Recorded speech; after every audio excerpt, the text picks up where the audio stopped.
Dude, I want you to be as smart as I am. Motherfucker, give me a... Dude, I want you to be as smart as I am. Motherfucker, give me a... Dude, I want you to be as smart as I am. Motherfucker, give me a...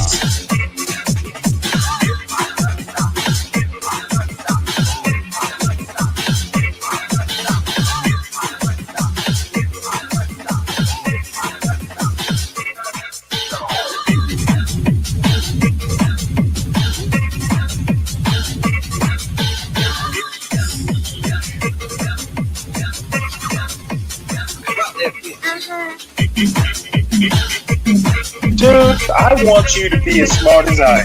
Motherfucker, give me a specific...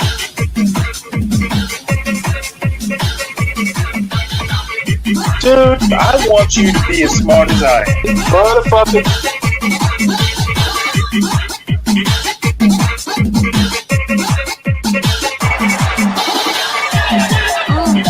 Come on out, you rapist!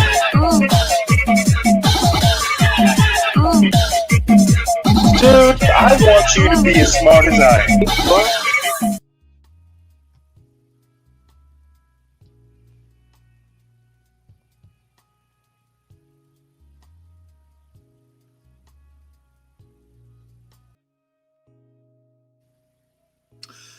Okay, well that's the last of the Disney cartoons that I have. All these, just a reminder, all these had been released into the public domain. So I think that's probably the first time I've seen that one. I think I've heard of it, but if I saw it, it was as a kid and don't remember it. Yes, tropes. Early Saturday morning cartoons. I bet you're not old enough to remember. You'd start at about 5 in the morning on Saturday and go all the way till midday. Nothing but cartoons on all three networks. And even after that, there'd be one or two that would go like live action sort of Saturday morning shows that would go till 1 o'clock maybe. So those were the good old days. So today I have several news stories and then a couple pop the balloons that we started and never finished. So we'll finish those up, and then there's one new pop the balloon from Indianapolis. But I have several news stories and then a couple non-news YouTube videos that I saw that were interesting. Somebody asked about a tea ceremony yesterday.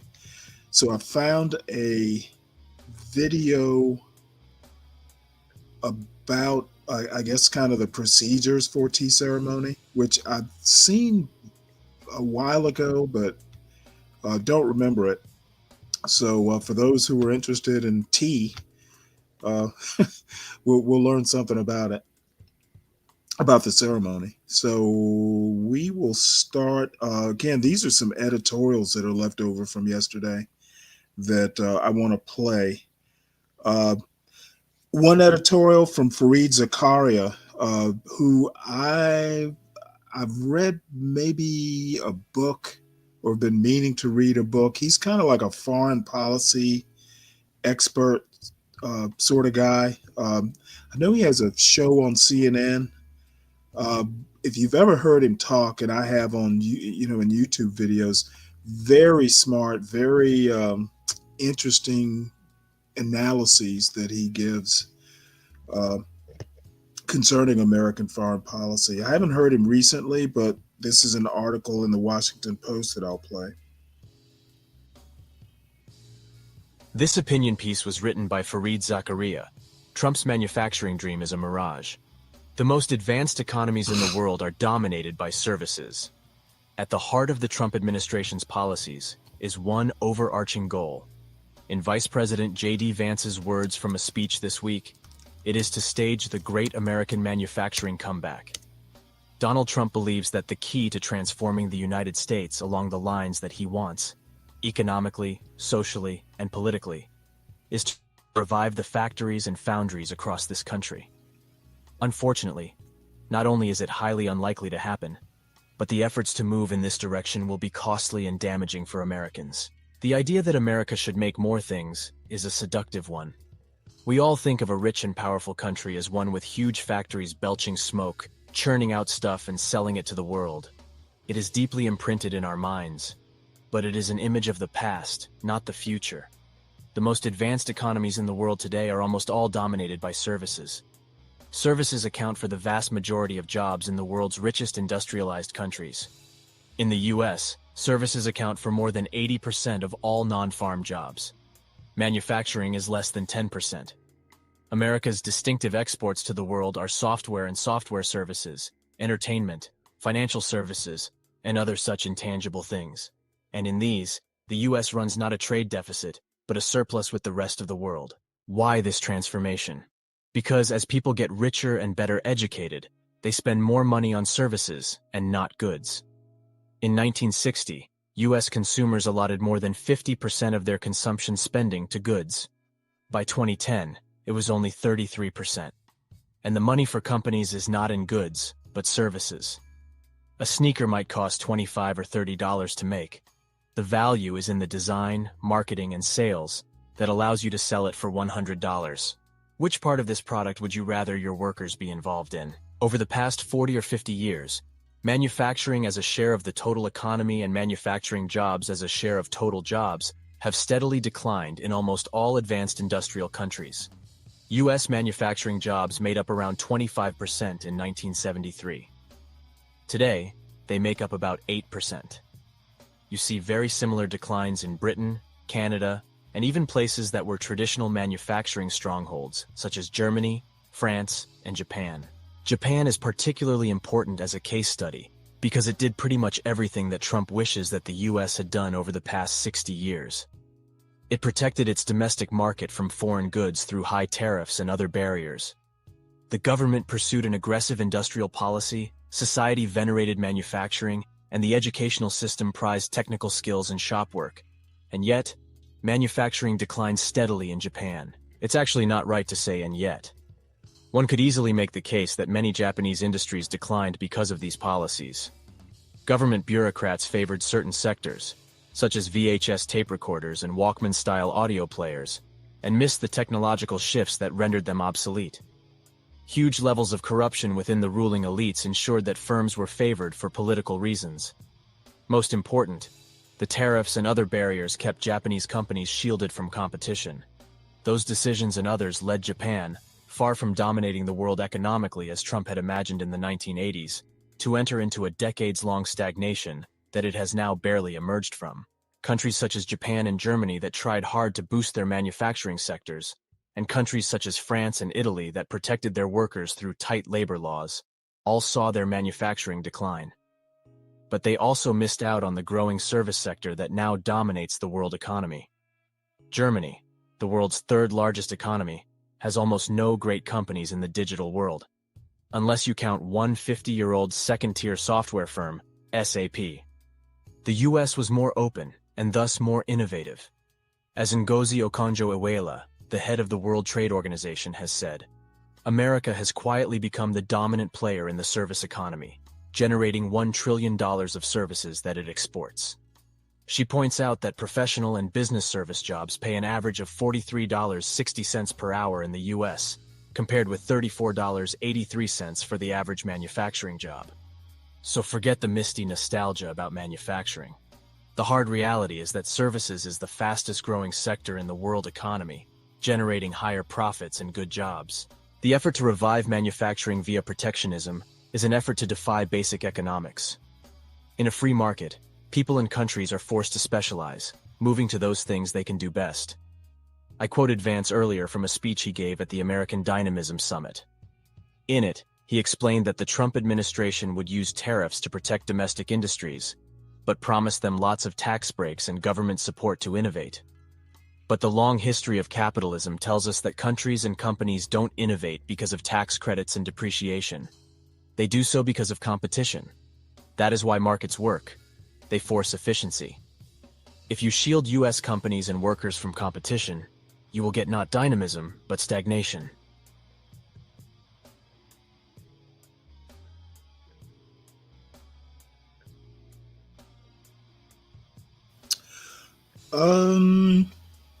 Interesting comment, and I tend to agree. The saying "you can't go home again." I tend to agree with that. I mean, the whole reason manufacturing moved offshore was for economic reasons, and I don't see how tariffs will incentivize individual companies. They get nothing out of it. So it's an idea. It's worth trying, and I appreciate the Trump administration for trying. So we'll see how it turns out. But I think Zakaria is probably right on this one. Next, and I've been thinking a lot about this. Basically, and this is again just my opinion. The courts are basically going to be the one check, well, potential check on Trump in his unitary, his moves to create, or maybe reinforce is the better word, a unitary executive, because obviously Congress is not going to do its job. They've pretty much done nothing that I can that I can tell as far as checking the president. I did show a video the other day of a couple town halls that Republicans did. One of them in Georgia. Republicans did town halls, and they are basically catching hell from their constituents, and to a point that the RNC is suggesting they do virtual town halls, I guess. So, if it gets too rough and rowdy, the the legislators can just turn off their computer to get away from the pitchforks. So, I'll play this right quick. It's a quick article. And again, I tend personally to have the greatest regard for even the Supreme Court. I like slow, deliberative, critical thinking sort of ways to deal with policy. Congress doesn't necessarily lend itself to that, and the presidency doesn't lend itself to slow, let's sit and map this out in a systematic way. And Trump's not that kind of person anyway. He's a shoot from the hip kind of guy. And there I can appreciate shoot from the hip because that's kind of my style. But I can do both. And I'm not sure that Trump can. This opinion piece was written by Ryan D. Dorfler and Samuel Moyne. Don't count on the courts to save democracy. Giving courts the last word is part of what got us into this mess. It won't get us out. Ryan D. Dorfler is a professor of law at Harvard Law School. Samuel Moyne is a professor of law and history at Yale University. Liberals are learning to love the courts again, after years of suspicion due to several noxious Supreme Court decisions on subjects ranging from abortion rights to presidential immunity. Courts, they now assume, are their last hope against the Trump administration. But the notion that upholding the rule of law means the president goes no further than the Supreme Court allows, and that we are only in a crisis if he pushes beyond that boundary, is a dangerous mistake of principle and practice. The new mood is understandable. Democrats have lost the two political branches in elections, and a great many of President Donald Trump's actions are indeed menacingly lawless. But it is one thing to use courts strategically, hoping to limit the damage of Trump's malfeasance. It is another to erect and idealize them as the last bastion and true essence of the law itself. The reality is that empowering courts, including the Supreme Court, and giving them the last word is part of what got us into this mess. It won't get us out. It is not hyperbole to say that the future of American constitutional democracy now rests on a single question, law professor Erwin Chemerinsky recently wrote in the New York Times. Will President Trump and his administration defy court orders? Actually, that is astonishing hyperbole, not to mention the wrong question. Whether democracy survives and thrives mainly depends, as it always has, on whether our politicians and the people take responsibility for what the law means and who answers to it, imposing their own limits on the president. Interpreting the law is also the province and duty of elected officials, but you wouldn't know it from the rhetoric of Senator Susan Collins, Republican Maine, who voted to confirm Project 2025 architect Russell Vought as head of the Office of Management and Budget, offering blithe assurances that it was up to the courts, not her, to stop him. The legislature has more and more rightful power than the courts do to declare limits to Trump's power. Maintaining that the courts alone draw the line between democracy and dictatorship gives lawmakers permission to duck that responsibility. Any liberal idealizing the courts as if they have to save us is as wrong as Collins is. And what if the courts cannot, or choose not to, do the job? It isn't just that the courts are inevitably reactive and slow. As a practical matter, the courts have limited powers to constrain a lawless executive, no matter how much initiative they take or how fast. The president's freeze on foreign aid, for example, egregiously violated Congress's spending power. A federal district court judge agreed, ordering that aid be unfrozen.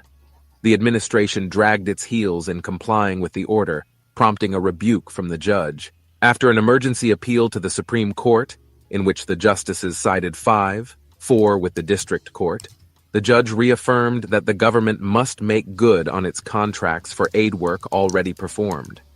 For future work, however, the judge reasoned it would be inappropriate to intervene at this stage, given the president's significant discretion in deciding which firms to contract with. AIDS patients in Kenya, meanwhile, are rationing antiviral medications, and malnourished children in Congo are left without access to food, with no clear timeline for the restoration of aid. In short, what the courts provided wasn't a Pyrrhic victory, but it wasn't a full-blown one either. One sees a similar pattern with higher education. Trump's decision to slash grants for medical research has sent schools into a panic. Various states filed suit, arguing that funding was guaranteed by federal statute, and a district court ruled in their favor. While this was playing out, though, the government stopped future contracts and grants with universities, including, most notably, Johns Hopkins, where it canceled $800 million in funding. Columbia University, meanwhile, was deprived of $400 million in federal funds based on the school's alleged failure to combat anti-Semitism. All of these decisions are legally contestable on substantive and procedural grounds. Amid the uncertainty, however, both state and private universities have announced hiring freezes and layoffs and canceled graduate admissions, while individual researchers have begun to explore options abroad. All damage that will not be undone even if lawsuits ultimately prevail. Apart from their limited remedies, courts are often lawless themselves. Being willing to stick their necks out to check the president is the same power that judges have used to make it possible for Trump to act in unprecedented ways in the first place. Take the administration's ongoing efforts to replace or eliminate huge swaths of the federal workforce, often in flagrant violation of federal statute, which piggybacked on recent Supreme Court jurisprudence, extending the assault on government. From his first days in office, the president has fired several high-ranking officers, including inspectors general overseeing different departments, and members of the National Labor Relations Board and Federal Trade Commission. All those officers were removable only for malfeasance or neglect of duty under the governing statute. Ignoring that restriction, however, Trump fired them anyway. The administration blew past similar employment protections in laying off tens of thousands of probationary staffers at agencies ranging from the Consumer Financial Protection Bureau to the Agriculture Department to the Small Business Administration. Those staff reductions were the first move in the president's plan to get rid of 1 million or more federal workers. Standing in the way of such destruction of state capacity, presumably, are civil service protections, which prohibit the arbitrary removal of most career government employees. Yet the administration has condemned federal employees, including, most recently, about half of those at the Education Department. Dozens of lawsuits have been filed to halt these massive layoffs. But in an interview with the New Yorker's Isaac Chotiner, law professor Cristina Rodriguez hints that the Supreme Court will probably uphold at least some of the dismissals.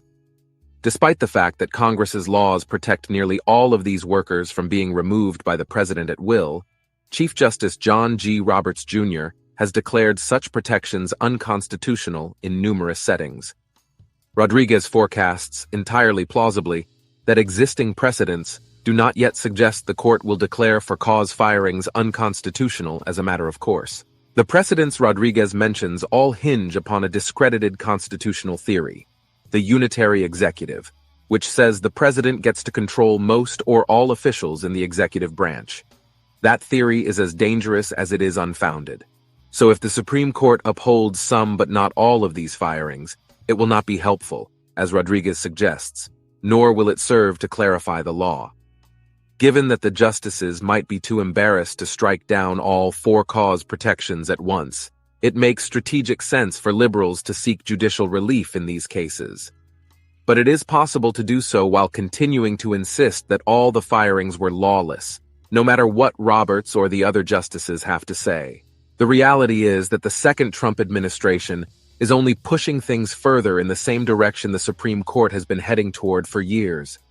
It has overturned almost 500 laws in its history, and the frequency has increased of late. It guts others by reinterpreting them. From campaign finance to voting rights, congressional and popular respect for judicial precedent has played directly into our constitutional crisis. The president, whose 3 appointments to the court created its conservative supermajority, is relying on the justices to sidestep laws Congress has rightfully passed. Idealizing courts as the last and most important line of defense of Congress's laws is both foolish and irresponsible. Though liberals should take whatever litigation wins they can, real resistance must take place in Congress, at government workplaces, and in the streets.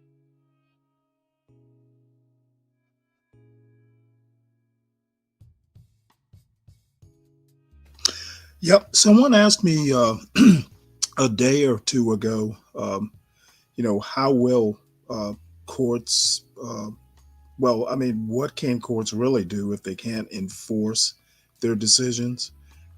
Traditionally, it's been up to the executive branch to enforce it. But if it's a one-on-one with the executive, not much the courts can do. I would say up till now, it's been maybe 50-50, maybe a little bit better than 50-50 in judges appeasing Trump, and Elon talking about wanting or suggesting impeachment of a judge because, he didn't rule the way Elon thought he should. That a guy feels comfortable making those sorts of statements who is unelected and, unaccountable is egregious. And I think what's going to happen, and I've said this once or twice before, I think Elon's going to overstay his welcome. The government is not a business and should not be run like a business. But, that's for MAGA to find out. And I think like all populist or faux populist movements, MAGA's gonna fizzle out. It's gonna overstay its welcome. So anyway, Trump declared Liberation Day. I'm not exactly sure whether that was yesterday or whether it's upcoming. Oh, I'm sorry, it's April 2nd. So this is going to be a Trump holiday, apparently. This opinion piece was written by David Ignatius, Trump's destabilizing Liberation Day.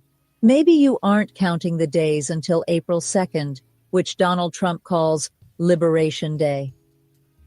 But the rest of the world nervously awaits the date the president has set to begin erecting reciprocal tariff barriers against all foreign nations. To many mainstream economists, this looks more like restriction than liberation.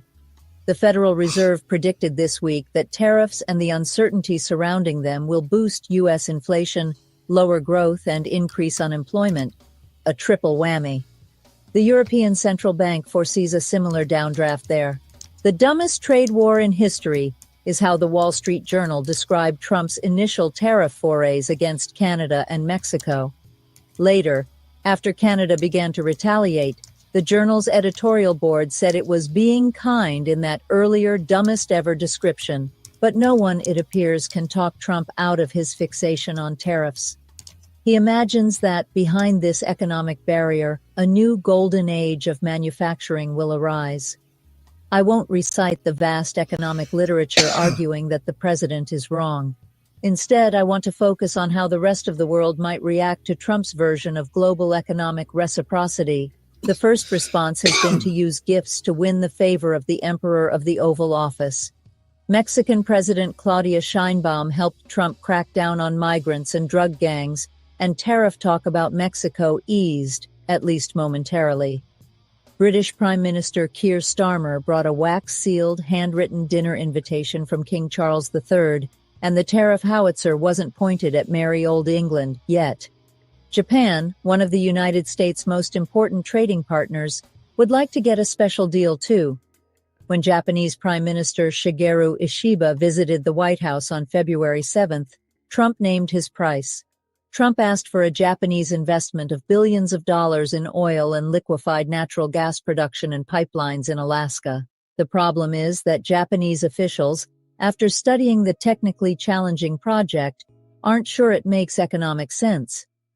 Japanese officials would be happy to sign contracts to buy the oil and LNG if it's produced, but they're wary of making what could be a multi-billion-dollar investment mistake. What other argument could Japan, or by extension any other tariff target, put forward to soften the blow? Well, Trump likes investment, so many foreign governments are tallying how much money they pump into the U.S.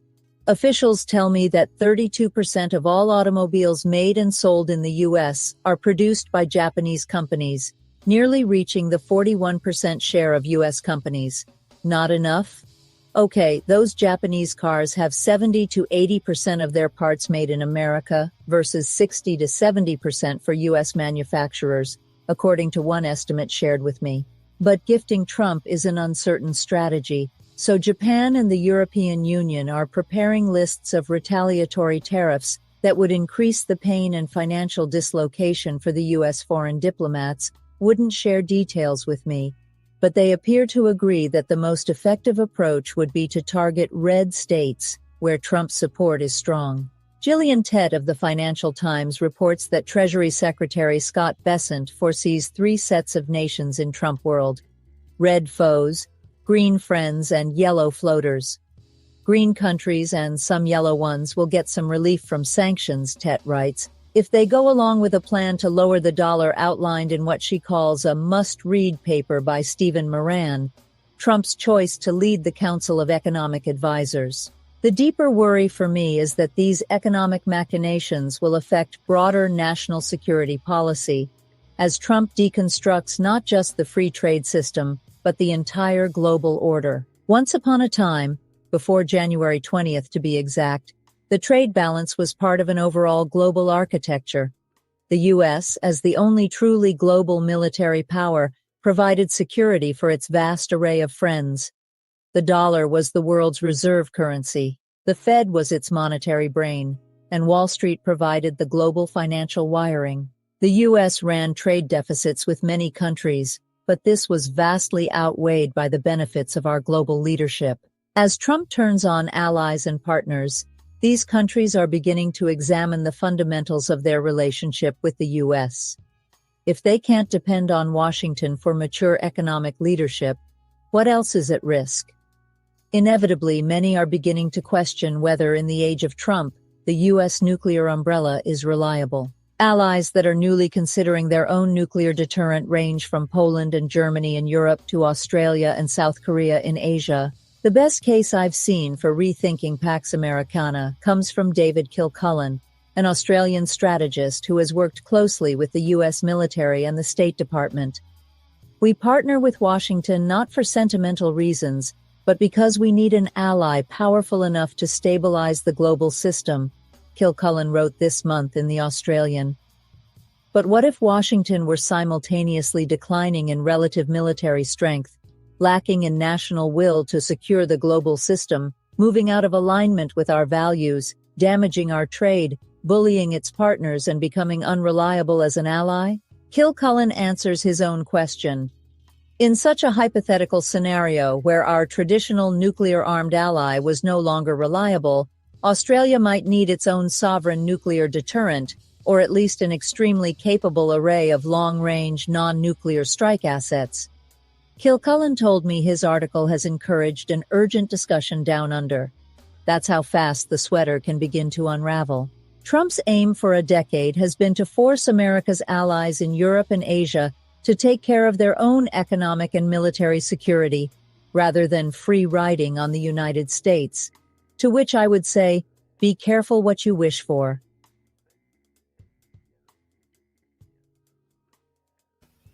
All right. Hey, River of Hate, good to see you. I haven't seen you in a while. I've missed your gentle ribbing. How can I listen to this brain rot? Why, with Bluetooth earbuds, of course. Makes it sound better. So, anyway, I talked yesterday about Trump's plan, basically, or he'd like to eliminate income taxes for all Americans who make less than 150,000 a year. Basically, that's 76% of Americans. I tend to think that's a bad idea because what's going to happen is everyone making over $150,000 a year, basically the 14%, the 24% who do, are going to think that they are privileged and basically they pay taxes, therefore they get to control the government. And I wonder if he's just not telegraphing plans for future oligarchy. You know, essentially that kind of thinking, in my opinion, could lead to, like a late 18th century, early 19th century sort of robber baron thing. You know, in my opinion, and there are many who would probably disagree, but back in those days, America basically you were either, rich or you were a second class citizen. And I just see that sort of idea, where 14% of the 14% of the population actually funding the government is just gonna, breed some folks who think they're entitled.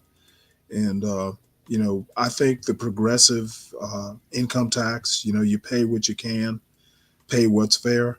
I think that's a better idea and gives more buy-in into what gets done by government. And it also allows more of a voice. The more taxpayers you have, at least you have a little bit of say, a little bit of a impact on decisions, laws, that sort of thing. So let's see what our buddy River of Hate has to say here. Let's see. Trump, Tulsi, RFK Jr., Elon, and several others were Democrats 10 years ago. Now they are authoritarian Nazis. I wouldn't go as far as to call them Nazis. I would say they have a dabbling interest in authoritarianism. They're in the Trump administration. Of course, they're into authoritarianism. Let's see. What else you got to say there, ROH? The entire Democrat Party is detached from reality. Well, you know what? You must be a Democrat because you're detached from reality, River of Hate. Let's see. What does this say? What do you think about that F-47 jet that Elon came out with another jet also? I think that the award, Boeing was awarded the contract. That's pretty much all I all I know about it. I just hope they build a better plane than they do spaceship. I'd hate to see pilots stranded. like Boeing stranded those astronauts. Hey there, 12th man. Hey Stanley, how's it going tonight, boss? Pretty good. Let's see here. Why did my earbuds die? You bought you some new earbuds? No, I've had them for a while. For some reason, they were earbudding and stopped. Problem I always had with them, like, Well, no, they need when I too looked much you up, cleaning. there are about three. There are about 3 or 4 audio channels between using StreamYard and earbud. StreamYard does not work well with Bluetooth. That's just the bottom line. It never has, and especially if you're on a phone. I'm on my laptop, but on a phone, earbuds work even worse. But I like the earbuds mainly because Do I sound okay? oh I'm yeah, on Bluetooth StreamYard. no, you sound fine. I like the earbuds because the sound from the computer goes into my ear. At this time of the night, like my son's, asleep and my room's across from his, and you know, we want him to get his rest. Yeah, one reason I like the old school over ear Bluetooth headphones is because they also keep your ears warm in the cold. Well, I don't have that problem. To be honest, I like earbuds way better. I hate the over ear because down here in Georgia, certain times of the year, your ears are gonna sweat. So, Oh yeah. it depends. Then they Depends. start itching and shit. If you're sweating too much, I notice they start itching. I Gotta also wipe them noticed out. here, NASA's planning another Put some Boeing lotion Starliner. on them. Yeah, Boeing. NASA's planning another Boeing Starliner test. So, Is that right? like I said, Hey, I hope they do better planes than they do spaceships. yeah, let's hope so. Especially if they are in charge of the new F-47 Trump was talking about this morning. I did a little research on it. Yeah, I guess it's an active combat plane. Yep. Let's see. So the next story is actually to your point. DNC reports record February grassroots fundraising haul. So so it begins. I'm kind of wondering what they're going to do with the money, though. Let's see. Democrats are. Let's see. Is there a reader with this? Well, it says Democrats are settling into the year with some of their strongest February grassroots fundraising numbers on record, according to the Democratic National Committee, which says it brought in $9 million during a critical first full month of Donald Trump's presidency, with an average donation of less than $35. In a memo obtained exclusively by ABC News, the DNC says that the haul was for more than 200,000 grassroots donors across all 50 states. They attribute the gains in part to the fact that Americans are ready to stand up and fight back against the Trump administration's overwhelmingly unpopular agenda. I have a video about the Trump's unpopular agenda coming up too. In February Oh 2016, following boy. the first full month of Trump's previous term, the party recorded pulling in less than 5 million in grassroots fundraising. Yeah, well, that's all well and good. We'll see how that money gets spent and whether it'll be worth it. I do think that the way things are going now, that there's going to be a good chance that Republicans lose the House, but it's way premature to predict that. But The House may wind up going back to the Democrats if Trump can't get his act together. What he failed to realize is those federal workers are voters. So this is Hakeem Jeffries talking about the Senate for some reason or another.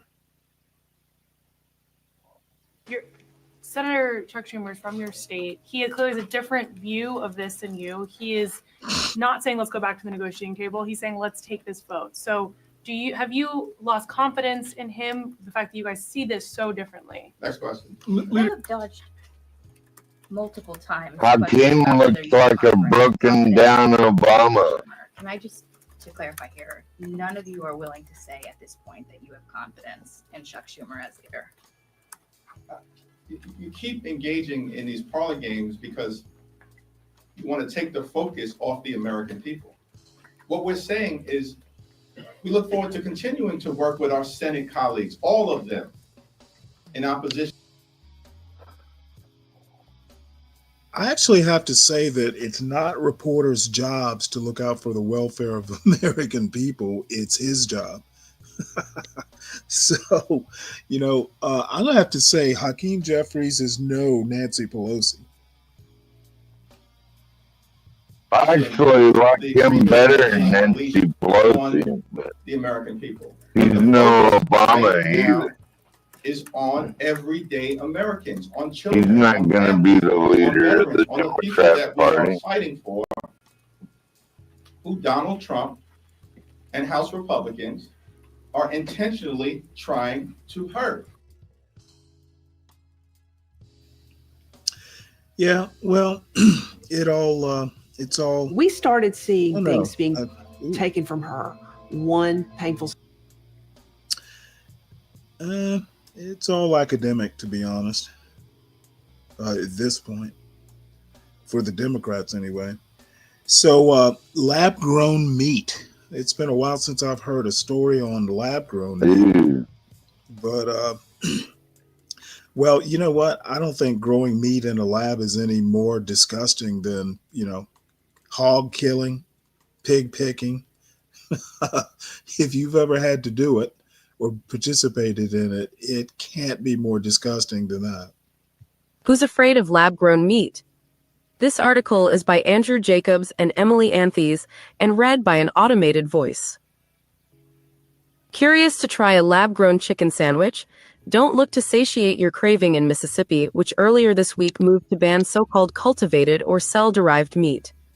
The proposed ban, unanimously passed by the House of Representatives, carries a $500 fine and up to 3 months in jail for anyone growing or selling such products within the state. Governor Tate Reeves of Mississippi, a Republican, is expected to sign, is the latest in a series of legal maneuvers by states seeking to constrain the nascent cell-cultured meat industry, despite the fact that such products are currently unavailable to consumers in the United States. In contrast with alternative meat products like Impossible Burger, which are made entirely from plants, lab-grown meat starts as cells taken from an animal. By nourishing them with a cocktail of nutrients, scientists can coax these cells to develop into animal muscle, connective tissue, or fat, the basic components of meat. Proponents say cultivated meat can address the many environmental impacts of farmed livestock and provide meat eaters a protein that does not require the slaughtering of animals. Last year, Florida and Alabama became the first states to outlaw the cultivation and sale of meat grown in laboratories, and a number of other states, including Nebraska and Georgia, are considering similar measures. The bans are unconstitutional, proponents say, and won't survive court challenges, some already underway. It's a whole lot of political theater, said Susanna Gerber, executive director of the Association for Meat, Poultry, and Seafood Innovation, a trade group. The opposition to cultivated meat has mostly taken hold in red states, but the trend defies easy categorization. Trade groups like the National Do you need me? Would you eat that shit, Stanley? Dude, if you need me to stop a video, just let me know. You know what? it can't be more disgusting than a lot of the processed food we eat. If you've ever eaten Kraft macaroni and cheese, that is, I mean, that stuff's lab grown. It's got a bunch of artificial colors and that sort of stuff. So Oh, I yeah, that fake look crab shit. looking at it. Well, at least fake crab is real fish. It's some sort of white fish. However, it's full of artificial flavors and colorings. I don't see lab grown meat is any less or any more disgusting than Kraft macaroni and cheese.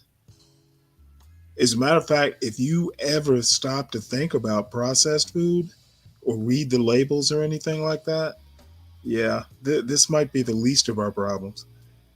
Well, the Cattlemen's Beef governor, Association and the Meat Institute have Stanley, come out against. Yes.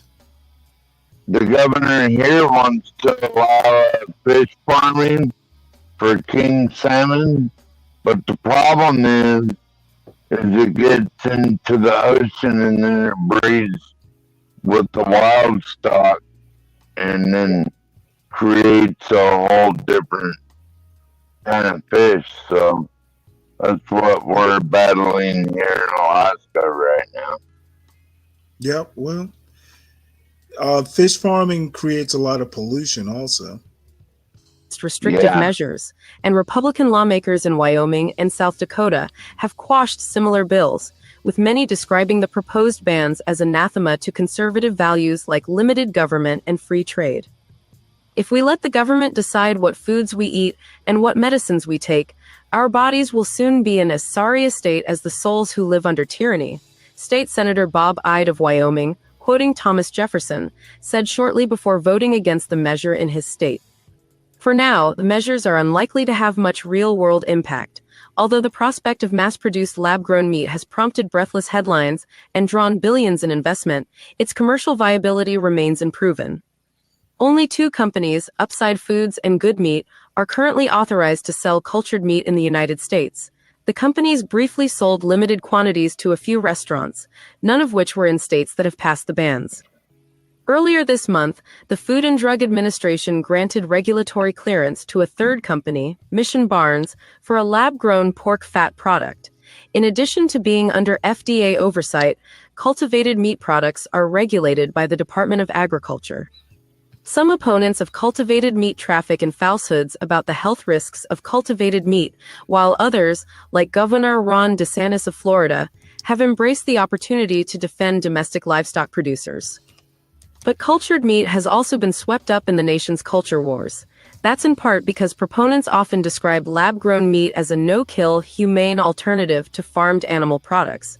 Many also see it as a way to reduce the environmental impacts of raising millions of cows, pigs, and chickens, and of the large quantities of antibiotics required to keep them healthy in crowded feeding sheds.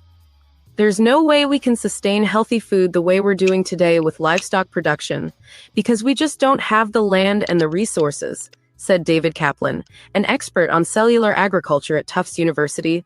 We need alternative options. Such sentiments inflame politicians who look unkindly on vegetarians and environmentalists, and for whom the consumption of a juicy T-bone steak is an act of patriotism. Last May, in announcing his decision to sign the state's ban, Governor DeSantis sought to cast his stance as a blow against liberals. Today, Florida is fighting back against the global elite's plan to force the world to eat meat grown in a petri dish or bugs to achieve their authoritarian goals, he said during a news conference. The environmental benefits of cultivated meat remain theoretical, and studies suggest that certain production methods could be energy-intensive, especially if implemented on a large scale. Cultivated meat begins with a small sample of animal cells, which can be collected from fertilized eggs or tissue biopsies from living animals. The cells are nourished with nutrients, multiplying rapidly in large tanks called bioreactors. A variety of technical hurdles remain. It is much easier to create ground meat products than intact cuts of meat, and producing cultured meat is expensive and has been done only on a very small scale. Experts say that companies will need to drastically ramp up production and bring down costs in order for these products to really compete with conventional meat. Americans, it would seem, are ready to give cultivated meat a try. In a 2024 survey by Purdue University, 2/3 of respondents said that they would be open to eating cultivated chicken or beef in a restaurant. According to Joseph Balagtas, director of the school's Center for Food Demand Analysis and Sustainability, which conducted the survey, consumers consistently report that taste and price are the biggest factors influencing their food decisions. Ultimately, he predicted, the fate of cultivated meat will depend on whether companies can clear those two bars. If it tastes good and it's affordable, then consumers will eat it, he said. Last year, Good Meat began selling its cultivated chicken at a butcher shop in Singapore, the first country to approve lab-grown meat. Josh Tetrick, a founder and the chief executive of Eat Just, the parent company of Good Meat, said that the company had sold less than 100 pounds in the last 6 months. Can companies like ours figure out a way to manufacture this at scale, defined as tens of millions of pounds, at a cost that makes sense? He asked. That's the big question. For now, I think people paid $2,000 for this big Wagyu steak, like Japanese steak, and they wasn't even looking back on it, man. Like, why would you need this made up food when there's so much of it natural out there? Okay, You can get turkeys. You call raising Wagyu beef natural? Well, it seems pretty natural, isn't it? You do realize that cultivated or cultivated food, domesticated animals, none of that shit was natural, right? Right. I mean, there's no such thing as a wild. Yeah, we did breed it and all that, and all the Brahma bulls.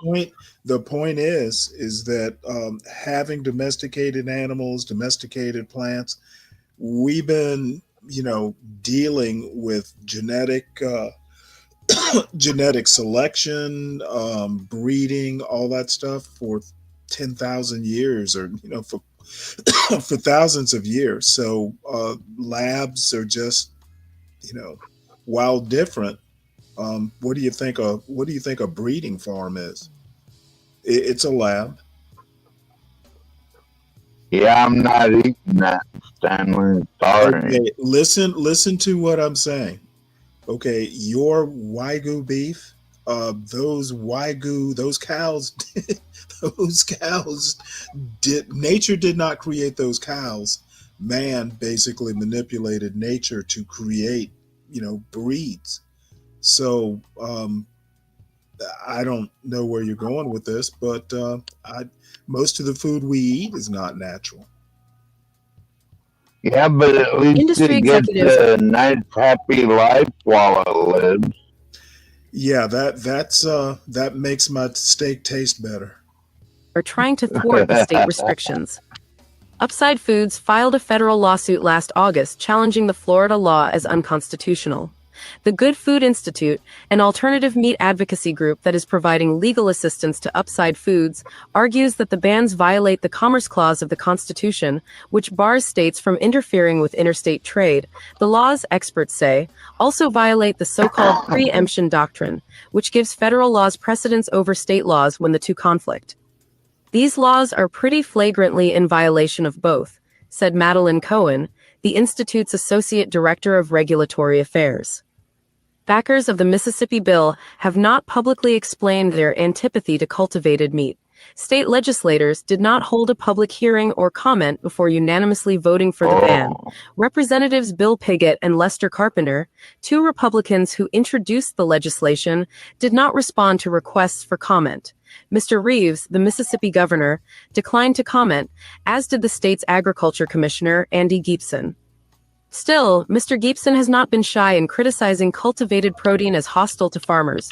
I want my steak to come from farm-raised beef, not a petri dish from a lab, he wrote last year on his website. Cultivated meat proponents describe the dichotomy as a false one, and many livestock farmers agree, saying they do not see cell-derived products as a threat to their livelihood. We know Americans love our product and will continue to buy it, said Sigrid Johannes, a spokesperson for the National Cattlemen's Beef Association. Doug Grant, a Mississippi native whose seafood startup, Atlantic Fish Company, is seeking to produce black sea bass in the lab, agrees. He said his product, should it gain regulatory approval, would not put him in competition with local producers, noting that overfishing has led to declines in the black sea bass population, and that the species is difficult to raise in aquaculture pens. Mississippi raises a lot of catfish, but no one is talking about doing cultivated catfish, Mr. Grant said. I understand that people are scared of new things, but no one is forcing consumers to buy these products. If you don't like them, you don't have to eat them. That's right, and nobody does. Nobody eats that shit. You know what? I love how certain you and other people can be about what other people do. That's part of America's problem. We tend to want to butt into others' business. Well, look at their stocks. Like for the artificial food like that, grown in labs. Once again, nobody fucking wants it, Stanley. Processed food is artificial food, 12th man. So we should make it more processed. Does Kraft macaroni makes good sense? Does Kraft macaroni and cheese occur in nature? If you've ever made Kraft macaroni and cheese, one of the ingredients is, quote, cheese powder. I had king crab, dude. I mean, does cheese powder? I broke that big ass leg from the crab and poured some garlic butter down you know what? stick of the crab, and then I ate the whole thing. Starting to annoy me, over talking me. Cheese powder does not occur naturally. I think you need to think about what you're saying. Lab-grown meat. And now I have some problems with lab-grown meat, but that it's artificial food is not one of them. Well, you know what I heard, Stanley? Like, if you're getting old and you need a meal deal, then you can order Factor, and that's pretty much the healthiest meal you could just warm up with no mess, and you don't have to worry about it. Well, I haven't gotten that old yet. I still cook. What did you make recently? Well, yesterday I smoked half a Boston butt, and my father-in-law was down, so we had dinner today. So oh, nice. I actually cook. All right, so what's next here is one of my favorites, Lady Boulay, talking about white America has to fix this. I love the title. And you know what? I've said things like that in the past myself. Trump is a white people problem. So black people, well, I'll let her make the comment. It's much more. Well, what about all the black people that voted for Trump? About them. They don't count? Nope. As a matter of fact, I would be so bold as to just call them white.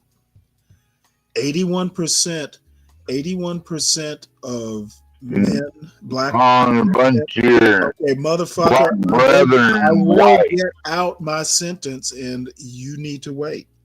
81% of black men voted for Kamala, or did not vote for Trump. I'll put it that way. And 92% of black women didn't. So the vast majority of black people did not vote for Trump. It is a white people problem. Yeah, but a lot more did. A lot more black people voted for Trump. Oops. Than usual. I can't believe I left her volume down. What, not quite 2 months? And he's really stirring things up. But there's a lot going on. There are a lot of things happening, Why and you're not nobody seems to playing know what Jasmine to do Crockett? about what he's doing, except I hope, and I'm keeping my fingers crossed, there is hope in the courts. The federal courts have the We've ability covered to that. stop him. And in some cases, they are doing that because he's really overstepping. In our three branches of government, each branch is independent of the other, and neither is supposed to overreach into the other's territory. So Donald Trump is supposed to enforce the laws of the United States of America. As president of the United States, he's supposed to enforce the laws. The job of the Congress of the United States is to make the laws, and the job of the Supreme Court is to interpret the laws. Donald Trump is trying to do everybody's job. He's trying to make the laws, interpret the laws, and enforce the laws. He does not have the constitutional power to do all of that he's doing. And the Supreme Court and the federal courts seem to be doing at least an adequate job of not allowing him to overreach into their territory. But the Congress right now, the Democrats, now this is tell you about the Democrats. The Democrats have 215 members of the House of Representatives. The Republicans have 218. The Republicans have only the minimum amount that's needed to pass a bill. So if the Democrats came up with a strong bill that had some teeth in it, that was really going to do something to help the American people, they ought to be able to persuade at least 3 Republicans to vote with them. But they don't seem to be really interested in passing any laws or doing anything like that. They're just running around, grandstanding, and talking about how terrible Donald Trump is. That is not a strategy, and that is not making laws. So America is in chaos right now because nobody knows what's going to happen next. Everybody is like sitting on the edge of our seats, waiting to see what Donald Trump is going to do next. But the bottom line is this is white Americans' job to fix. It is their job to fix. It's more of them than there are of anybody else. They have the most money and they have the most influence. And really, they have the most to lose because as it stands, they are out here crying and complaining and bickering about what Donald Trump is doing. You would think that no white people even voted for him based on how now they seem to be in so much pain. Because if they thought that he could get in office and only hurt black people, they thought wrong. They really thought wrong. He is gutting the United States government's workforce, and this is a huge government. They need those people working in those offices, and he's hurting the veterans. That is what's so crazy to me. He's hurting the veterans, taking benefits away from the veterans. So he's doing an across the board sweep. So I listened to this video by Tabitha Speaks, who is listening to white people complaining about what's happening to them. And I go back to what I said. It's their job to fix. This is their job to fix. And they've been crying about civil war, civil war, civil war. Well, guess what? They might get that civil war that they wanted, but it probably won't be made up of the people that they thought they were going to end up having a war with. Because they're going to end up fighting each other because they are hurting as much, if not more, than anybody. So listen to Tabitha Speaks. Listen, y'all got something to sip on? Y'all got some tea, some coffee? Because I want y'all to watch something with me. Okay? Okay. Hey, everybody.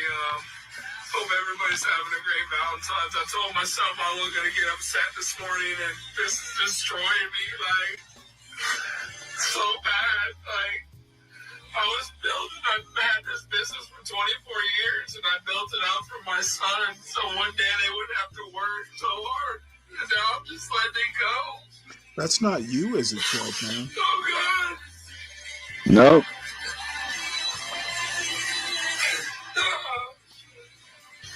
Oh, man. And someone down there crying. Oh, God, everybody. This is so messed what's going on in your life. Don't do this to people because it destroys people. Like, I'm destroyed.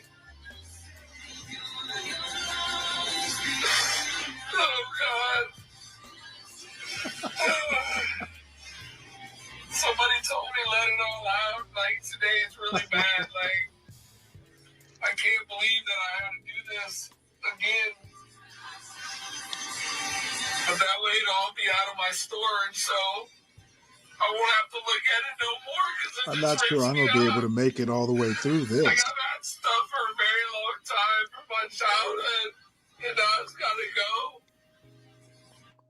I'm pretty sad. I was going to pass that on to my son, Anthony Jr. and Bruce, and now I'll never be able to.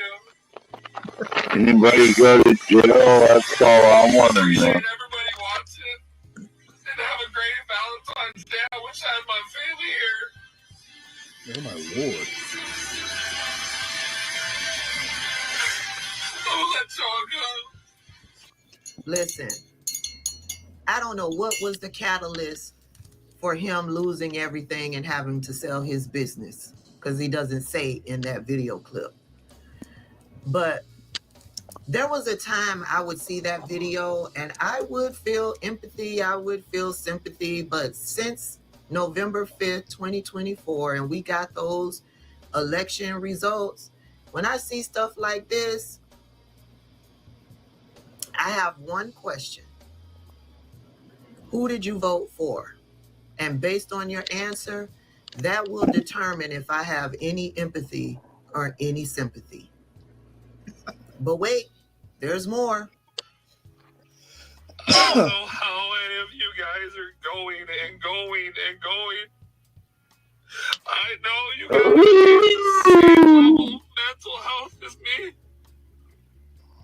Every day it's something new. I own a painting company. I still can't fucking make it. Every day we're spending more and more money. None of us are Goddamn crybaby. What I'm the fuck? tired of struggling. I have to ask this question. What does this accomplish? What does crying into your phone and posting it to YouTube actually accomplish? I mean, does it get donations? I've never I don't know where to go with this. Other than you know what, I might have to skip forward through it. Oh, it's hurting to watch this. It's It's pretty sad. These are regular, I everyday have to white apologize men for who my have their white own race businesses who for have that probably one, been Stanley. struggling for years. And Donald Trump was supposed to be their great white hope, so to speak. But now they're at the end of their ropes because Donald Trump is not coming to their rescue. And they say when you get to the end of your rope, tie a knot and hang on. Well, they're not tying a knot. They're in free fall. These people are really suffering. They are disappointed in Donald Trump because the great expectations that they had for him somehow lowering prices and making things better for them, making America great again. They bought into that. And now they see you've got Elon Musk up there cutting and slashing and just taking over. And all of the signs are saying we didn't vote for him, which means they voted for Trump. Now, I don't know about these men in the videos, but all of these signs, these people are out with these signs saying we didn't vote for Musk. Nobody voted for Musk. I didn't vote for Musk, which means they voted for Trump and they got Musk. So this is something that white Americans are going to have to sort out. Unlike Tabitha, I do sympathize with them because I believe they're sincere. I believe they're hurting and they have bought into this whole thing about white privilege, and white people keep telling us there is no such thing. There is when it comes to black people, but when it's white on white, there may not be. And that's what this is. And that's how come I'm so glad that black people have stepped back. Because when we step back, then they have to step forward. And when they step forward, this is what you get. So this is America right now. This is America. America is at a crossroads, and decisions are going to have to be made. But white people have to decide what kind of America they want to live in. Now, some of them are taking a stand because they have decided that they may not be able to do anything with Musk in the White House, but they're going to break that company. That what is it? What is Tesla?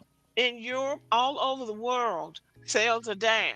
Sales are down, and somebody told me today that with those sales being down and with the world turning on that car company, people are going to buy even less because they're not going to be able to insure them. Insurance companies are not going Oh to wow, insure those cars. I'm not sure I if didn't that's think true, about but we're that. going to see. But anyway, this is not our fight. This is white America's fight, and I'm rooting for them. I hope that they will be able to see now that white skin is not going to save them. We have to work together. We want this country to be saved. And so all of us can thrive. Okay, y'all. Any thoughts I on that, wonder 12th what man? Portia would have to say about Yeah, that. 12th man must have passed out. What do you mean? I'm So still here. I don't know. I think that Can't hear me? I actually don't mind her breaking it down You into can't several hear different me? types of America. And she's right. Um, now, I'm not exactly sure what she means by black people are kind of sitting and watching, but I also have to say that's what I'm doing. I actually think I do have some problems with, in the first 3 months or Can you so, hear me better now? um, first 2 or 3 months of a presidency, making these broad assumptions about how things wind up being. I'm kind of like, give it 6 months, maybe a year, and then start predictions. All However, right, you some of muted Trump's me, Stanley. moves are so blatantly constitutional. Fuck. If you're gonna talk about constitutional crisis, or you're going to have that kind of argument, um, how is the judiciary going to enforce their decisions? It is a white people problem. They're the majority. Can you hear me now, Stanley? Yes, they will have to figure it out as the majority population. So that part of it, I guess I see her point. Black people sitting it out. Are we sitting it out, or we just don't have that kind of political influence? And I don't think black people have political influence. They don't have economic influence. We do have social influence. And in my opinion, to have true power, you actually have to have all three. You can't, this notion, and I kind of touched on it in a video I made earlier this week. um, Booker T. Washington's notion that political power would follow economic power. I would never have thought that in the first place, but I think in the 100+ years, since say the 1895, well, yeah, way more than 100, since that Atlanta Exposition speech, it has not come to fruition. And why he ever thought it would come to fruition, there's still people. Last person I heard kind of allude to it was Amy Wax, about black people need to wait their turn. They need to figure out how, bourgeois values are going to be, she literally said bourgeois values are going to be adopted. Basically, her point is, American blacks still need to be assimilated. And she literally is a very smart woman, has a Columbia law degree, a Harvard medical degree, and she sounds just like Be Brave, with this stark separation between black people and white people, bourgeois values, Western culture, all that stuff. She sounds exactly like him. So either if in this case, I actually think she wasted a lot of money and time working on all these accomplishments. She could have just been Be Brave with a sixth grade education and sound as smart. So maybe there is something to, not everybody needs to go to college. she could she could have just graduated from the sixth grade or just gone to the sixth grade and sound as smart as Be Brave does. So any thoughts on how white people can fix Trump or America in general? Well, I don't think there's nothing to fix since more and more blacks are supporting Trump and Latinos. You obviously there's nothing to fix. Okay, you have no command of the obvious. 81% of blacks not voting for Trump does not, if it's more and more people voting for Trump, I'm going to guess I think it was up to 25% last time and 36%. You know what? Nope, I'm afraid those numbers are wrong, sir. 36% Latino. Afraid. Okay, well, I'm not Latino. I said blacks and whites. I didn't say Latinos. And even if it's up to 35% of Latinos, that's not a commanding majority of them. So still a gain. All I'm saying is I agree with Lady Boulay. Trump is a white people problem. If he wrecks America, it's on the whites.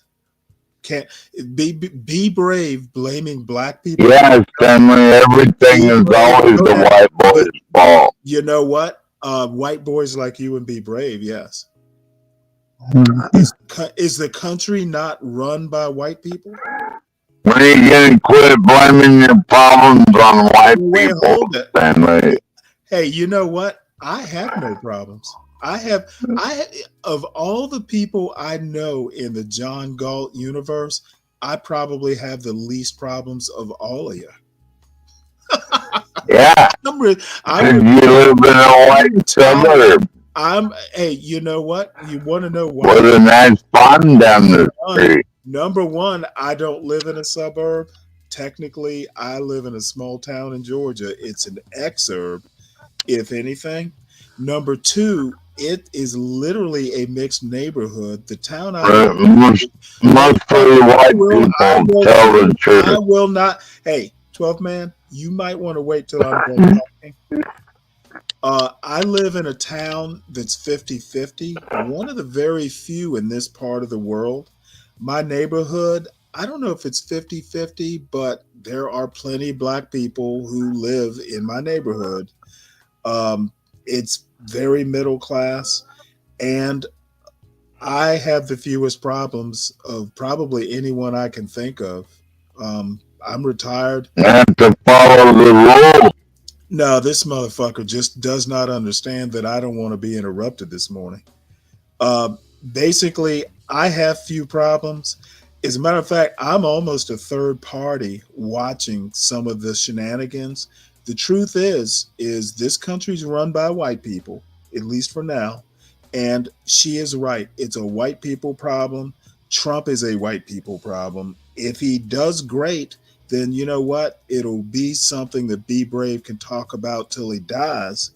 But I don't see breaking things the way he's allowing Elon to do it as a path to success.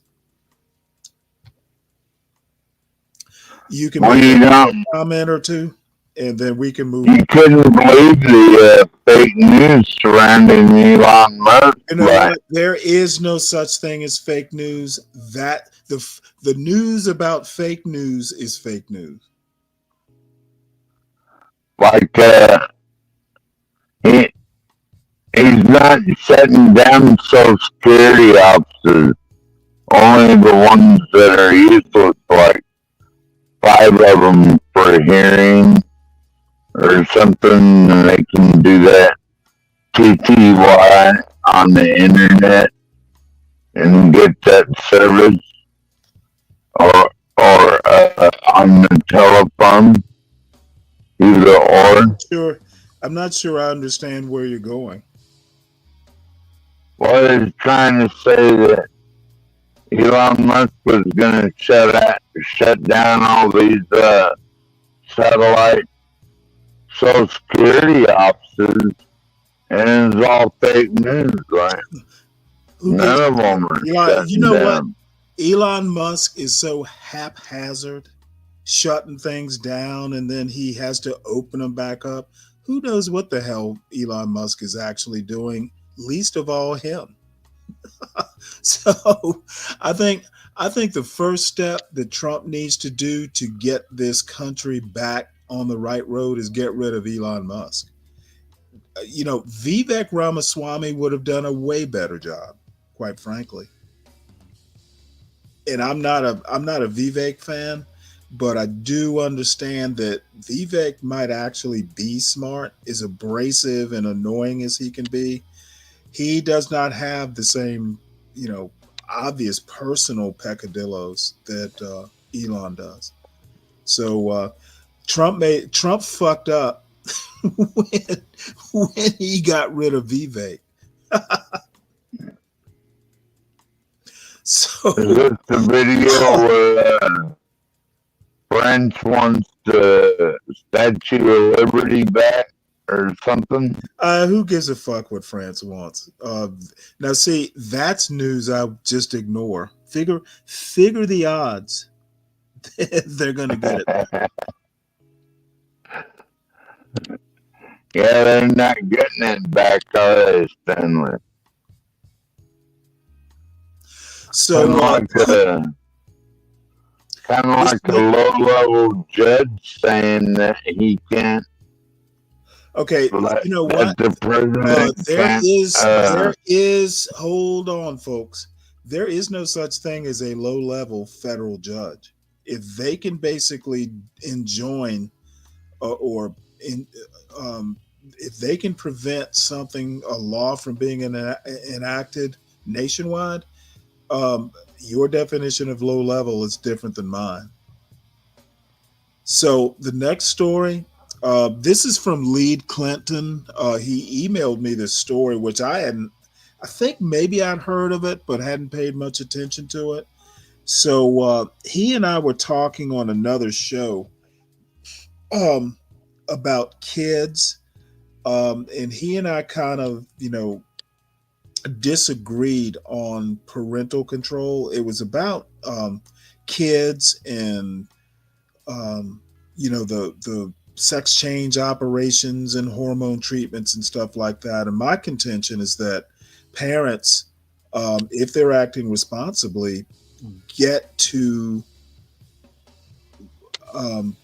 they basically get to raise their kids as they see fit. Now, if the kid gets to be 30 and hates his parents or her parents because the parents just kind of, mutilated, acted in a way that, damages the kids for life, that is life. The government interfering in how parents raise their kids is unacceptable under any circumstances. So Lead wants me to watch this video, or wants us to watch this video. And then his question to me is, do I still believe to the same degree in parental rights? I'll pull up the email because I can't remember his exact language, but I doubt this video is going to change my mind. Parents get to raise children the way they think, as long as it's legal, etc.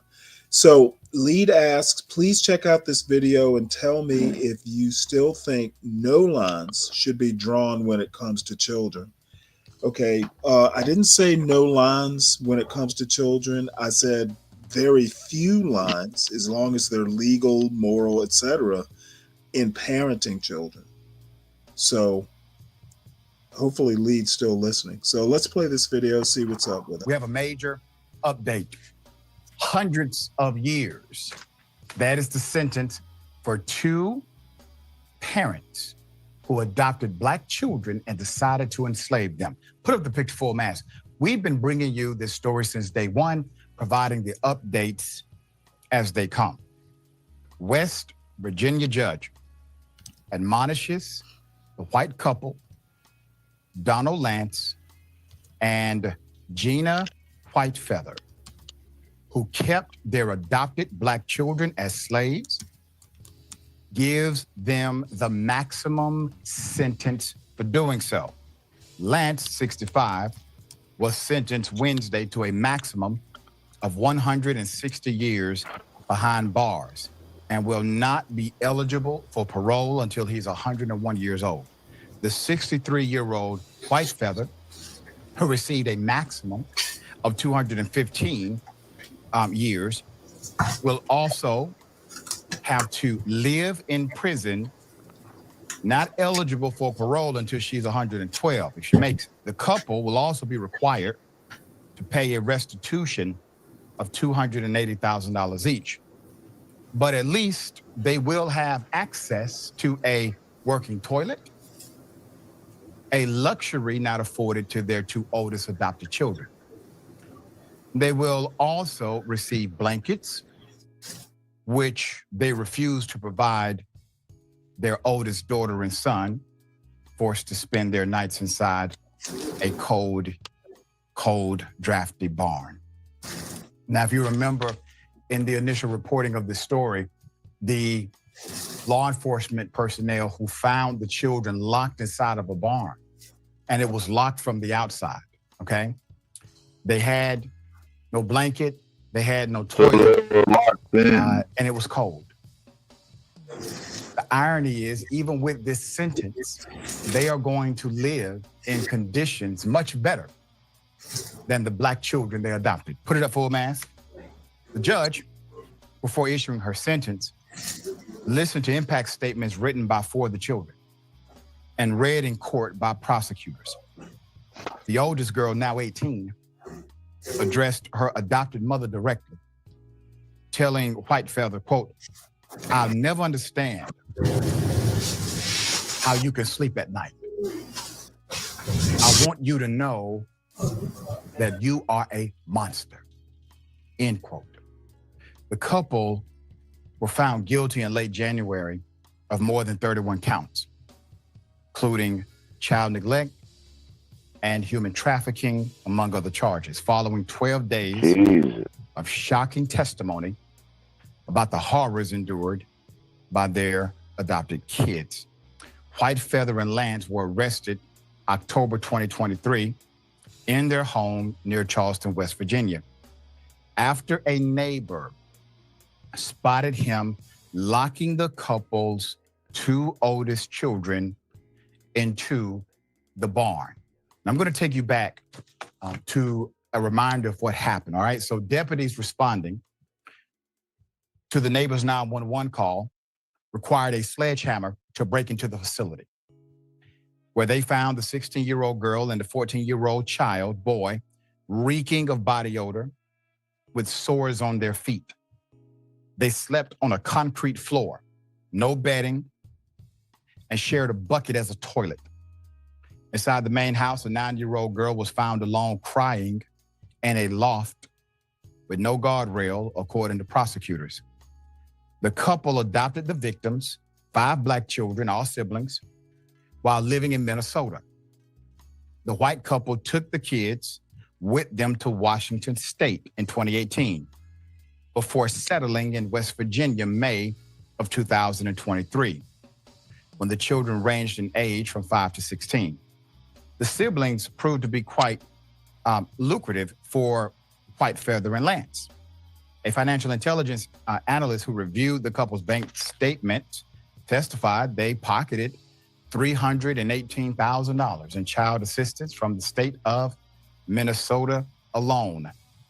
The eldest sibling told jurors the children were made to stand in their rooms for hours, quote, to prevent us from falling asleep. They also were ordered to keep their hands on their heads, and if they didn't, Whitefeather would douse them with pepper spray, the teen testified. As prosecutors presented photos inside the home, the 18-year-old recalled an incident where Lance hit one of her brothers in the head with a PVC pipe. She testified how the children were cursed at, quote, all the time, especially by White Feather, who often used racial taunts and was found guilty on 4 counts of civil rights violations as well. The children lived on a diet of peanut butter sandwiches, often left over from a previous meal. They were not allowed to eat except during those scheduled feedings and drank only water after their meals. The 18-year-old testified to this. She had only a sleeping bag on the floor in the barn in which to sleep, while the teenage brother was given just a piece of cardboard to use as a pillow. The oldest child said she went about 2 months without taking a shower or brushing her teeth. They spent their days carrying supplies, gardening, digging holes for trees, clearing land, gathering water from a creek, and tending to animals on their farm. That's according to the eldest daughter. The siblings received absolutely no schooling at all. There's more. The daughter testified that when the family lived in Washington, the children were made to sleep in tents on a hill because White Feather told them, quote, we were dirty and that we stunk. Quote, I felt like I wasn't ever going to get out of that situation, she said after neighbors in West Virginia noticed them performing hard labor outdoors. The 18-year-old said they spent their final months with the couple locked inside. We were always locked up, she testified. The children are now living separately, with the oldest male child undergoing psychological counseling. Last month, one of the children filed a lawsuit against Lance and White Feather, alleging they experienced shocking and severe physical and emotional abuse and neglect while under the couple's care.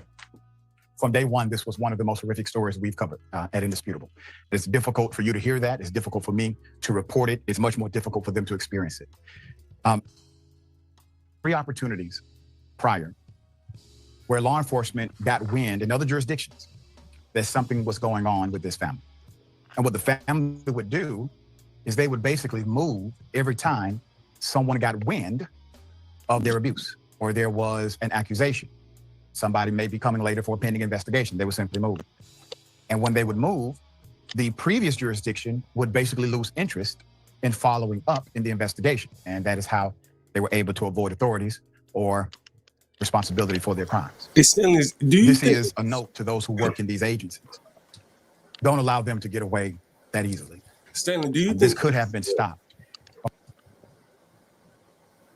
Stanley, I was going to ask you, do you think this is more racism or just more just government incompetence here? Oh, shit. You're kidding, right? No, I'm just wondering.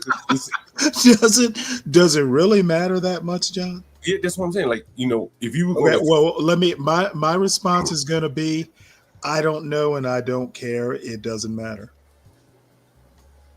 Well, which do you think is more relevant? Okay, I'm not going to answer the question because it does not matter. I literally said I don't know. Who cares? Children were abused. But do you think if you want to go granular with why kids were abused, I will leave it to you to do so. Well, I mean, the byline has a couple who enslaved black kids. Does it really matter if they were black kids? It seemed like they were bad people. Okay, John, I'm not taking that bait. It really doesn't matter. Dr. Ritchie has his point of view. I'm just listening to the story. Yeah, I have a couple jokes, I'm sure, somewhere out there. It doesn't really matter. Now, I'm just curious to know what your thoughts was. I know you're curious, and I will answer. Stanley always has a motherfucker, 12th man, not now. It doesn't matter to me. Kids were abused.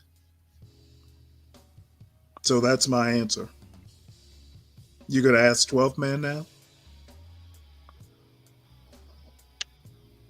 I think you're. I just think Stanley always has a joke, no matter what. You know what? It makes it makes it easier. However, you know what? This sort of stuff leaves it open to interpretation.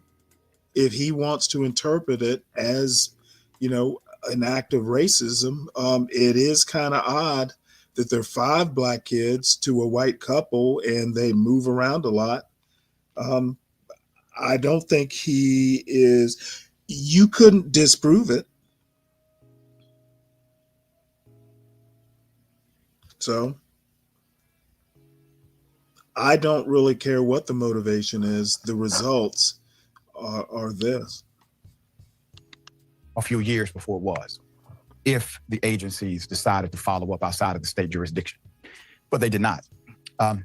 This story strikes me personally because I was a foster child myself and could not imagine going through such an extreme and evil scenario. Being a foster kid is hard enough. These individuals decided to make their foster children their slaves. Decided to not allow them to have access to education, made them perform hard labor every day, and they only ate the scraps left over from their table. The striking irony is he's making a case. Those who were enslaved in America actually got a better treatment than that. Well, I don't know. Sometimes they actually had a full meal. They were able to sleep in the quarters that they could get some rest because those evil slave masters of that day wanted them to be rested enough to work. These individuals were even more evil than that.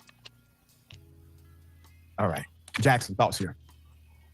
Yeah, I think one of the initial things that anybody would think about when they hear about a story like this is overall vetting and monitoring process in the foster and adoption system, how that works. I grew up with a variety of people who were in adopted homes, and the homes that I knew them in were good, but some of them came from homes that weren't. So, just what types of people this can attract. And because, these people were clearly just completely out of their minds, living out some type of like sadistic torture fantasy. Yeah. Because, this is the type of stuff you see, and it's like, how did you think that you were going to get away with something like this? Like, was there any thought process in that? Like, we're just going to keep them forever, treat them horribly, work them as slaves, not wash them, not give them basic accommodations. So clearly these people are completely insane and, likely going to have a rough time in prison because that's not going to fly well in there. Right. And obviously they're not going to live to be, 105, 112 were the ages for when they're up for parole or something like that. But yeah, I think, the most constructive question that I'm thinking from this is just the overall vetting process for the foster system such that these people could do this at all. And I concur. Our positive thoughts, prayers, vibrations go out to the children. I want to put the judge back up just for a moment. I want to take a moment to specifically say thank you to her. That judge gave them the maximum allowable under the law. That's how you make an example. Well, just to note, Lead Clinton emailed me this video, and it actually wasn't so much about race or enslavement or anything. We talked the other day on a show called Critical African Thinkers about kids, parental rights, and transsexual kids, whether it was okay. Should society intervene? Should government intervene to prevent parents from allowing their kids hormone treatments? And generally the physical alterations aren't allowed. I think you have to be 18. Maybe I'm wrong. But the bottom line is, my assertion is that parents have the right to raise kids as they see fit. And as long as something is within, a legal bounds, it's not the government's job to interfere. Now, if you outlaw certain procedures and stuff like that, those parents have to follow the law. But I would tend not to want to interfere with parents and their children. Based on my personal experience, I probably know my son less than I did a year ago, but up till then, I knew him pretty well. I knew, just looking at, performance in school, whether he was up to whether he was up to no good or not. Parents tend to know their kids, especially if they are very involved in their kids' lives in their school. It's just, hey, this behavior isn't the norm. Then you start investigating. I don't want parents interfered with. Now the thing is ruins a kid's life. That is life. That's kind of a libertarian sort of way to go. But I think I don't exactly know, and I don't think Lee's in the chat right now. So I'd ask him, either through the chat or have him ask him to come up. I don't see how this has anything to do with what we were talking about. These are foster parents. This is obviously illegal. So I don't see the parallel. Maybe he's listening and can respond in the chat. I don't. Yeah, there's obviously, the breaking laws is the line, lead. If you break laws, you've crossed the line. Otherwise, you parent the way you're going to parent, for better or for worse. Any responses before I move on, folks?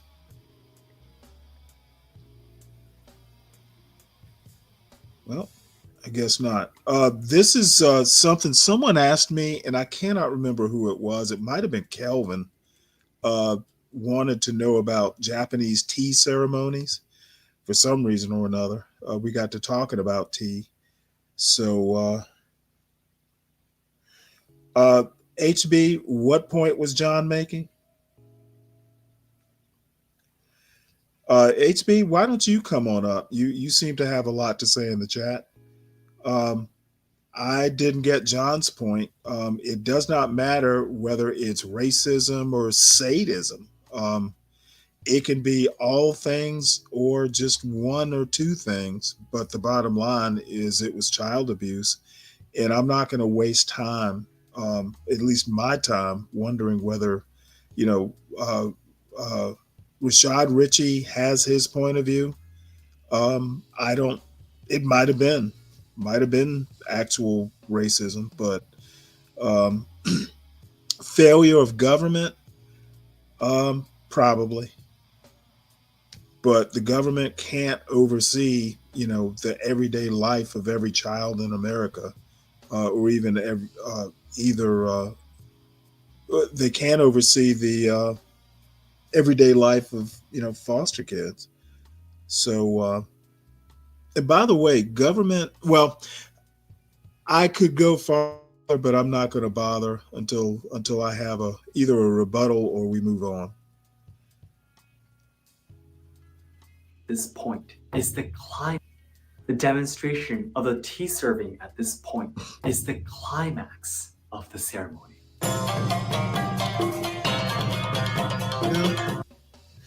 It would be surprising if that. There are many people, including Japanese, who believe that tea ceremony is just about drinking tea.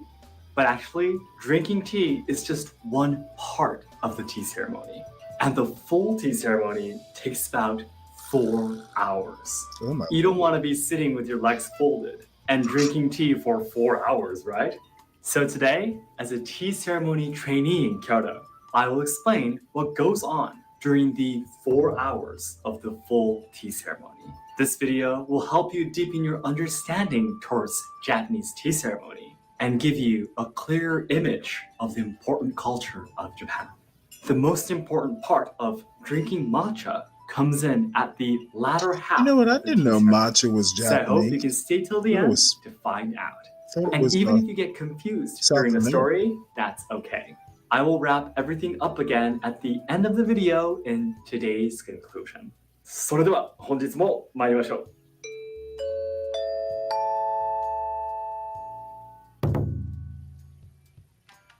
Before we start talking about what happens during a basic tea ceremony, let me first explain that there are actually many different types of tea ceremonies. They can be distinguished by 3 points. 1. How many people will join? 2. What time it will take place? 3. Which style you belong to? 1. How many people will join? A basic tea ceremony can only have a maximum of 5 guests. And on the host side, there are usually 2 helpers who support the main host.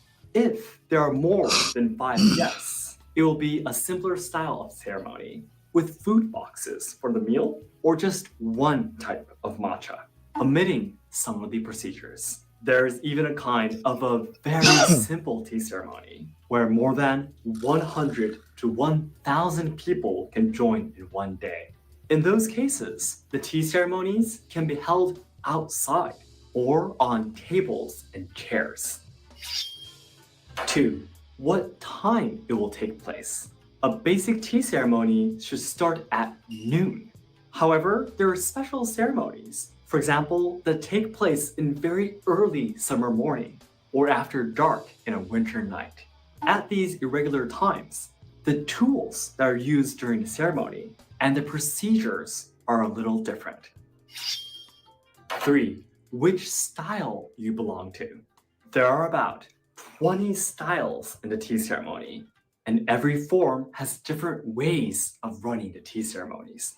However, the 3 main styles called Sansenke, which are inherited by the descendants of Sennorikyu, the founder of tea ceremony, share many things in common. The style I'll be explaining today is the basic form of the 3 main styles. However, the details are different among the 3 styles too. So I will explain just the broad image of the tea ceremony. Number 1, the guests gathering together. Now, let's start talking about how the tea ceremony actually moves on.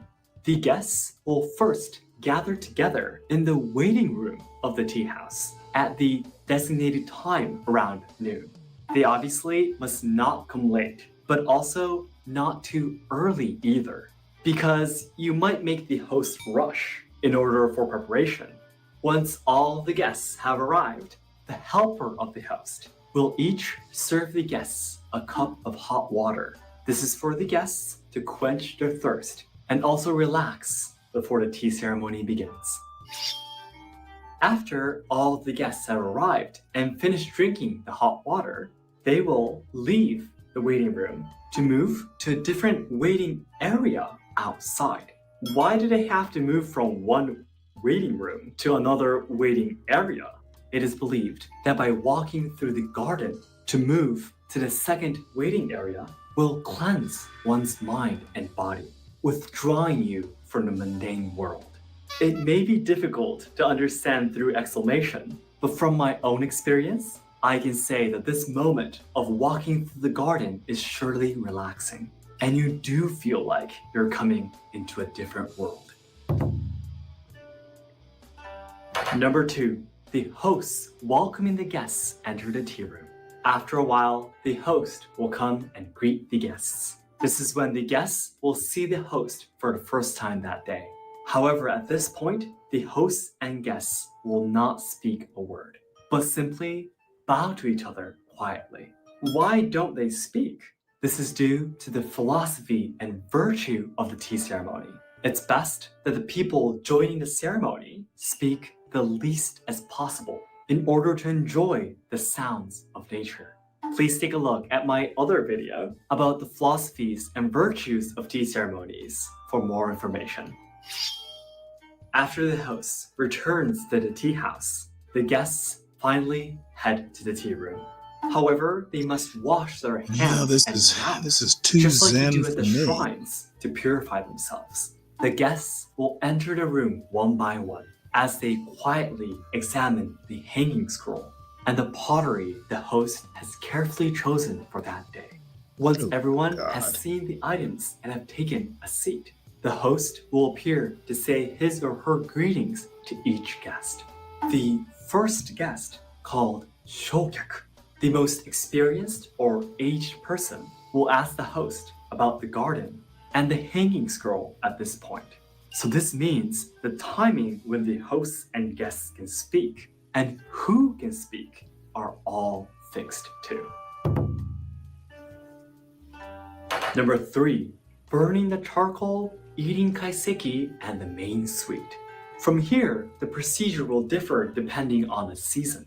If it is a cold season, the charcoal will be prepared first. And if it is a warm season, the kaiseki course meal will be served first. This is simply because in autumn and winter it's cold, so it's better to warm the tea room as soon as possible. But in spring and summer, it'll be too hot.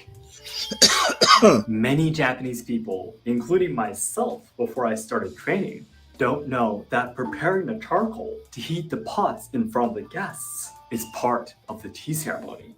It is to adjust the temperature of the room and the hot water at the right timing, and also to burn the incense together with the charcoal. The course meal you eat in tea ceremonies is the well-known kaiseki. Kaiseki is now famous at many traditional restaurants in Kyoto, but originally is meant to be eaten during the tea ceremonies to enjoy the matcha more. You don't want to drink thick matcha with high amounts of caffeine with an empty stomach because it may cause damage to your body. The concept of this course meal comes from the traditions of Zen monks. Kai means the inside of one's clothes, and seki means stone. Like the kaito is the short hidden katana inside women's clothes of the samurai class in case of emergencies. But wait, there's nothing about food. The Zen monks in the past were only allowed to have one meal per day in the morning. So at night, they will become very hungry and their body temperature will drop. In order to endure the starvation and coldness, they would keep a stone warmed up with fire or hot water in their clothes. So the kaiseki course meal is meant to serve simple food that fills your hunger and warms up your body. You will be served with things like rice, miso soup, simmered vegetables, cooked fish, and so on. The guests will also be served some sake as well, meant to relax and purify your body. However, I will not explain any more than this, because I will probably have to make a whole other video just to do so. Every meal comes in a fixed row, and there are many rules and manners that the guests must understand to properly eat everything. After the meal is over, the host will serve the main sweet. The tea sweets are a very important part of the tea ceremony, as it represents the beauty of nature and festivals of each season. It is also meant to enhance the flavors of matcha tea by having something sweet before it. If you'd like to know more about the kind of tea sweets that are eaten in each season, I hope you can check out my Introducing Seasonal Tea Sweets series. You know, he sounds just 4, like George short Takai. break. After the guests have had the main sweets, the host must get on with the next preparations. And the guests need a break too to stretch out their legs. The guests will leave the tea room once to wait outside again at the waiting area. At this timing, the host will change the hanging scroll to flowers. Once the host is ready, he or she will ring a small gong to let the guests know. Why doesn't the host just come to tell them that everything is ready? It's the same reason why they didn't speak at the very first time they met. It's to avoid speaking as much as possible. After the guests listen to the sounds of the bell, they will again purify their hands and mouth and re-enter the tea room as they examine the flowers. Number 5, drinking the 2 kinds of matcha. Finally, at the very last part of the tea ceremony, the matcha will be served. You don't drink just one kind of matcha, but actually 2 different kinds called koicha, the thick tea, and usucha, the thin tea.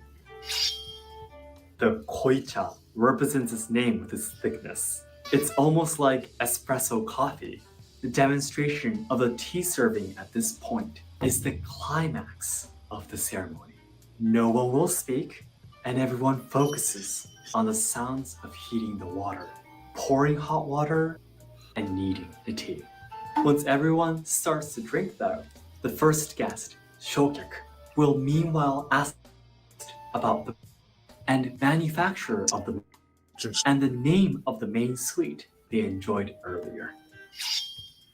After the koicha has been served to everyone, the host will add charcoal and burn incense again.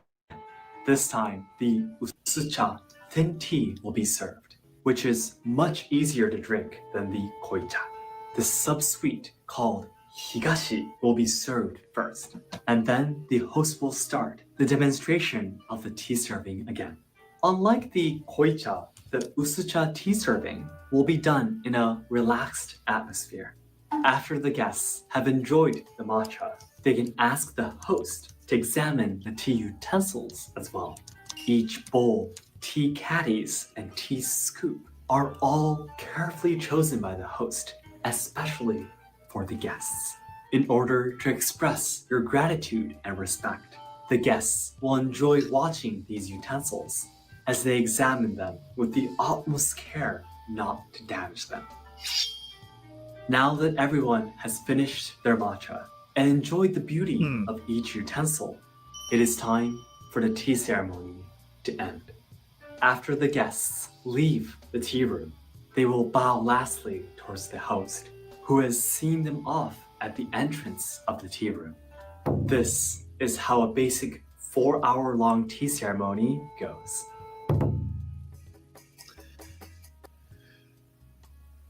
Okay, I don't think we need a conclusion to that. DiCapriono, the only thing I have to say about this is I don't think the tea ceremony will be appropriated anytime soon. My appreciation of this tea ceremony thing is that I am not obligated to do it. Thank God I'm not Japanese. So others may feel differently. Again, I want to say it was Kelvin who asked me about this, and unfortunately, Kelvin isn't here to take responsibility for this request. But I've never been to one, obviously, but it looked cooler than that the last time I saw a video about it. The presenter that it's kind of, it seemed too cumbersome for me to ever want to what do you have to say, Dave? Stanley, at a tea party, motherfucker, you got my any Bud Light? I would never do that, Dave. I would be polite. And actually, I'd never go to one. I have arthritis in my knees, and they would have to give me a chair, and I wouldn't want to impose.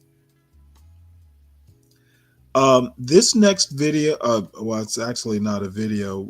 Actually, John, I'm glad you're here. This is in response to something you mentioned a few days ago about blacks never writing classical music or being involved in it. And I happened to just Google it, and this is the Colorado Symphony blog. Apparently, there are a few notable. And I think I knew this, but I didn't realize Samuel Taylor Coleridge was mixed race, the poet. But apparently he wrote. Was it Coleridge who wrote "Rime of the Ancient Mariner"? I think it was him. But apparently he was a music composer, classical music composer too. So, and I thought maybe I would do a video essay on it, and I still might, but I'm sure the music that's involved in this is is probably copyrighted, but there are 10 black composers in classical music to know.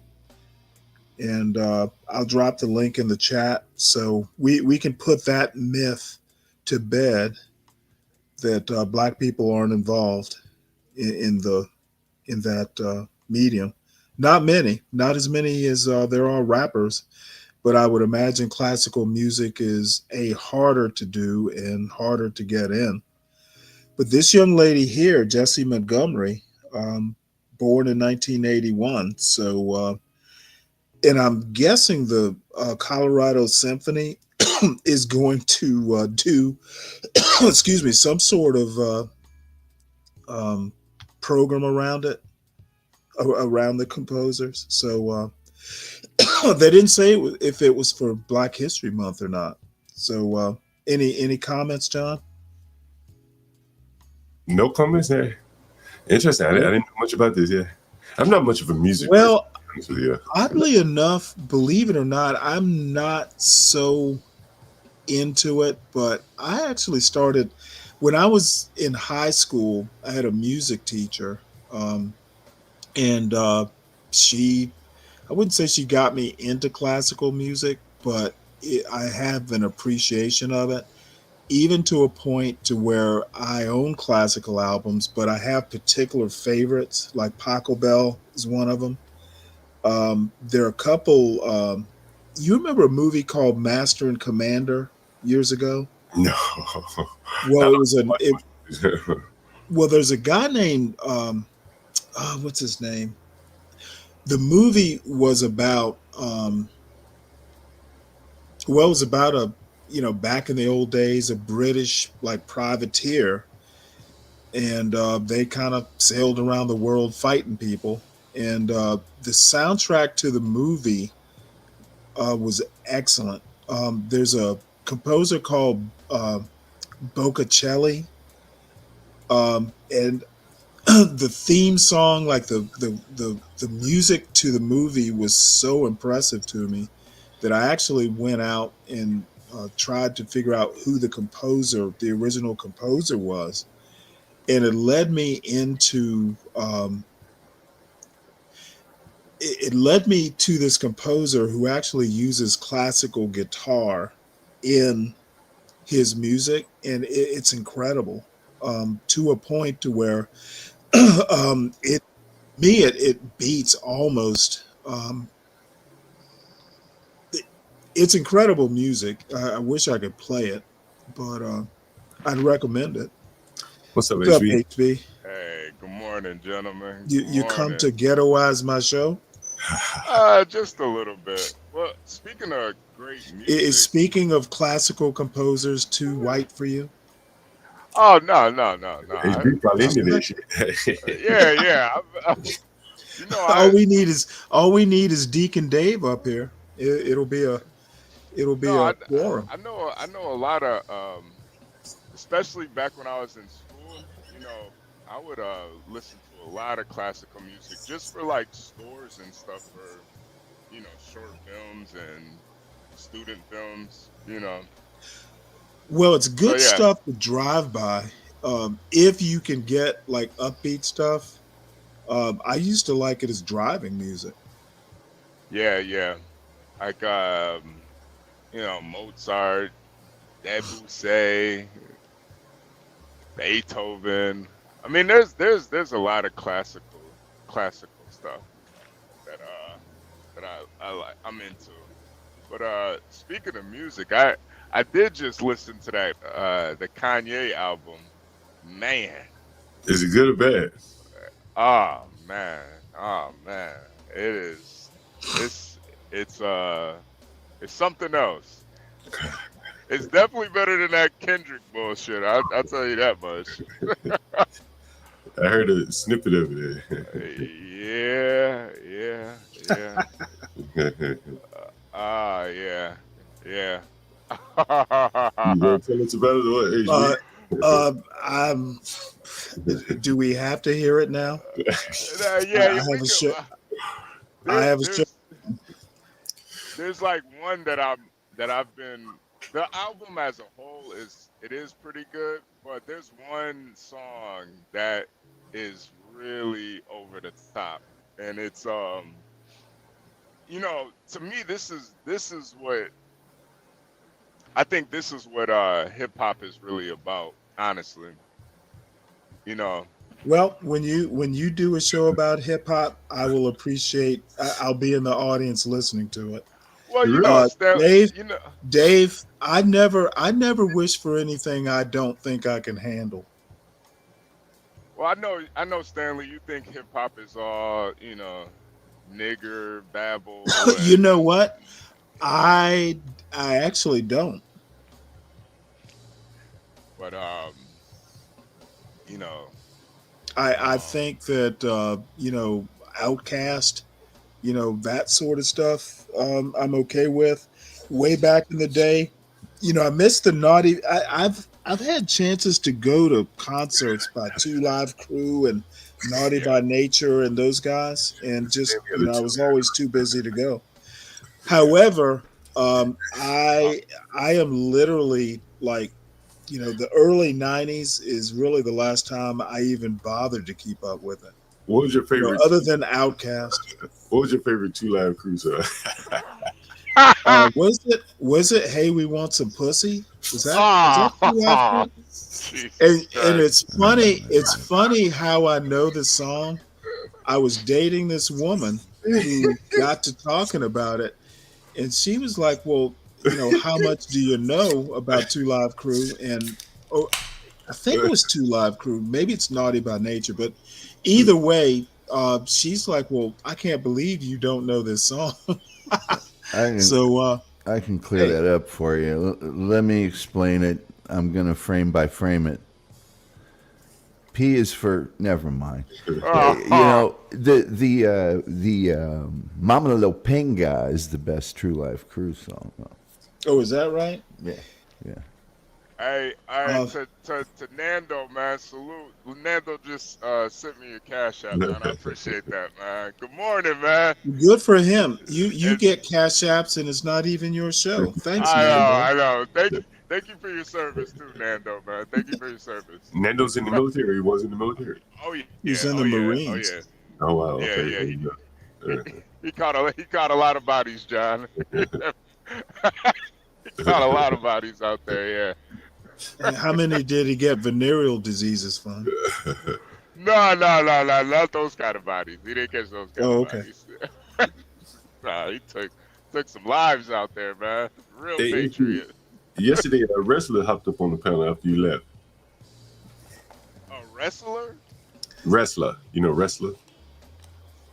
Oh, no. I've never heard of him. Oh, okay, yeah, he's there. Okay, well, you guys were about to start a show, right? No, we just talking. Stanley, go ahead and do what you do, man. But let's HP ready to start. Whatever you're going to start, you're going trucking.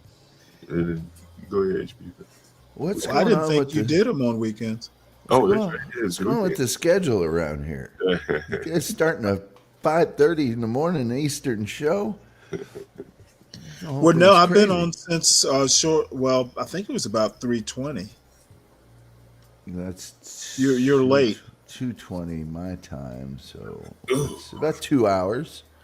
Wait, it's 2:20 your time, Tom? Where are you at? Dallas, Texas, man. Wait, it's like 4:20 in Dallas. It is now, but he said he started at 3:20, which is 2:20 my time. Oh, okay. Man, I'm over here in Lake Highlands. I'm like, you're on the other side of the world over in Fort Worth, right? Yeah. Well, I'm actually in Michigan right now, but yeah. Where in Michigan? Like right outside of Covert. I don't know if you know where that's at. He's in Flint, Michigan, where they still have leaded gas. No. Because they have extra lead. No, I'm maybe like 50 miles west of Grand Rapids right now. Oh, okay. I got. Yeah. You going trucking this morning, HB? I'm gonna be going on my break this morning. Oh, okay. So I'm just I'm just trying to troll Stanley this morning. Oh, is that what you're doing? Oh my Lord. Someone want to know what's the weather like, HB? It's actually pretty decent. It's like a cool 30, 38 degrees out here, man. It's That's pretty decent. a bunch of crap. Well, for Michigan at this time of the year, 38 is like summertime. I used to live in Detroit. I know all about that. And I used to live in Midland too. When I was a real small child, I lived in Midland. Dad worked for Dow. Where's Midland at? Midland, Michigan? Midland, Michigan. Yeah. Didn't you live in Detroit? Yeah. I'm trying to think. Okay, Where's so Midland Midland is kind of near Saginaw. It's okay. I got you. but it's the Dow Chemical headquarters. Okay. Yeah. But it's 62 here in Dallas right now. Yeah, I can't wait to get back. Jesus. Yeah. Jesus. I got some new attachments for my rifle. I'm testing I'm out. so glad you said rifle. Yeah. There you go. Some new attachments. Yeah. No. That got a little spooky. Really, man? I'm not gonna say nothing. But yeah, Stanley, you should check out the new Kanye album, man. I think it might piss you off. Why? I don't know. Well, here's the deal. Do I have to pay for it? Because if I do, I'll wait for the freeware. Oh no. This album, I'm starting to kind of understand what Kanye's trying to do. He's basic. I think what he's trying to do is make himself so unmarketable that he is forced to kind of own everything on his own, because he's kind of like in a place where he doesn't trust anybody. He doesn't trust black people. He doesn't trust the Jews. He doesn't trust white people. Well, you do know that's a sign of some sort of mental illness, right? Oh, clearly. But, okay, well, why would the paranoia, that sort of stuff?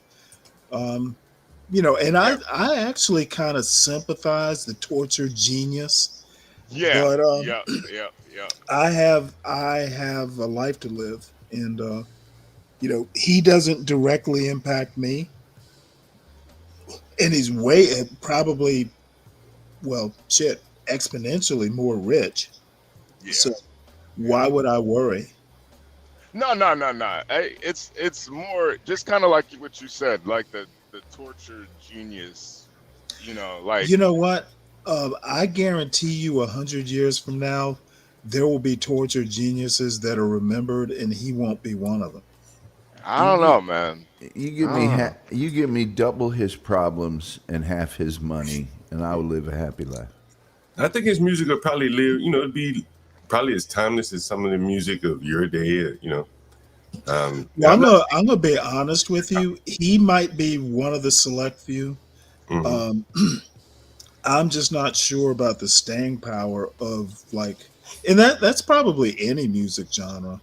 It'll be about maybe 1% of rap that will be timeless. Everything else, the 99%, I doubt it. I think he'll be in that 99%, that 1%. Honestly. Yeah. Well, you're an expert. I literally, other than what I've heard, on like radio or music services, I don't seek his music out. There are probably songs I've heard that I thought were good and didn't know it was him. Yeah, probably songs you heard from other people that he had some impact on.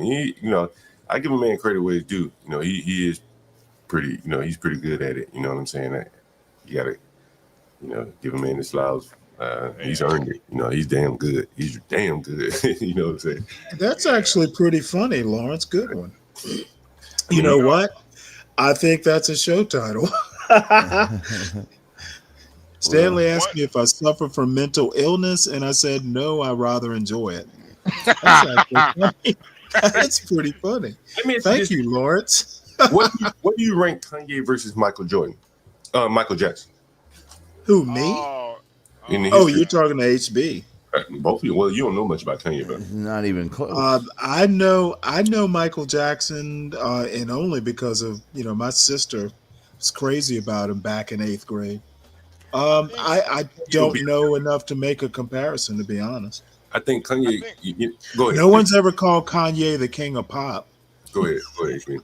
I think it is a really good comparison, just because Michael and Kanye, like the similarities are kind of like they kind of are like that tortured genius, and they're kind of like going against the system a lot. They're not like go along get along type of guys. But I think Michael obviously is a lot more talented, but I think Kanye. I don't know. Michael didn't write a lot of his songs. Yeah, but he could dance. He was an amazing dancer and a much better vocalist. I'm more, you know what? If a songwriter writes his songs, and I know, there's sampling and all that stuff, I'm much more willing to call somebody a genius if they write their own stuff. Because, John, I got a feeling if Michael had Twitter back then, he'd be going on these rants just like Kanye does. Yeah, he was starting to crash out, Yeah, late in his career. I honestly, as I look at it right now, I think Kanye got him. I think he got him. So it depends on what you're talking about. Michael Jackson destroys him in record sales. He also did write a lot of his own songs. Billie Jean, Beat It, Don't Stop Till You Get Enough, The Way You Make Me Feel.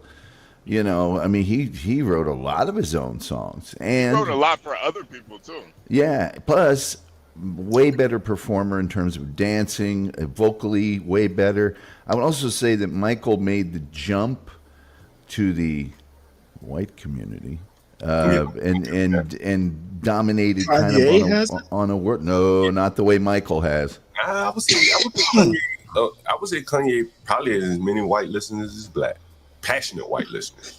Yeah, that might be true, but I know at least one racist. I read him online, and people will call him a racist. He raves about Kanye. He's the greatest musician ever.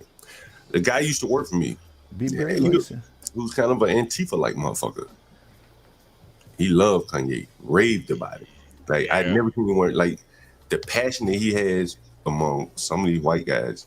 They really recognize his talent. I don't think that's untrue. I think that's very true. It's just that Michael Jackson became like such a household, unthreatening. Dayton Brooke Shields. Of course, Kanye was with Kim Kardashian, but I think Kanye has jumped a lot of genres. It's gospel. He's done R&B. He's written a lot of songs. I would listen to a Janet Jackson song from Demita Joe. I was like, damn, I like this. I always liked this song. Damn, if it wasn't Kanye West that did the song. Kanye never caught his head on fire.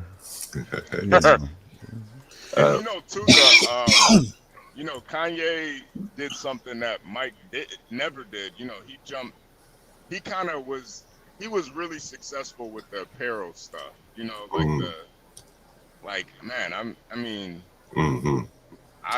majority of people I see wearing Yeezys are, soccer moms and stuff. But Michael was much bigger in endorsements. That's true. Yeah. Every product on the world wanted him advertising it. He was on fire. He was totally on fire with that Diet Pepsi. And then DiCapriano says also Kanye sampled. Just saying.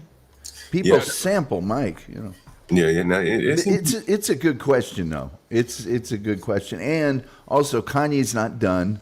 I don't think Michael's coming out with any new material soon. And so he's still got more legacy to generate. Yeah, I think Kanye got him. I think, but Thriller is still the #1 selling album of all time. And that's not even...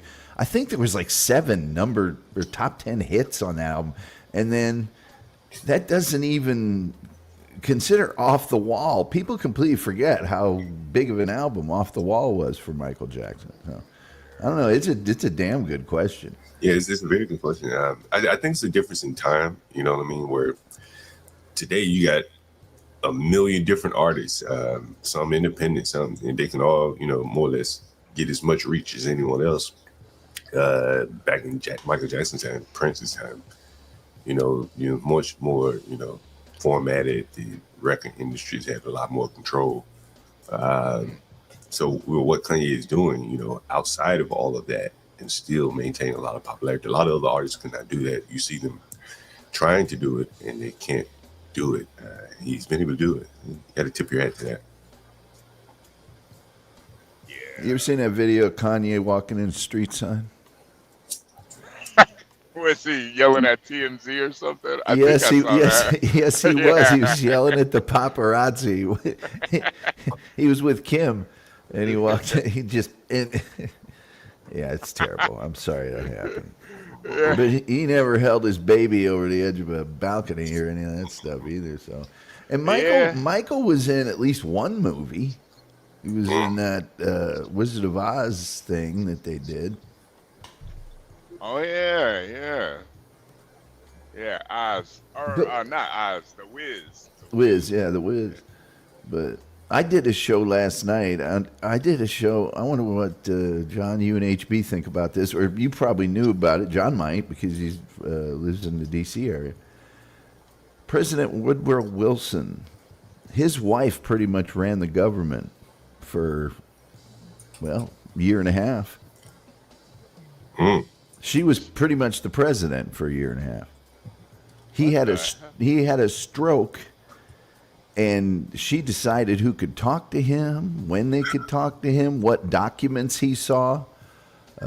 She interpreted for him, all that kind of stuff. It was a known thing. Yeah, you couldn't even see the president. You'd have to just talk to her, and she said, "Well, I'll go tell him, and then I'll tell you what he said."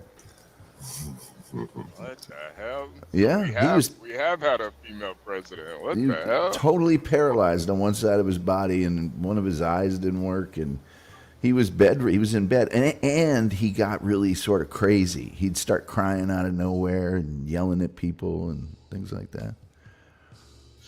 So what do you guys think about that? I mean, did she do a good job? I never knew that. It was right after the World War I had ended, I guess. I don't know. We didn't get back in any other wars. Well, didn't the Great Depression happen right after that? Well, 10 years or so after that. Yeah. But anyway. Yeah. That is pretty interesting, though. What the hell? So what was the vice president doing at that time? He was scared of her. Everybody was. The Secretary of State called some cabinet meetings without her or the president, and she had him kicked out. Jesus. She was really stubborn and domineering and stuff. Yeah. Oh yeah. Man. Stanley, what do you think? Stanley's making some avocado. Oh no, I think that I think she did a fine.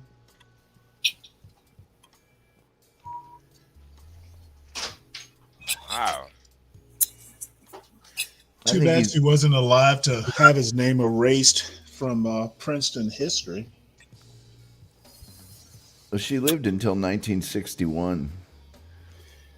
Well, yeah, the Woodrow Wilson School of International Policy, or whatever it was, their foreign policy outfit had his name on a building. You didn't see that? Well, I know Tom did. Yeah. Basically, they have tried to distance themselves from. He was a virulent racist. Oh yes, and she had been brought up in the lost cause theory. Yeah, well, I mean, Woodrow Wilson had an integral part in that. He was a history professor. Yeah.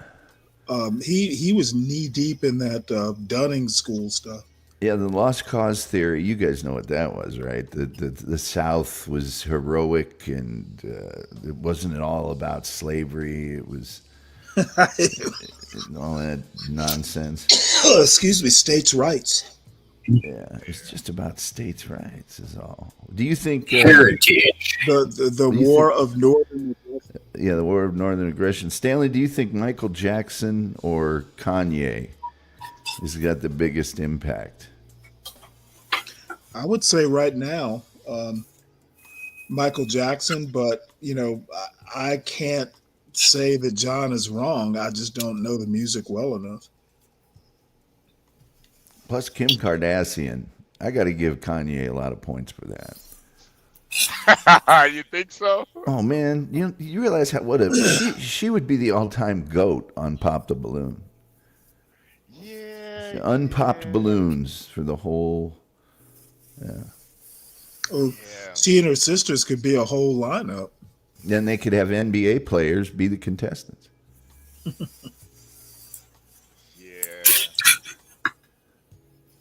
Well, the ones that aren't in the hospital. Poor Lamar. You know what? I actually think Solid Snake has the best take.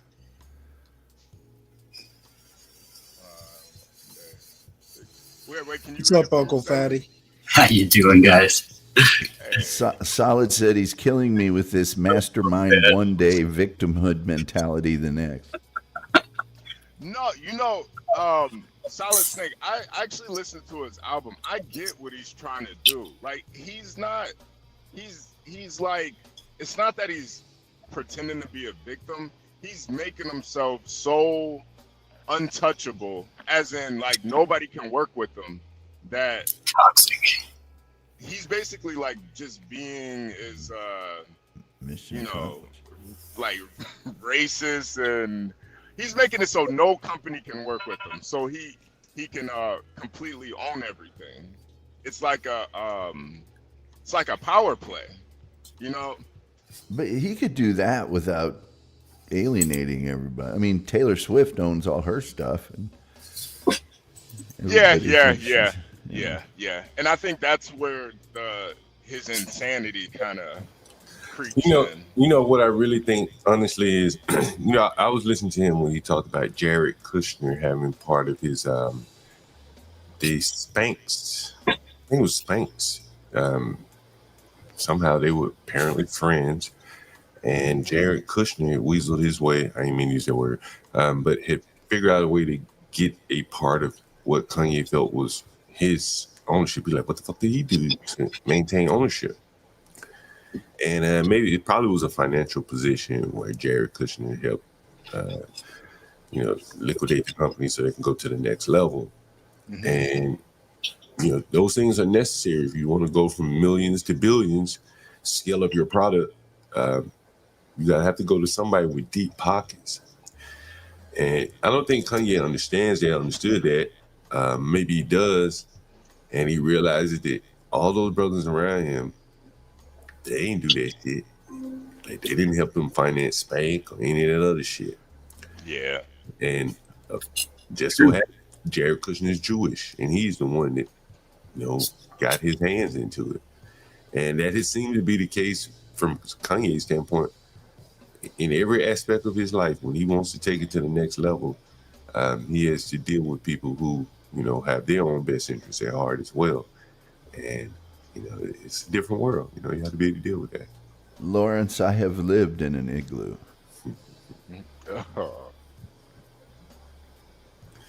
In the Arctic Circle. The same people that made him rich, he's mad at, Well, no. I don't think he's mad at him though, John. I think what he's doing is trying to make it so they can't work with him anymore. I don't think he's really mad at him.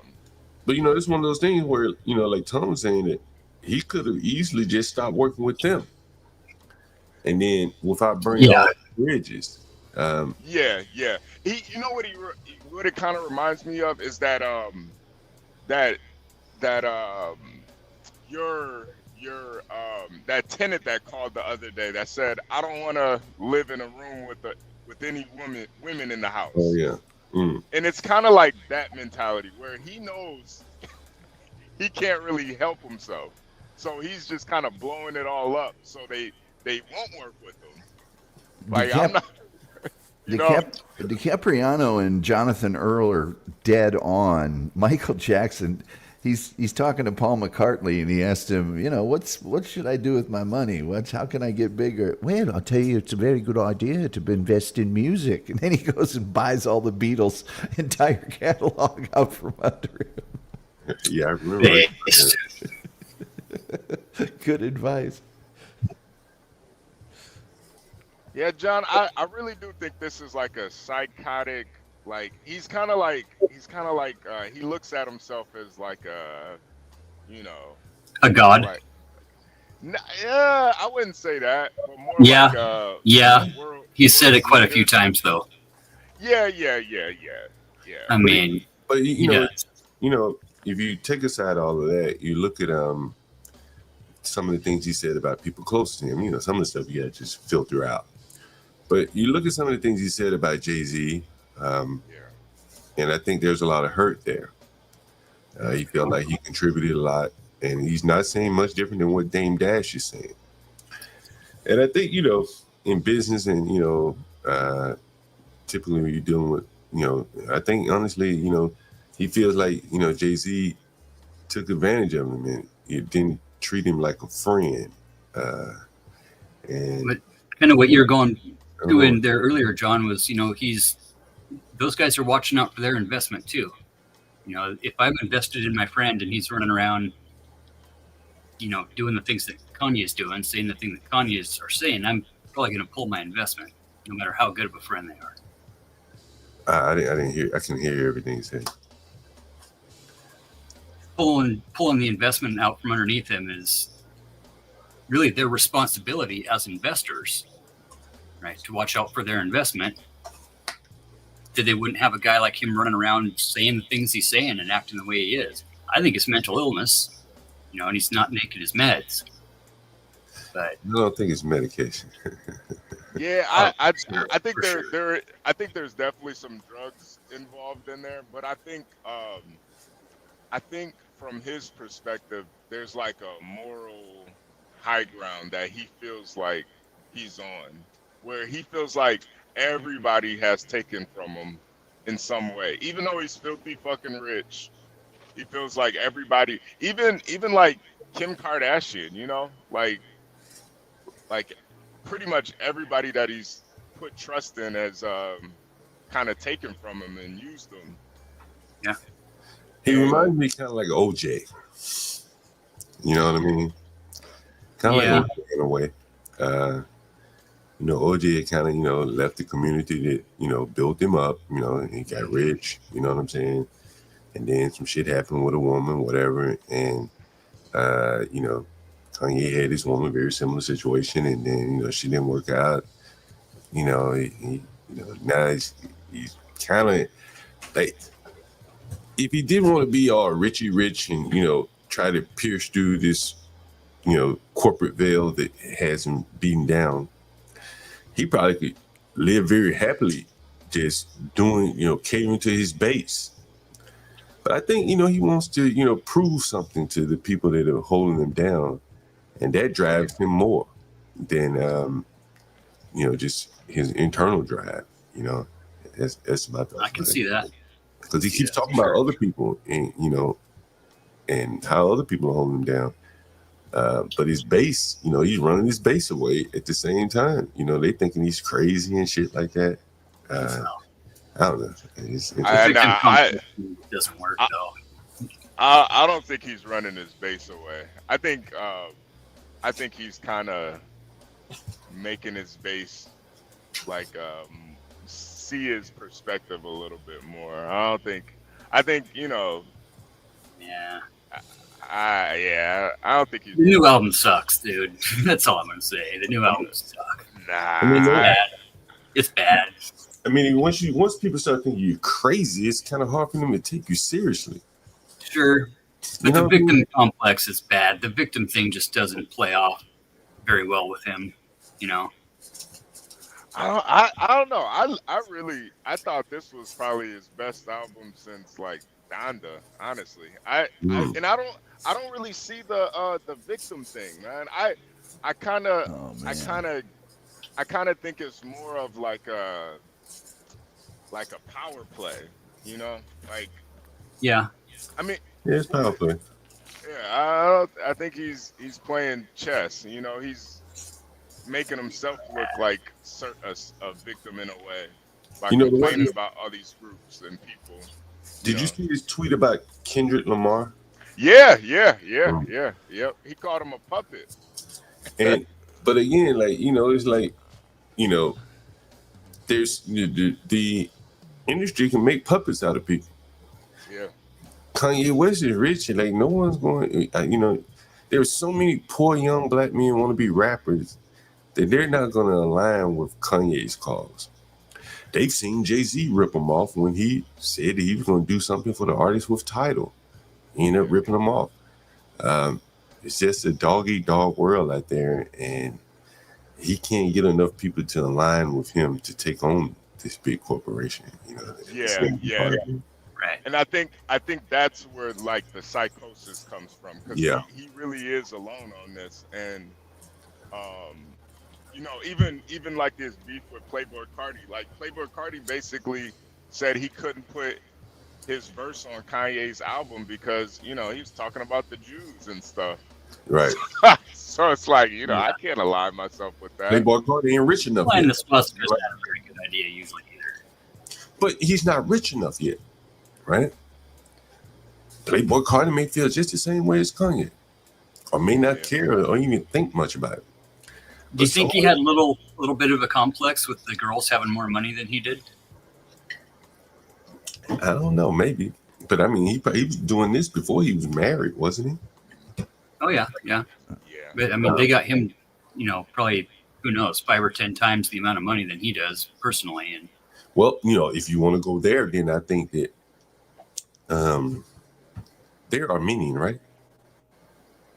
Yeah. I think so, yeah.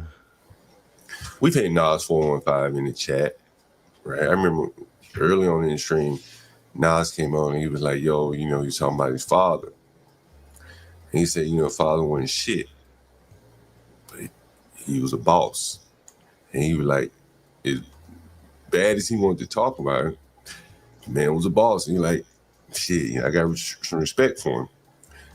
Kanye dad, if you listen to him, was driven out of the family by his mother. He blames it on liberalism in Chicago and public education and all that kind of shit. This is what he says. Yeah. So that, that bond with his father, when he looking at this family over here, strong family, Armenian motherfuckers that went through genocide, like they close. You can't break them apart. His shit been broken. His father and mother were broken apart. Let him tell it. By liberalism. That's what he says. His family been broken apart, and he blames it on all these other things. I don't know what the ins and outs of it are.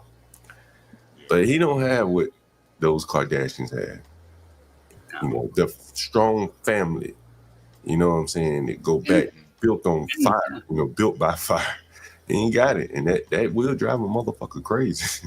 Yeah, well. You look at young Jesus. Look at Jesus, same shit. Right? Yeah. Married into a family with strong bonds. I think I think what made him go crazy with Kim was that, she was basically trying to bring him over to the Democratic Party, and then he found out that she was like basically getting like directly spoken to by Hillary. Mm-hmm. And he had no idea she was even connected to the Clintons at all. Mm-hmm. And it kind of fucked him up. All I know is I'm eating a burger cooked on a George Foreman grill today out of respect. Yeah. Oh yeah. Shout out to the champ. And man, what does that Pete Davidson have working? Man, he's been with him. Come on, Confidence, bro. Look It's all at about his. confidence. Really? Confidence, I'll bro. take you a That's all it long is. way, but he's still Pete Davidson. I mean, Yeah. Well, he's got a portfolio. Yeah. of what? Women. Yeah. He's got a chick folio is what he's got. But man, oh man, it's almost like he just looks away. I'm gonna just knock that one off, that one off, that one off. Yeah, I think he's fucking evil, man. Pete Davidson. It's that Staten Island swag. He's he has a history of like kind of taunting guys after they break up with their girlfriend when he gets with them. Yeah. He did it with oh man, I can't remember that guy. This white boy rapper who killed them. Well, OD'd, but he was with damn, I can't think of his name. Somebody in the chat might know. But the guy OD'd because he was with his girlfriend sending like pictures of them together afterwards, and he did the same thing to Kanye. He tried to make him kill himself. It was that guy is fucking sick, man. Ariana Grande. Yeah. Ariana Grande and Mac Miller. Yeah, thank you, Nando. That's the one. Yeah. Kate Beckinsale. Margaret Qualley, that chick from Once Upon a Time in Hollywood. Kim Kardashian. Come on, man. Telling you, if you want to get a chick, just wear a ring. I think he was married to Kim. It just didn't really work out. And he taunted Kanye like crazy. Yeah, he did, man. Got his kids tatted on him. That's brutal, man. That's fucking crazy, motherfucker. Hey, Like, what would you do with some shit like that, HB? Man, my first thought would probably be to crash out. I would have to just, probably start going to church more or something, man. I don't know what I would do in that situation. It's like a whole nother level of disrespect. I've never seen anything like that before. Really, I mean, I don't know. Weren't they posting pictures of her laid up in bed with the guy? Yep. Oh, yeah. I got a question for all you guys. What is it with famous people that think they have to date another famous person? I think it's kind of like a hierarchy thing. Like, it's just hard for somebody that's super famous to date somebody that's not. That might I think there's a familiarity there of lifestyle, and it's real hard for them to even be in public, let alone to meet somebody in public. And when you're in the lifestyle, you're kind of in that paparazzi phase. You're not really in general society, so there's that disconnect that is a common bond. Plus, like you say, maybe that's all you're exposed to. Yeah. Man's only as faithful of his choices. You're not hanging out with a bunch of normies, right? You're going to shows and you're bouncing around in your private jets and yeah. Because you got a lot of them that do date, but it's always kind of like, well, she was the makeup artist on my movie or whatever, so it's still access, I suppose. Love hides in familiar faces. Like work. Yeah. Yeah. Hell, my daughters are still on first name phone call basis with Kim and Chloe. Yeah. Actually, really cool people for the most part. I haven't really had any problems with any of the upper 1% that I build houses for up here. And Kardashians are actually pretty based people when they're not like on TV and shit. Kanye is a different story, man. He was a fucking freak. Completely like standoffish and hierarchical. Guy went down into town when they were in town here and spent $1,000 at the local Goodwill thrift shopping, right? With his earphones on, ignoring everybody. Yeah, it sounds pretty Kanye right there. Which is, I can understand that, but at least like sign an autograph for a kid, maybe say hi, I don't know. It's just kind of a douche. Autograph some thrift store items and make the price go up. Something like, basically spend a whole day running around town and just making a scene, you know. I do think he's got a big victim complex and is definitely off his rocker when he's not taking his meds.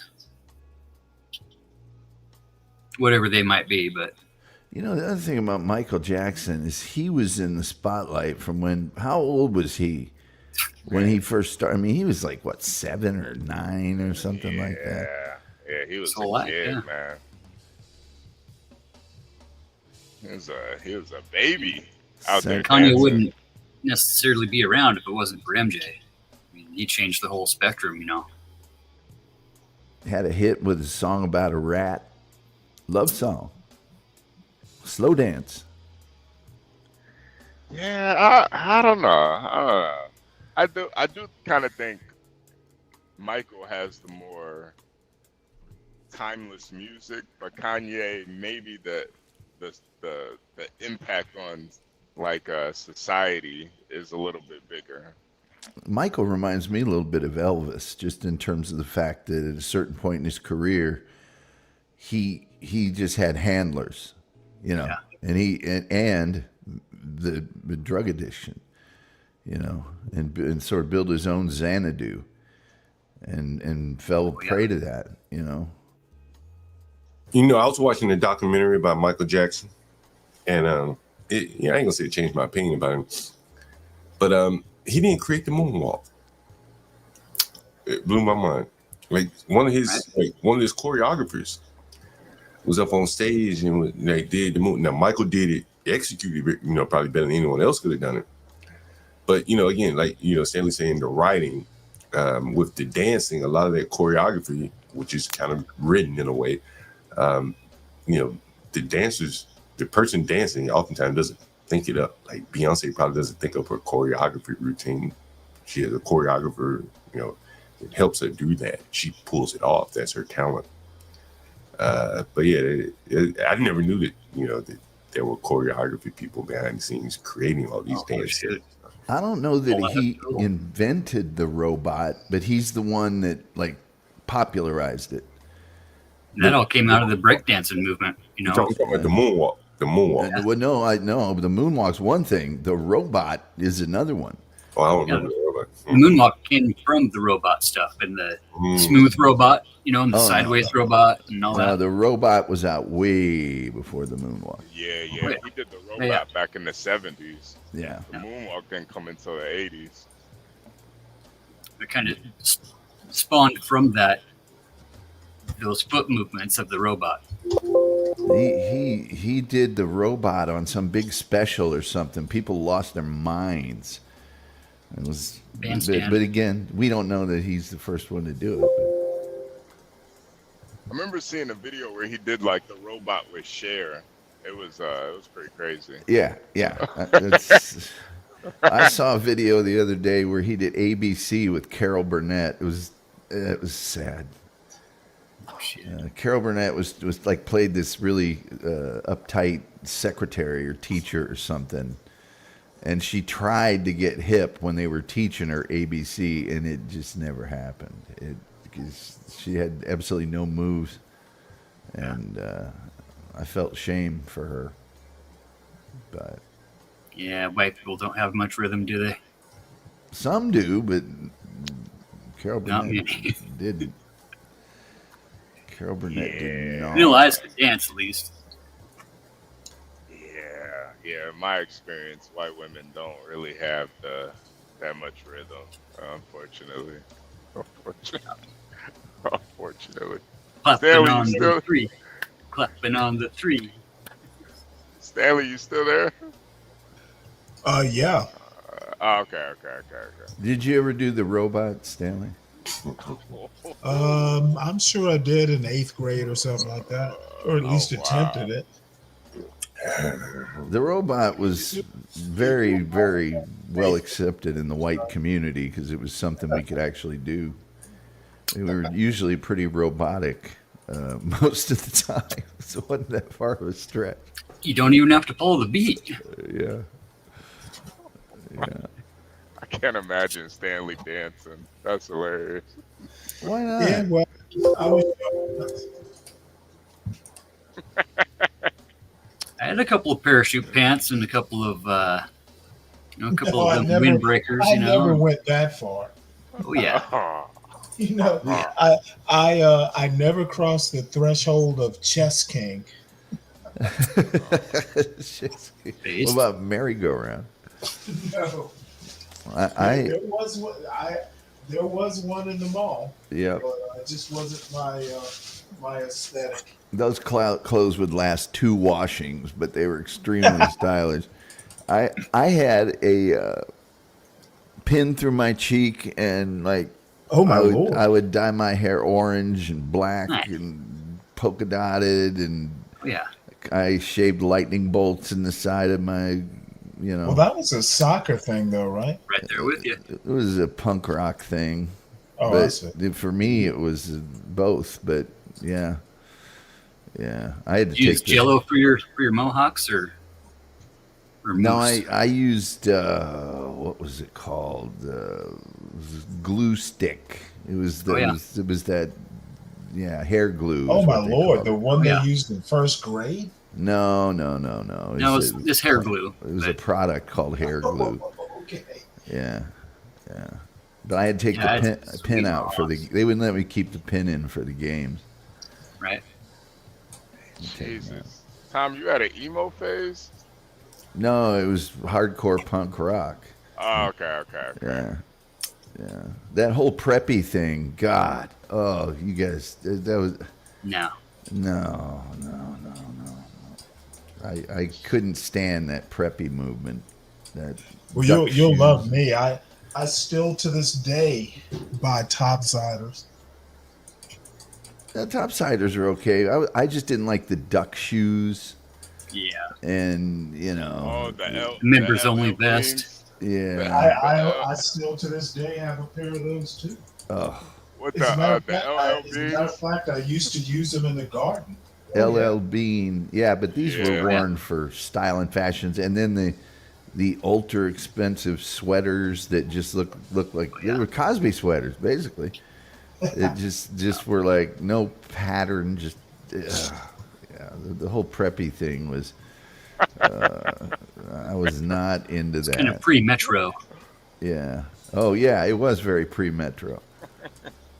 Hey, yeah, Nando, I don't have a problem with LL Beans, man. I like those shoes, man. What do you wear when you're trucking? Do you wear like a work boot, like I have like some Timberland, some Timberland? No. I have like some cowboy work boots. Okay. Yeah, they actually got they're like the Wolverine, work boots, but they're like cowboy boots, so they come all the way up. They actually got like a American flag on the side. Of course, I would expect nothing less. I like that speaks for itself. I like Wolverine. Taiwan. Jonathan, Sex Pistols are probably my favorite, but everybody knows them, so I'll just say Sham 69. Big Sham 69. Operation Ivy. Yeah, Tom, I learned real early that, out on the road, you need a good pair of work boots. When I first got out here, I was wearing some like Air Force Ones. I killed them. Like in the first 3 weeks, they were done. It's like, I need to get some work boots like those. Why is that though, HB? Why did the shoes go out like that? Man, because sometimes I might pull up. It's the whole parking lot might be frozen over, or I'm like driving on a gravel road to some farm or something, or it's a straight dirt road, that I'm dropping a trailer at. Like I've dropped. I picked up and dropped trailers. The whole place is flooded. So it's like you need something that can withstand like all terrains. Yeah. Man, I got a pair of Timberland Pro Series work boots. They're indestructible. Yeah. It's I don't care what you're doing, ripping out carpet, whatever. They just to last forever. Yeah. And plus, I would always see like the old truckers, like the old timers. They all had on these, you know, like cowboy work boots. So I was like, man, if it works for them, you know, I probably should invest in a pair too. Do you drive with those on a long trip, or do you put something more comfortable on? When No. I put some you know, some slides on while I'm driving, but I never like they literally don't leave the truck at all. I don't like I kind of hate truckers that like walk around with their slides on. You see like a lot of migrants that kind of do that type of stuff. Do you have a big giant like room behind your? Yeah. Yeah.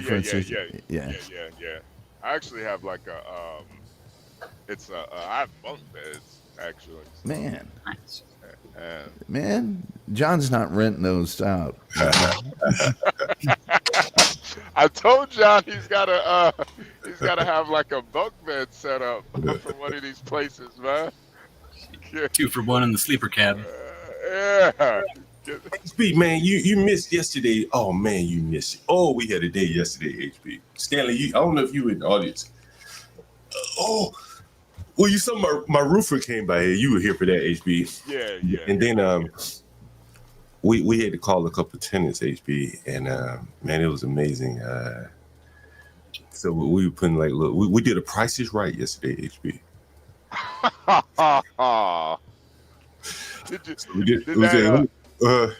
Did that one guy who said he didn't want to live with any girls? Did he get a room? I gotta tell you about that. We're gonna call him this morning. He said, "Man, can we just rent all the rooms in the house?" That's what he said. He said, "I got a team. Got a team of Africans with me." Hey, this sound like Chance the Rapper. He said, "I got a what? Remember that? You don't want no problem with me." I got a redhead nigga. He got a bunch of African niggas. He said he want to rent the whole house, all the rooms. Oh man, John, they might not move out if you give them the right price. They might be here for years. And so then we called the black guy, the lawyer, and so we did Price is Right. We said, everybody put in how much money, you know, like what the price of the item, how much money you think he got in his pocket, right? Oh man. And you know, it really was telling because people were like,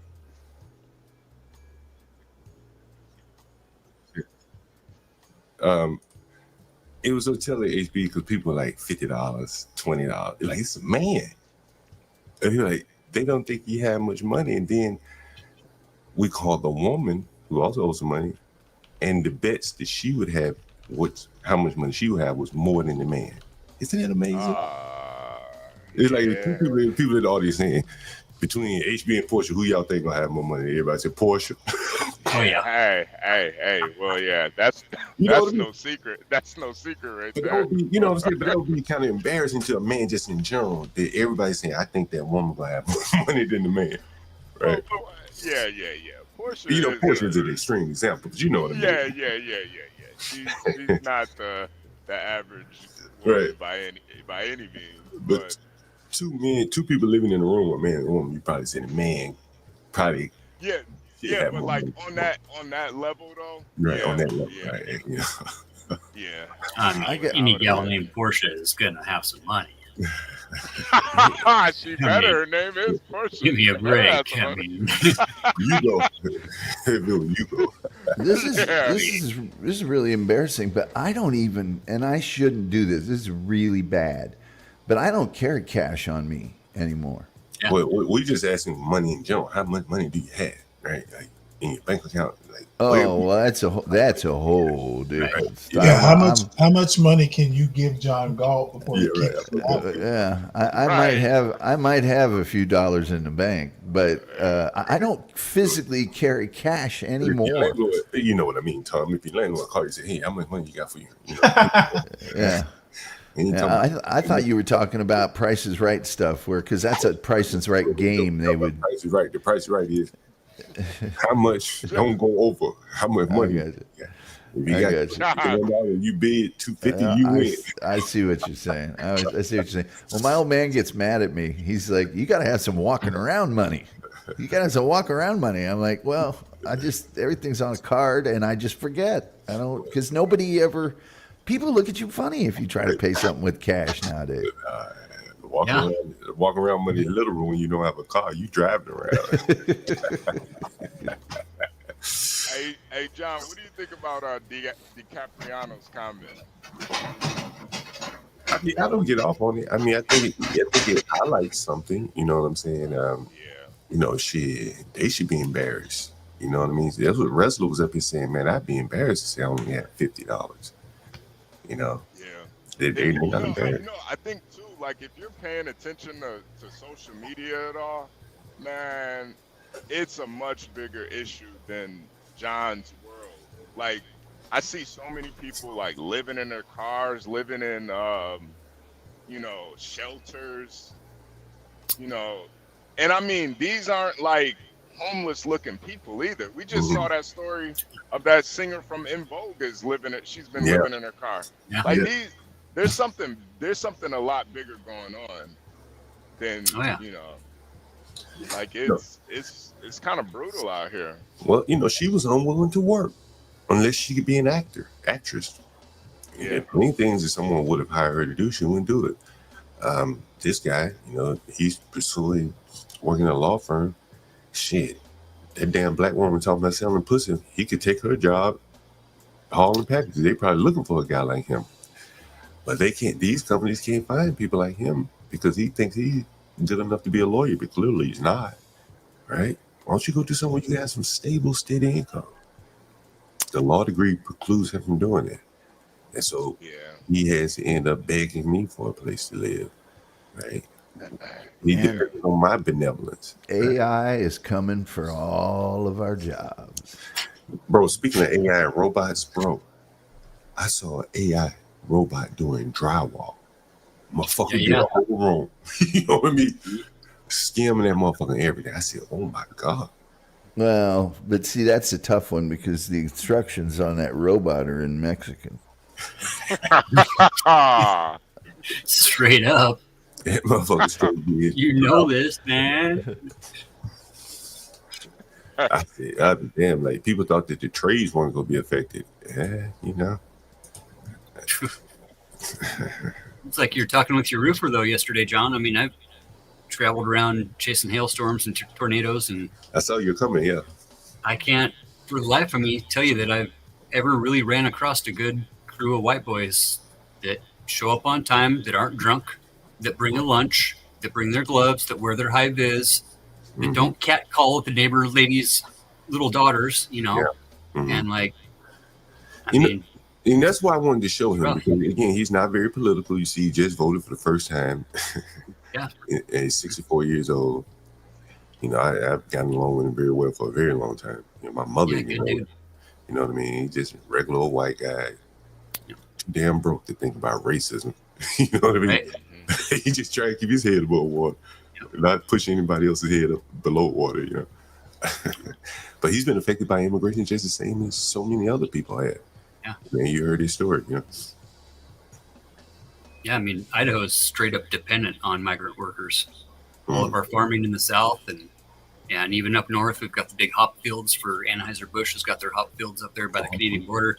I mean, there's 200, 250 full-time seasonal workers. They're not here in the wintertime, but they're here 9 months out of the year, and they're working their asses off. And, I mean, he even tipped his hat to the migrants. He said, man, the Mexicans, he said, man, they're hard workers. He said, they're good work.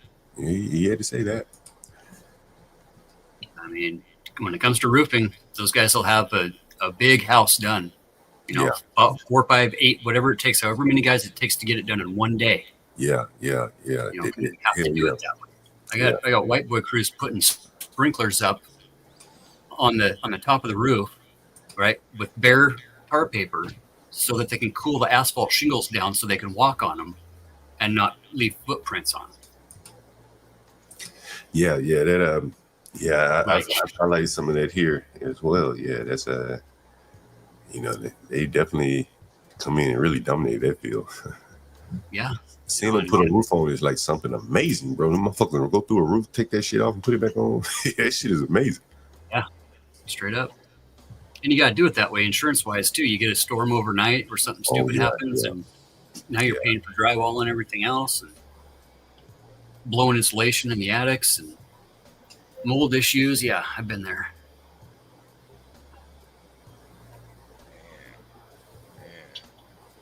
When's John Galt show going full AI, 24/7? I need me a robot dog.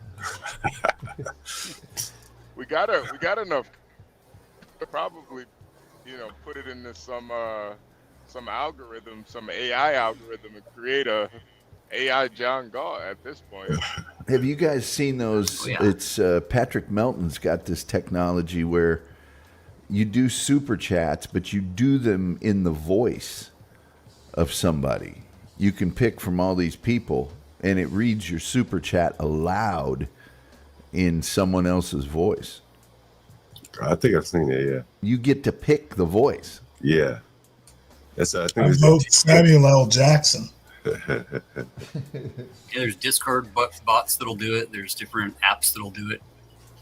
Yeah, some of these AIs are they're really insane. I saw, I don't know why IG was suggesting it to me, but there was like a AI therapist. So I was like, what's going on? So you can get therapy from AI now. You can go talk to an AI. Well, since we fired all the guys at the VA suicide hotline, we can just implement some AI then, I guess. That actually does make sense. Waste, fraud, and abuse, Yeah. Waste, fraud, and abuse, Yep. I've been trying to figure it out, though. I made that quote a couple nights ago for Stan that democracy dies with applause. Is that Braveheart or is it a Star Wars? Or what? Might not have been even Braveheart. It might have been like.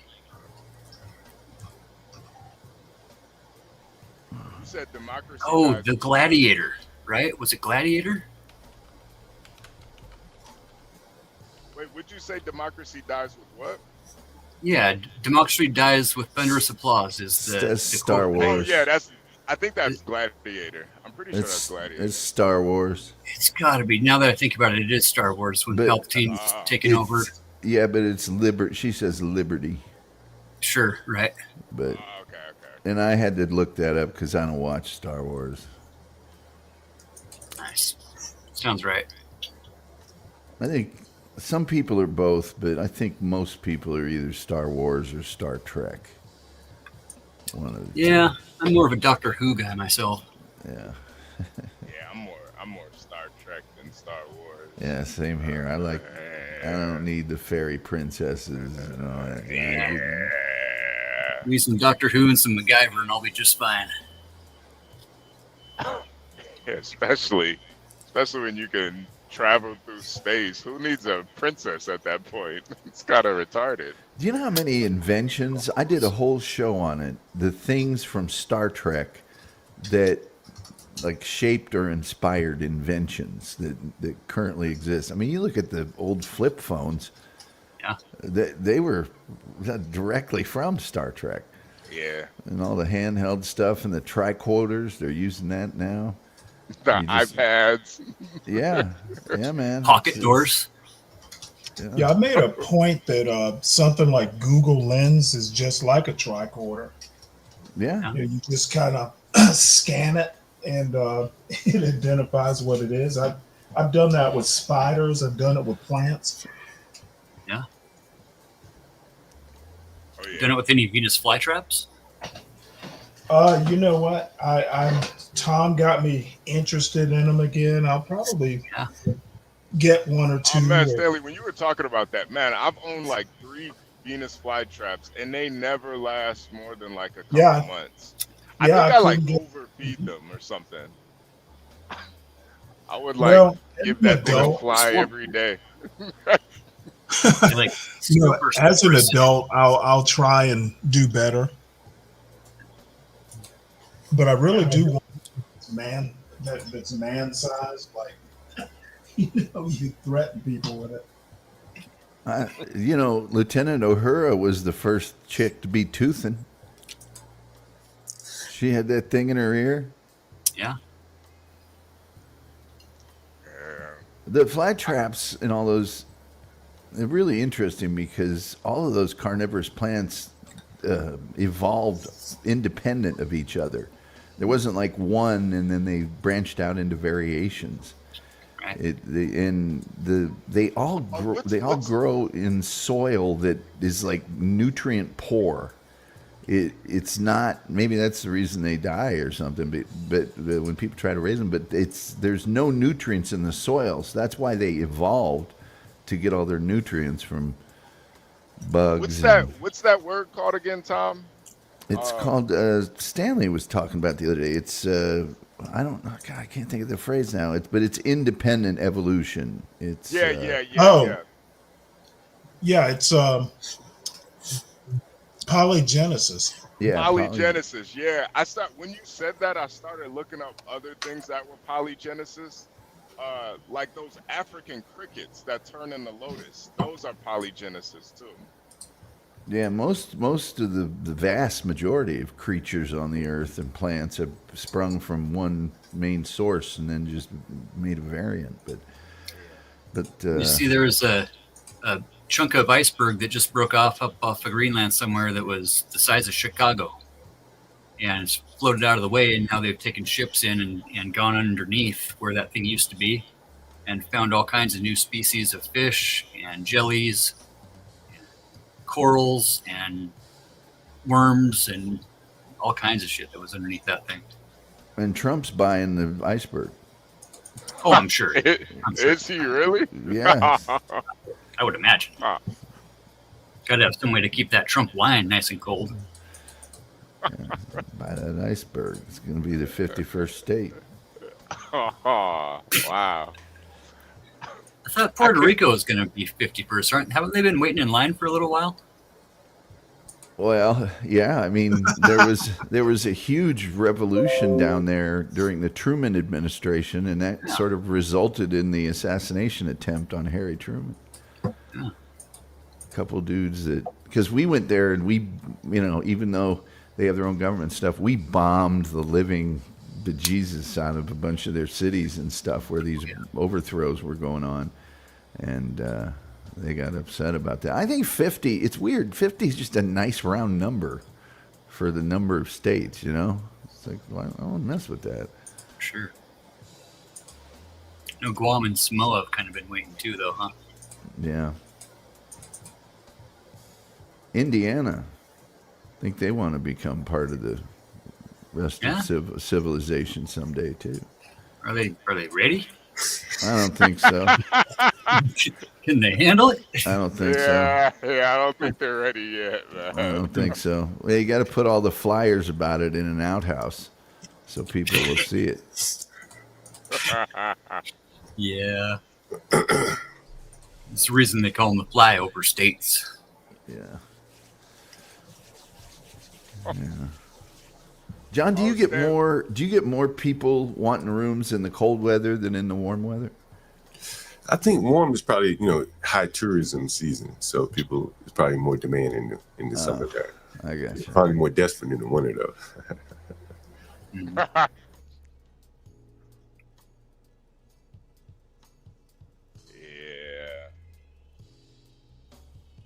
I forgot, Stanley, I did watch that podcast you sent me too. The Joe Rogan with that man, that was a great, I watched it all the way through, man. Well, I've subscribed to that guy's podcast for a couple of years now. Yeah. Which one is that? There's a podcast called Martyr Made. And I've never been able to make sense of the name. Maybe I didn't watch the whole Joe Rogan thing, but this guy does really deep dives into historical events, and he did a very like a 20 episode deep dive into slavery. I mean, he covered it from he covered it basically from soup to nuts, like from Roman times all the way up to U.S. And I haven't finished it yet, but he does some deep dives. I think his take, on history needs getting used to, because he tends to find, well, his thing is, human suffering. It doesn't matter whether, doesn't really matter which side you're on. He kind of has sympathy or empathy for human suffering of any type. And he pissed some people off when he basically treated Germany in Nazism. But there were, I mean, who can deny that there were some innocent victims of Nazism? You take some 18-year-old and put him in a uniform and ask him to fight a war. It's hard not to be sympathetic. So he caused a kerfuffle with his take on that. And to be honest, it doesn't surprise me that, Americans aren't taught history or even how to take history and be objective about it. This patriotic thing we want to do, patriotic education, where you treat history, the history of the good guys, and you don't even do that history right. You glorify it, you gloss over it. So anytime someone comes with a different perspective, they want to call it revisionism and just kind of demonize it. At the end, he's a former SEAL too, if I recall. So, at the end, they were way younger than 18. Right. I mean, they were putting 14-year-olds in outfits and saying, "Here, go defend Berlin from the Russians." That didn't work out too well. Yeah, he really tries to humanize everybody involved, and I think when you're just reading history, especially from the American perspective, they glorify. It is really skewed, man. Yeah, and it's these were real people, like. It is interesting, but it was. Yeah, you were spot on, Stanley. I watched the whole thing. It was riveting. Yeah, it was. I mean, he does a good job. You should. I'm into podcasts, so he's got a lot of stuff. If you subscribe to his podcast, it's called Martyr Made. I just dropped a link in the back there for his channel. I've seen a couple of his breakdowns. I actually subscribe to his Substack, so I get all that stuff. He does a good job. Oh. I'll see you guys later. I got to go to the grocery store.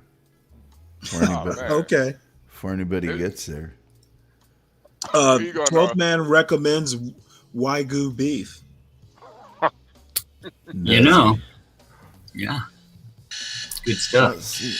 It's my alarm. Tell me I got to go to. I don't like the public at all. Where you going to Walmart? I'm gonna hit the Tom Thumb real fast, and then I'm gonna go to Walmart. Yeah.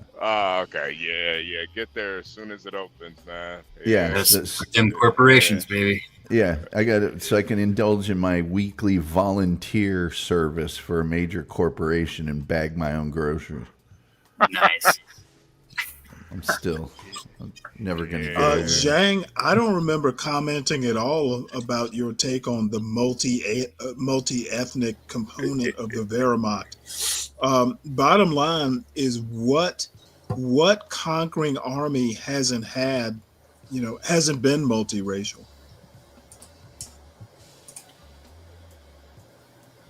No, there was a big German one and a big Russian one.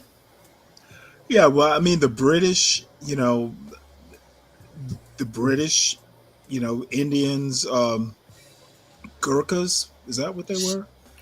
So, Yeah. having a multiracial, the only person who doesn't realize, how multiracial some of these big conquering armies were is Donald Trump. Ah, come on, Stanley. Come on. Uncle Fatty knows where I'm going with this. Oh yeah. I mean, why not just erase people from history, right? Yeah, exactly. I mean, Oh, speaking of which, was it you actually? Your point about I don't think it depends on how you look at racism. Donald Trump, and I'm actually thinking more of John Roberts here. John Roberts, way back when he was in the Reagan administration, had a problem with the Voting Rights Act. He literally thinks that we're post-racial. He thinks that, hey, we don't need a Voting Rights Act. We don't need civil rights divisions. America has come to a point to where pretty much everybody gets that discrimination is bad. So we're wasting money with civil rights divisions in the various agencies. it's the reverse And racism theory. yeah, and I think he's wrong, but I'm not so sure we will see. Yeah. And I mean, as a black person, yeah, I'm a little skeptical about that. Yeah, I mean, I don't think John because people Roberts are fighting gets for out on equal rights. Fortran much. Yeah, I mean, equal inclusion is not forcing. It's, I guess I've said, a lot recently. There used to be a point in time in America where, like, you do you, boo boo, right? Just don't hurt me physically. Right. But now we're at the point where, like, morals and ethics and what's right for humanity and what's right for society. And if I'm offended, that's my problem, right? I don't have to expect people to change because I'm offended.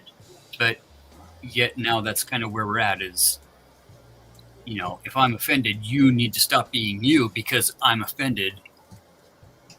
It's just. Well, I think time will tell. I think that black people, at least the ones I come across online, at least on YouTube, are little more skeptical. But Sure. we shall see. And it is online, Unfortunate thing about where I'm living is, we used to have a real good, pretty diverse thing going for up until the last year, really. And, our black Catholic priest has been ran out of town. Our black pastors, 3 of them have been ran out of town. And Why do you mean run out of town on a rail? Oh, like been threatened. Like if you don't leave. They weren't tarred and feathered, were they? Close. Cross burnings and stuff like that. Yeah. Yeah. Really? Wait, gee, where do you live at? Jesus, I want to go visit there. North Idaho. Yeah, sure you do. Oh, okay. I've been out there. Yeah, it's it's pretty. Doesn't really get much whiter than North Idaho. It's a weird thing, It's really diverse though compared to the '90s. It's really cool. It's a real purple area. Real. Let's give them the benefit of the doubt. Could it just be that they were outsiders? No, not. I mean, so the black Catholic priest was a South African gentleman. He was very dark skinned, very heavy accent. But he's a Catholic. He's a Christian. So it's, to me, it's a reminder, that the founding fathers were Christians fleeing persecution from Christians. And the whole separatist movement that's going on up here now that wants to make this part of the area a sovereign nation, a white sovereign nation, right? Not that will ever happen, but that's what they want, just to convey that. When we have this rhetoric of these sovereign states, that word sovereign means something really deep. It's not just like independent. It's like, yeah, you make your own rules. It's there's a reason why we have national standards, right? There's a reason why we have like Roe, for instance, used to give a national standard for healthcare, right? Now we have a bunch of states that say, past this line, you can do this over here, but not that over there. And now you can't travel to go get healthcare. And if you do, it's, this whole thing where having a national standard, in my opinion, is a really good thing.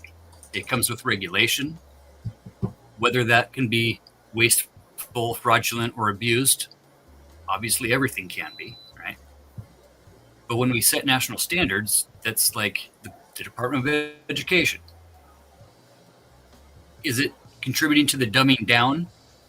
Sure, we can all agree upon that, but does it still set a standard where you're not going to graduate if you don't meet certain X criteria, right? That if you openly allow bigotry and racism in your schools, that your funding gets cut.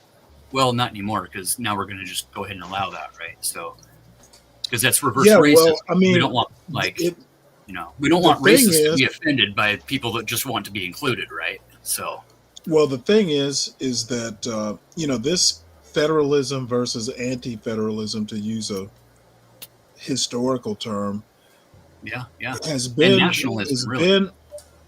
Well, the thing is to me that whole states' rights thing is the opposite of nationalism. True. You remember back in it kind of ended after the Civil War, but when Robert E. Lee would hey, I'm going to go fight for my country. He literally called Virginia his country. He was fighting for his country. And I've always found that odd, but a lot of people thought that. And I think the Civil War changed that. Yeah. For 5/8 of the country, maybe. But you know what? Again, you know what? What if John Roberts is right? I doubt he is, but what if? Because I have to say, Trump has made that point this week. I think it was involving the education department, or maybe it was the Defense Department, where he makes the point that there is civil rights law, the actual law, and he more or less expects everybody to abide by it. Right. Until you undermine everything that law was based on and don't have any responsibility or consequences for when it does get violated. Well, I mean, he's basically saying he trusts Americans not to be racist. Sure. I'm sure he does. He's also the guy that, him and his dad were sued multiple times for discrimination, right? He had to make up his own Jewish league to give himself a Jewish trophy.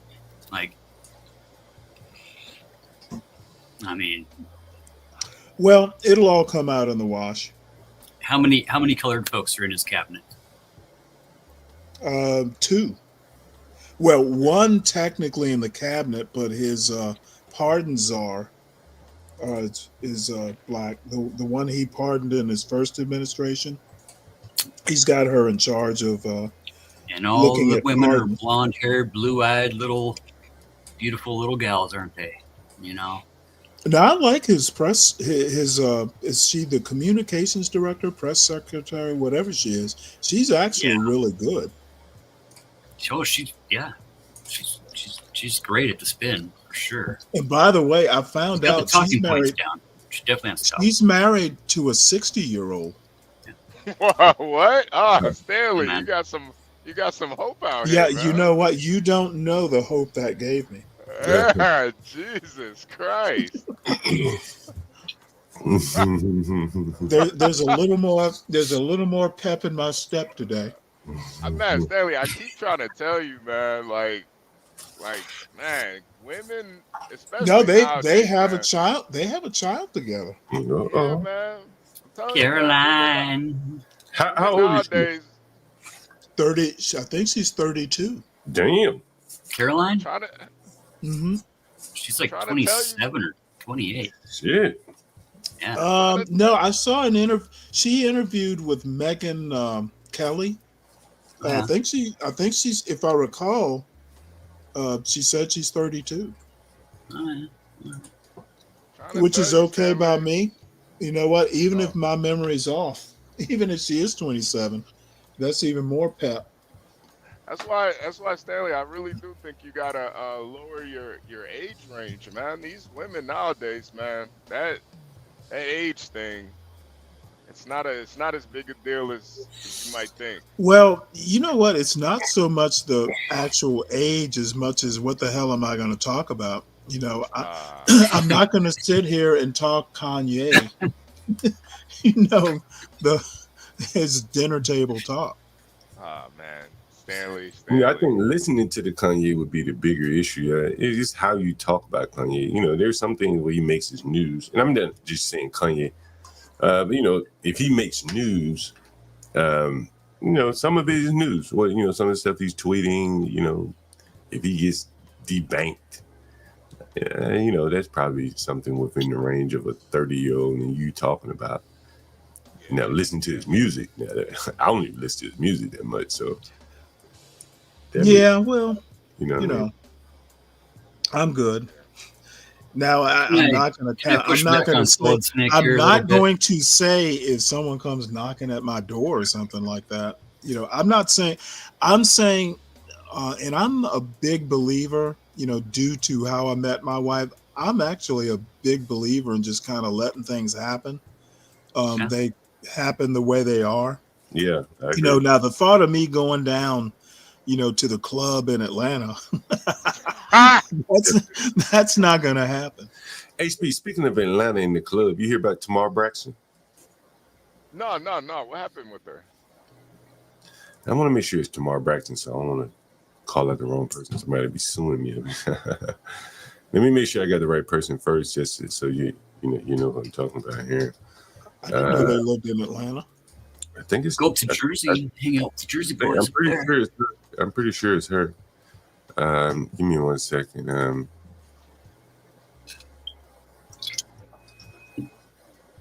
Tamar Braxton takes HIV PrEP while dating in Atlanta. Oh, Jesus Christ! Nice. Is this Well, it's an antiviral. Jesus Christ! She said there's just so many gays down there. She said she can't take a chance with the down low bros. So wow, that's fucking amazing. Be prepared. You know, she's what, 50? Is she 51? I can look it up. I see here she was born in 1977. She's a couple years older than my brother. Yeah, she's 2 years younger than me. She's like 49 or something. Here it is. Tamar Braxton takes PrEP. There she is. See, it's not just for gays. Dang. Yeah, John. Yeah. But it's because of gays. Yeah. She's not taking it because of straight You know, men. there is nothing wrong with her protecting herself. No, I'm not blaming her. Hey, you can do what you got to do. But damn, You know, she's putting some pep in my step to know someone her age is that much. Let's just say that much at risk. Oh yeah. She could still get taken to Pound Town. Yeah. Dang. I'm not surprised at all. Jesus Christ, fucking AIDS. Man, that is. Now, see, I think she could have withheld that information. Yeah, you think it might be like she's? No. You think she's like kind of promoting it to women, Stanley, a little bit? And she's probably a paid paid influencer. Yeah, we might see. Crisis actor. We might see Michelle promoting it on her next podcast. Yeah, I don't know about all that. Yeah. That Michelle podcast, boy. Woof. Yeah. I got all my notifications on, and I'm just seeing the titles for them. I'm like, man, Michelle is she's like really scraping at the bottom of the barrel with these topics, man. Like, man, this woman is so accomplished, and this is what she's talking about. It's insane. Yeah, that shit's rough, bro. Rough. I'm like, man, you see better topics on Hood Conservative. I'm like, come on, Michelle. What are you doing?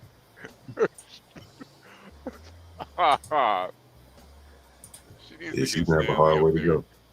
Yeah. As in the former first lady? Yeah. She's got her own podcast with her brother. No shit. And I'm subscribed, but I usually got to see the title and then I'll click. But the titles she has, I mean, they're so like vanilla, and it's like she. I don't know what it is.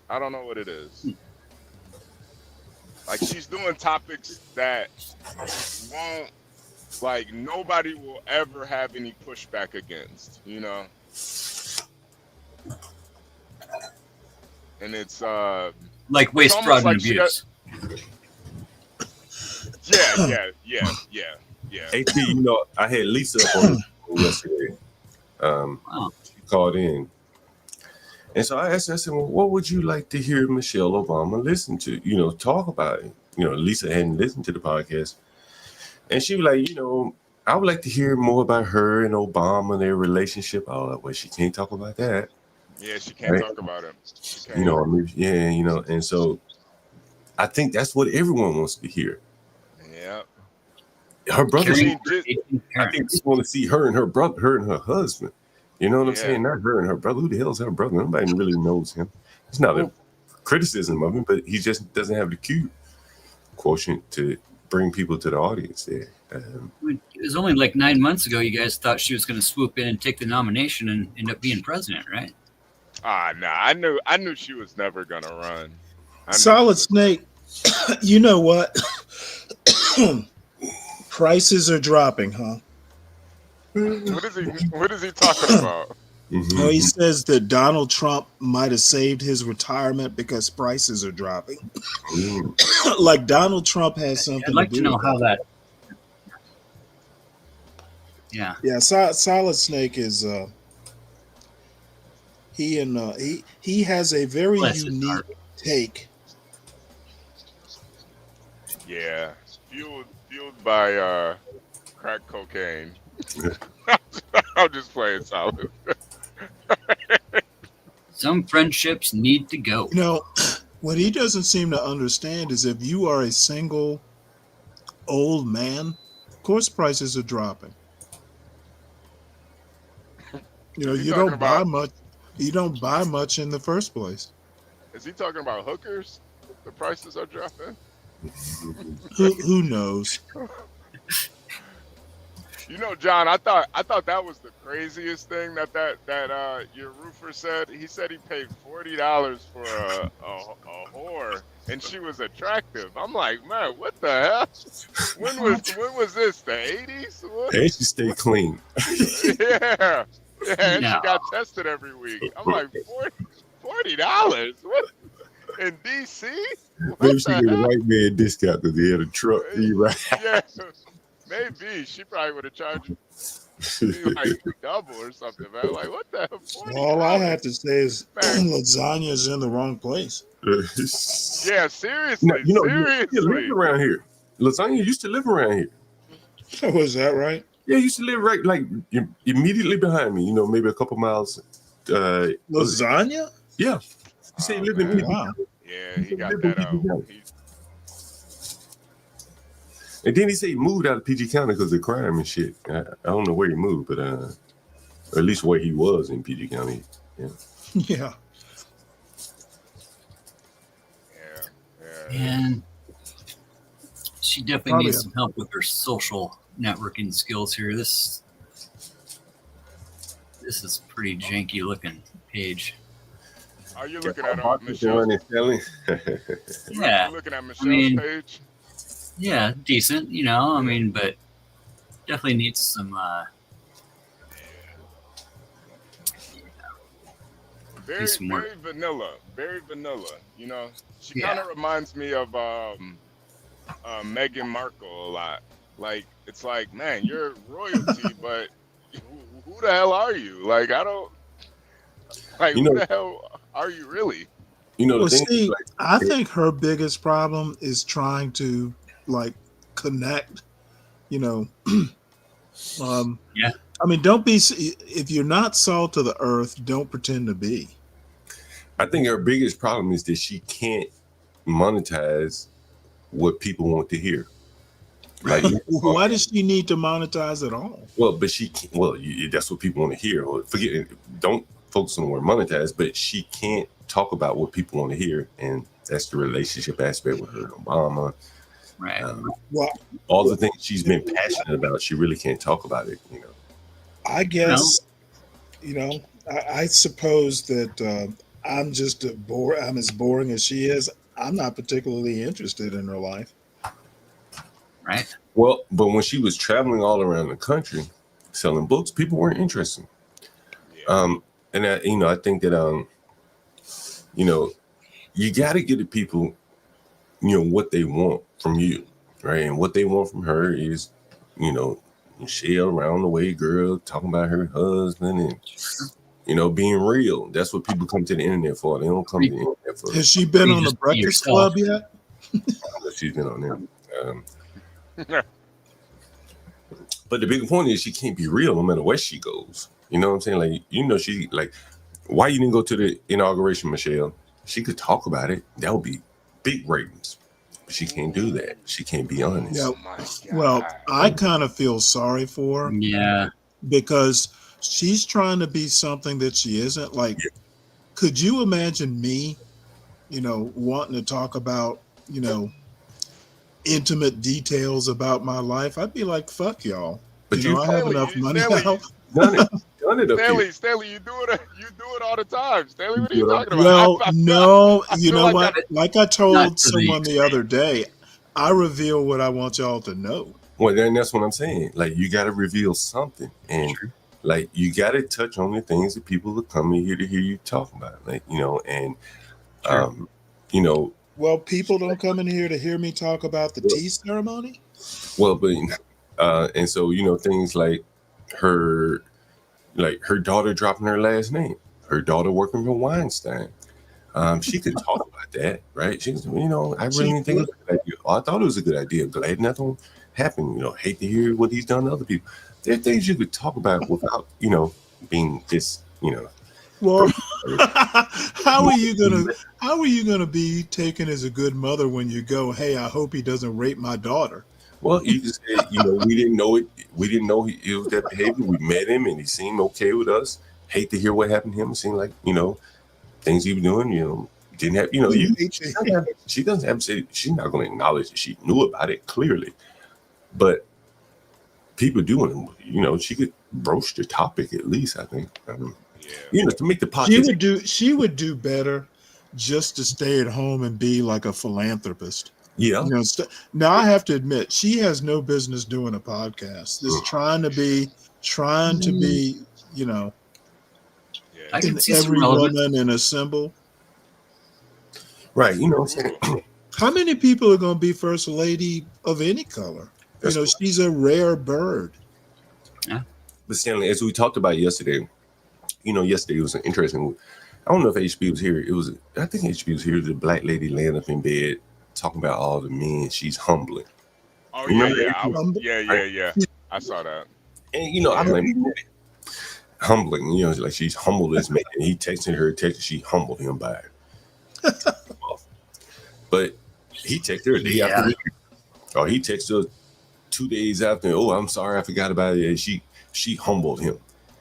But in reality, she was second, third fiddle for him. And so it was her way of coping and getting likes and going viral. It was a cope, right? And I think, in some ways, Michelle wants some attention. Most women do. And YouTube is a way to get some positive affirmation. You get some negative too, but you can get some positive affirmation, the likes, the clicks, the go girl or YouTube super chat. Tell them, girl. And I think, that's probably her motivation for getting on YouTube, in my opinion. Well, I'm going to tell you right now, And this again is my opinion, but she's over 60. What does she care? Why? I hear you saying she does care, and obviously she does. For the life of me, I don't understand why. Stanley be 60-year-old women twerking with their granddaughters on Twitter. And Yeah, and you know what? I don't subscribe to their channels. I don't either, but I don't deny that it exists. It exists. Women like attention. You know, it's the attention generation. Or Yeah, that's everybody though. you can go live, man. It be motherfuckers going live just doing stupid shit on their way to jail. Hey, you guys, I'm going live on my way to jail. Turn myself in. It's gonna be the last time, guys. Like most people, you who would think I'm going live on your way to jail? But people do, you know. Well, I was looking at some guy crying because he's losing his business and blaming Trump, and I was like, What is it? What is it in you that makes you want to get on YouTube and cry on camera? So I guess you're right. I think it's well, I think in that sense, and in Michelle's sense, it's like I have a unique perspective that I can offer, whether anybody wants it or not. BFD, right? Big fucking deal. I'm going to offer it anyways, and those that want to engage can engage. I guess, but I don't know. I guess maybe I'm just overthinking it. TikTok I'd be is all those videos right now, brother. Like straight. Well, I don't even have a TikTok account. See, I don't do It's a pretty lot sad. of. Like it's 99% Republicans, right? Coming on and saying this is how the guy that I voted for is screwing me personally. Ain't no way TikTok 99%. No, it's Trump. Is Trump taking It's just, part? yeah, bro. It's I thought TikTok was mostly young people. yeah, it's yeah. Not. I mean, it depends on what your algorithm is pushing you as well. Obviously. Yeah. I mean, that Well, now political that Trump spectrum has over there, saved so, it, you know, but I don't think there's any.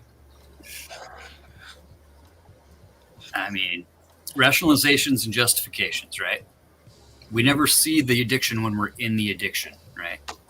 We rationalize, we justify. As soon as we're poked in the eye, we're instant denial and fight or flight, and then into that rhythm of rationalize, justify, delusions of grandeur, victim complex, and then we sleep on it a couple nights and we realize that maybe we're acting a little irrational, but we don't change, right? We just stay in that loop, right? Because change is hard. And well, I'm gonna be honest.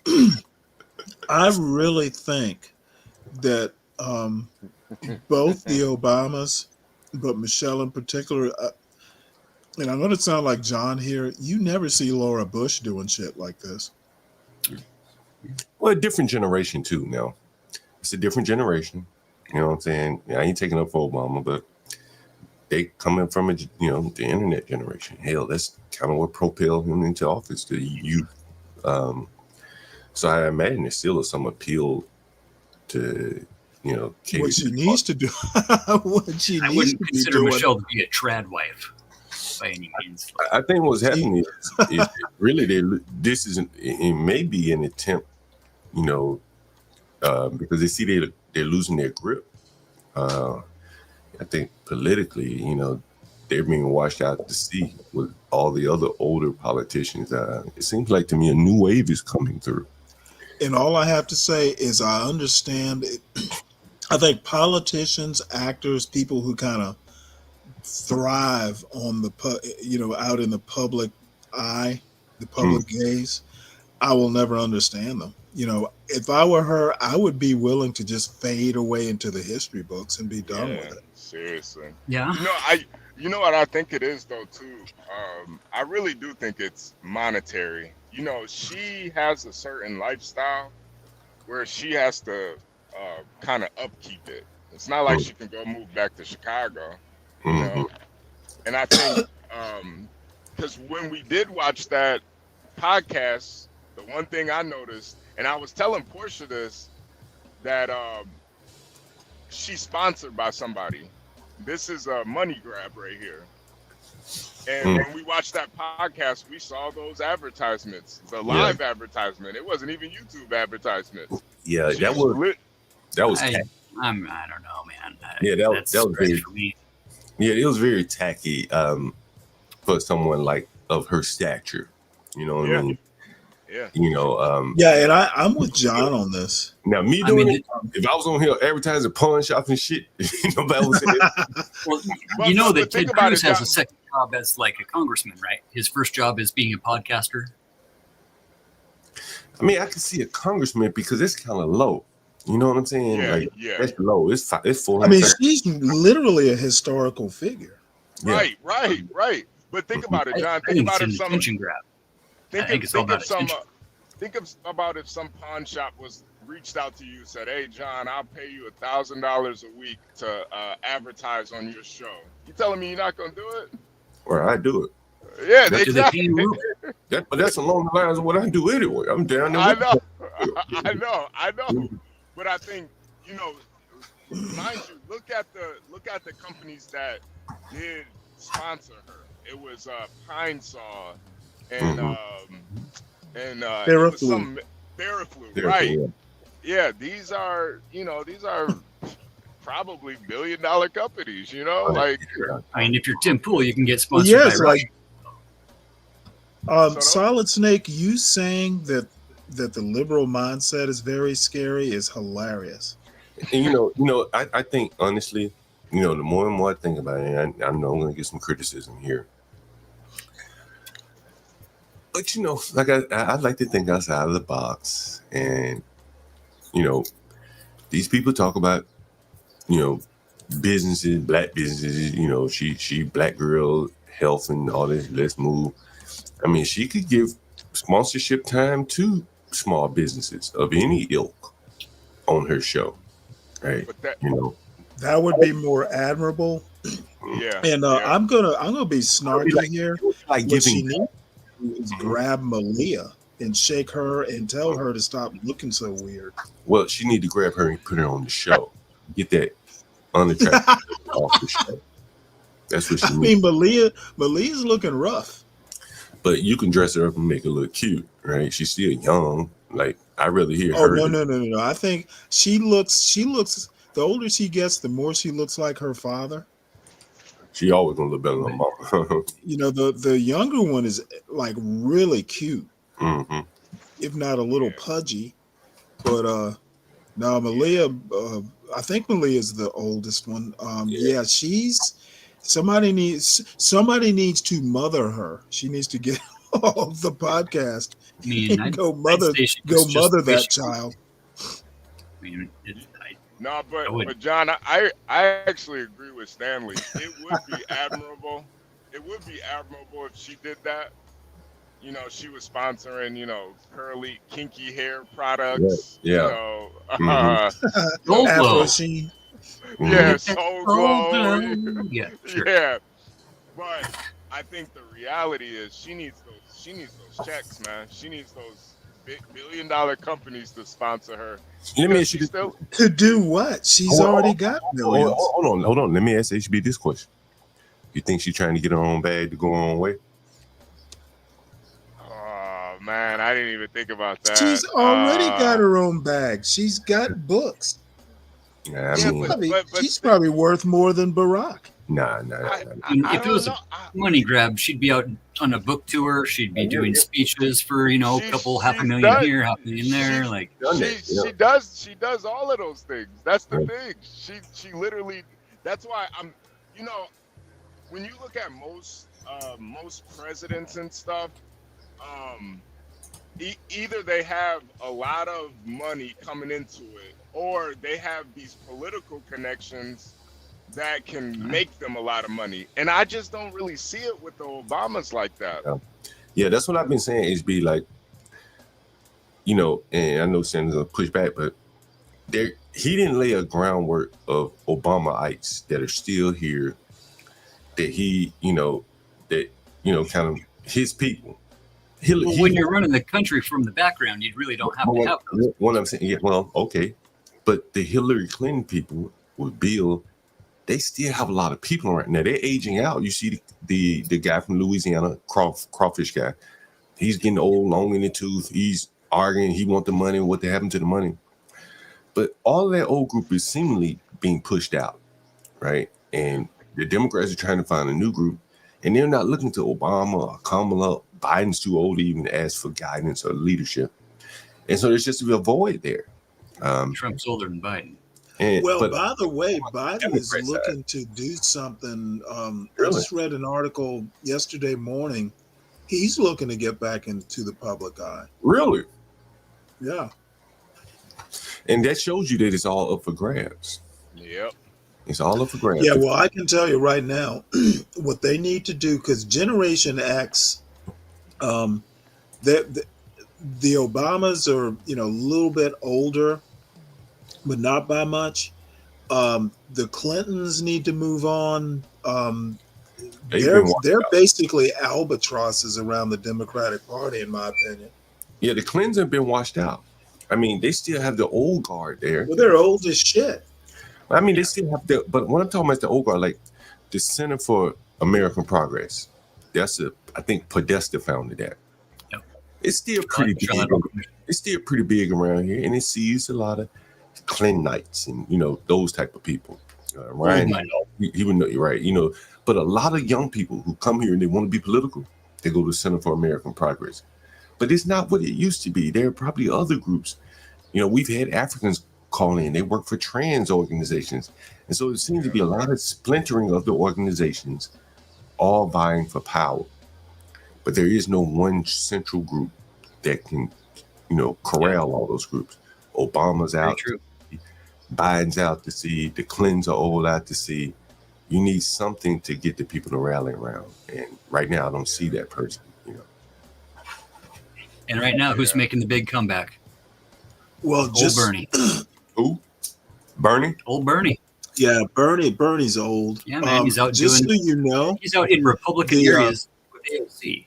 The Democratic Party had a record intake of money in February. The DNC did. That's interesting.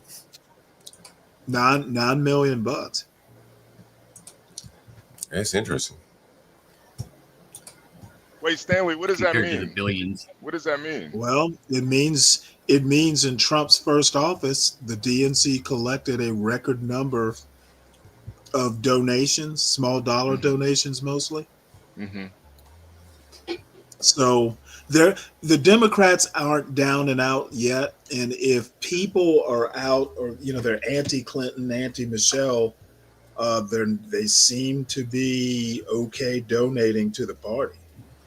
Yeah, it just comes down to who's going to get control of that money, and be able to run the organization. And right now, it seems that they kind of have a void there. I saw the leading candidates for president were Waltz, Newsom, and Buttigieg.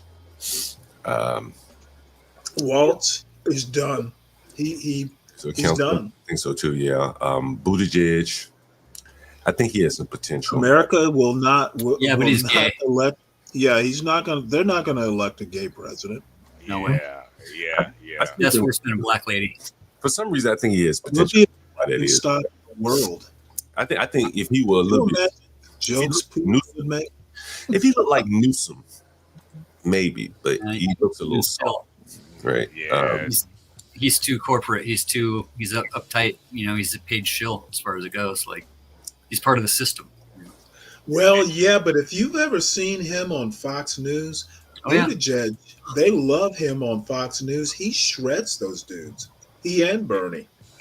Yeah, John, I can see them. I can see them as soon as he shreds them, they turn around and make fun of him. I can see a black. I can see a black woman being president before a gay man being president. Honestly. Yeah. Well, I could definitely see Booty as VP. And even that, what's he gonna run? Booty for America. Booty for. I mean, he's a smart dude. He knows what's going on. I mean, that's. You think he's he well has a chance of becoming president, right? Mm-hmm. You think any of these nominees that are in the cabinet now or in these unelected appointed positions have any chance to become president? Or I mean, these are folks that have no idea about anything at all to do with government that are put in charge of, things that they've rallied against for the past 10 years. I tell you, they set Buttigieg up very well, by making him the Department of Transportation Secretary. That's what he was, right? Yeah. Yeah, that's what he was. That's a pretty good position, man, in terms of trying to transition to, executive VP. It's a pretty good position. Transportation, transient, trans. There's a joke in there somewhere, Stanley. I'm searching for I it. didn't think about that. The irony is so thick you can cut it with a knife. It's in there somewhere. But I think you hit on something big there, John, that, there's so many factions and so many different sects and sections and different little groups that just can't, for some reason, get along. And, you got that much diversity. Yeah, it can be a thing where these little tiny groups just can't find a common ground. They can't find a common goal. Or I used to always. That's right. It's not like MAGA where we can all agree that. Yeah. No, but Stanley, you're right though. It's MAGA is like, it's almost like it's dumbed down politics with MAGA. Yeah. Like we can. Well, no, I think the unity centers around othering. Having migrants to be mad at and kick out to unify. Yeah, well, that's they, what I them, mean, and the though. others, bro.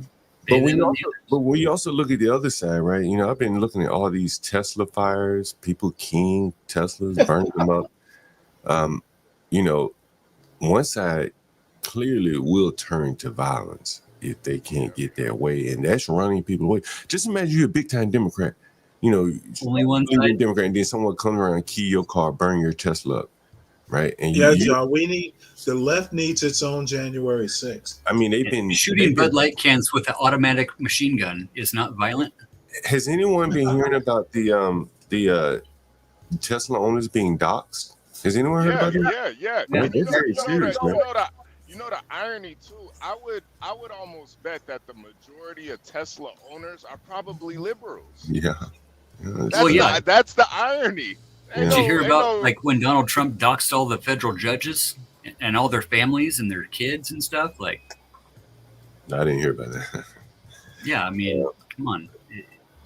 But again, like these are people that may or may not be in the fray.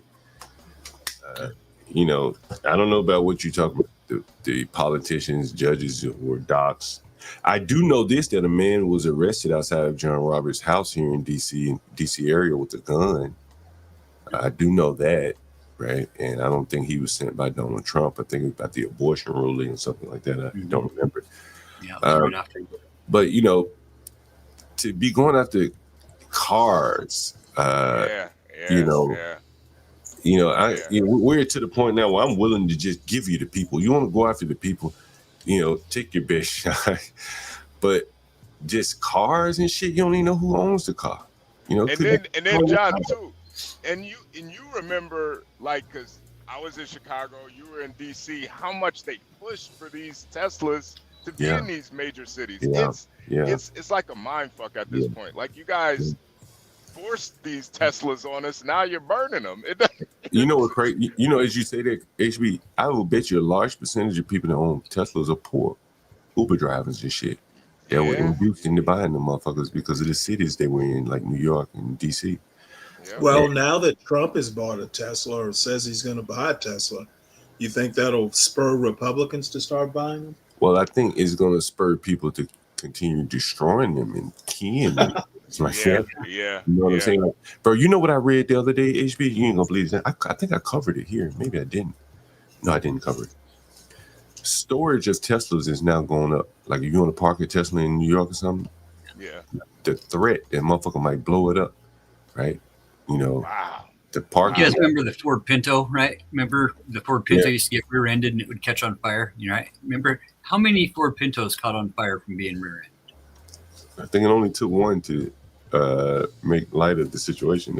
It was like 37 or 38 total over like the 10-year period, right?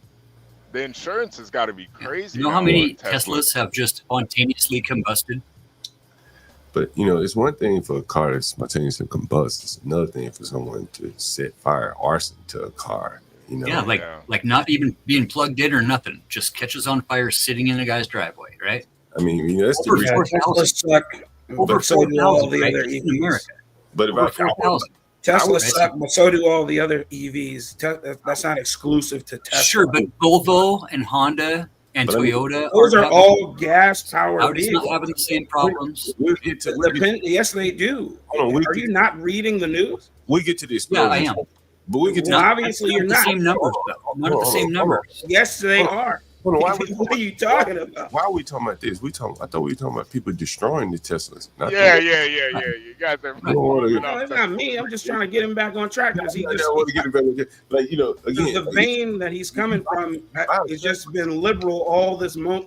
I'm just listening to him. I'm like, God damn! I'm like, what is this dude talking about? I mean, if you buy, gotta say something, and then Well, my lord, Black. Going through denial and then fight or flight. No, that's not the point. The point here is that they say something, and then you just pointedly start. Are we really going to lambasting do us right? and I'm like, them? what is he talking about? I think we're all one panel. I know you I get it. My point is, points of view. my point here is that you started talking about people burning the Teslas. What did he say immediately? Yeah. He was Something about he roasted marshmallows on a burning Tesla. And he just started genuflecting. I'm like, what is this dude talking about? And then you talk about what is the topic? He ain't Jihad, this isn't conservative versus liberal. This is MAGA versus liberal. MAGA is not conservative. Don't you dare demean conservatives like that. Yeah, but I mean, you can see kind of the hypocrisy though in burning the Teslas though. Like absolutely. Let me just set you straight.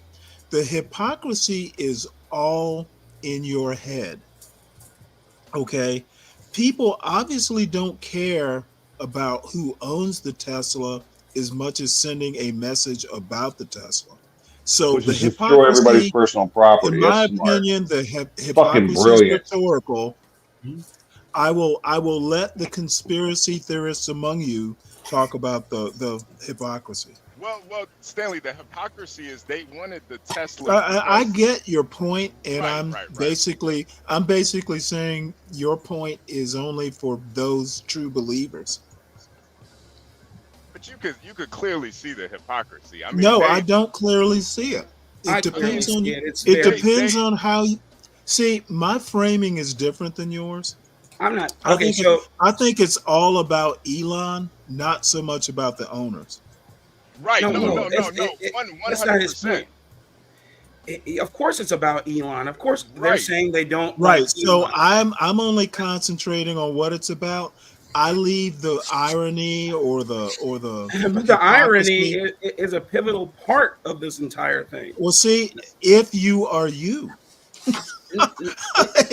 if you're me, the irony if is you're these are people. if The you- irony here is these are all you're- tree hugging. Listen, these are all tree hugging. absolutely right. That's right. You want to Yes. you want to concentrate on the These are all owners. tree hugging, lithium battery. You kissing want to liberals who said you want that to this is what they concentrate on the wanted. you They want said to this is what they concentrate on wanted. the victims. And then they, I want to and then they go concentrate on and the they burn down blacks. buildings. Blacks. And they Funded Your the charging sound. station. and they go Black. and they destroy cities. Blacks. You sound Right. silly. No, how do You I sound silly totally when silly. This is what they are doing.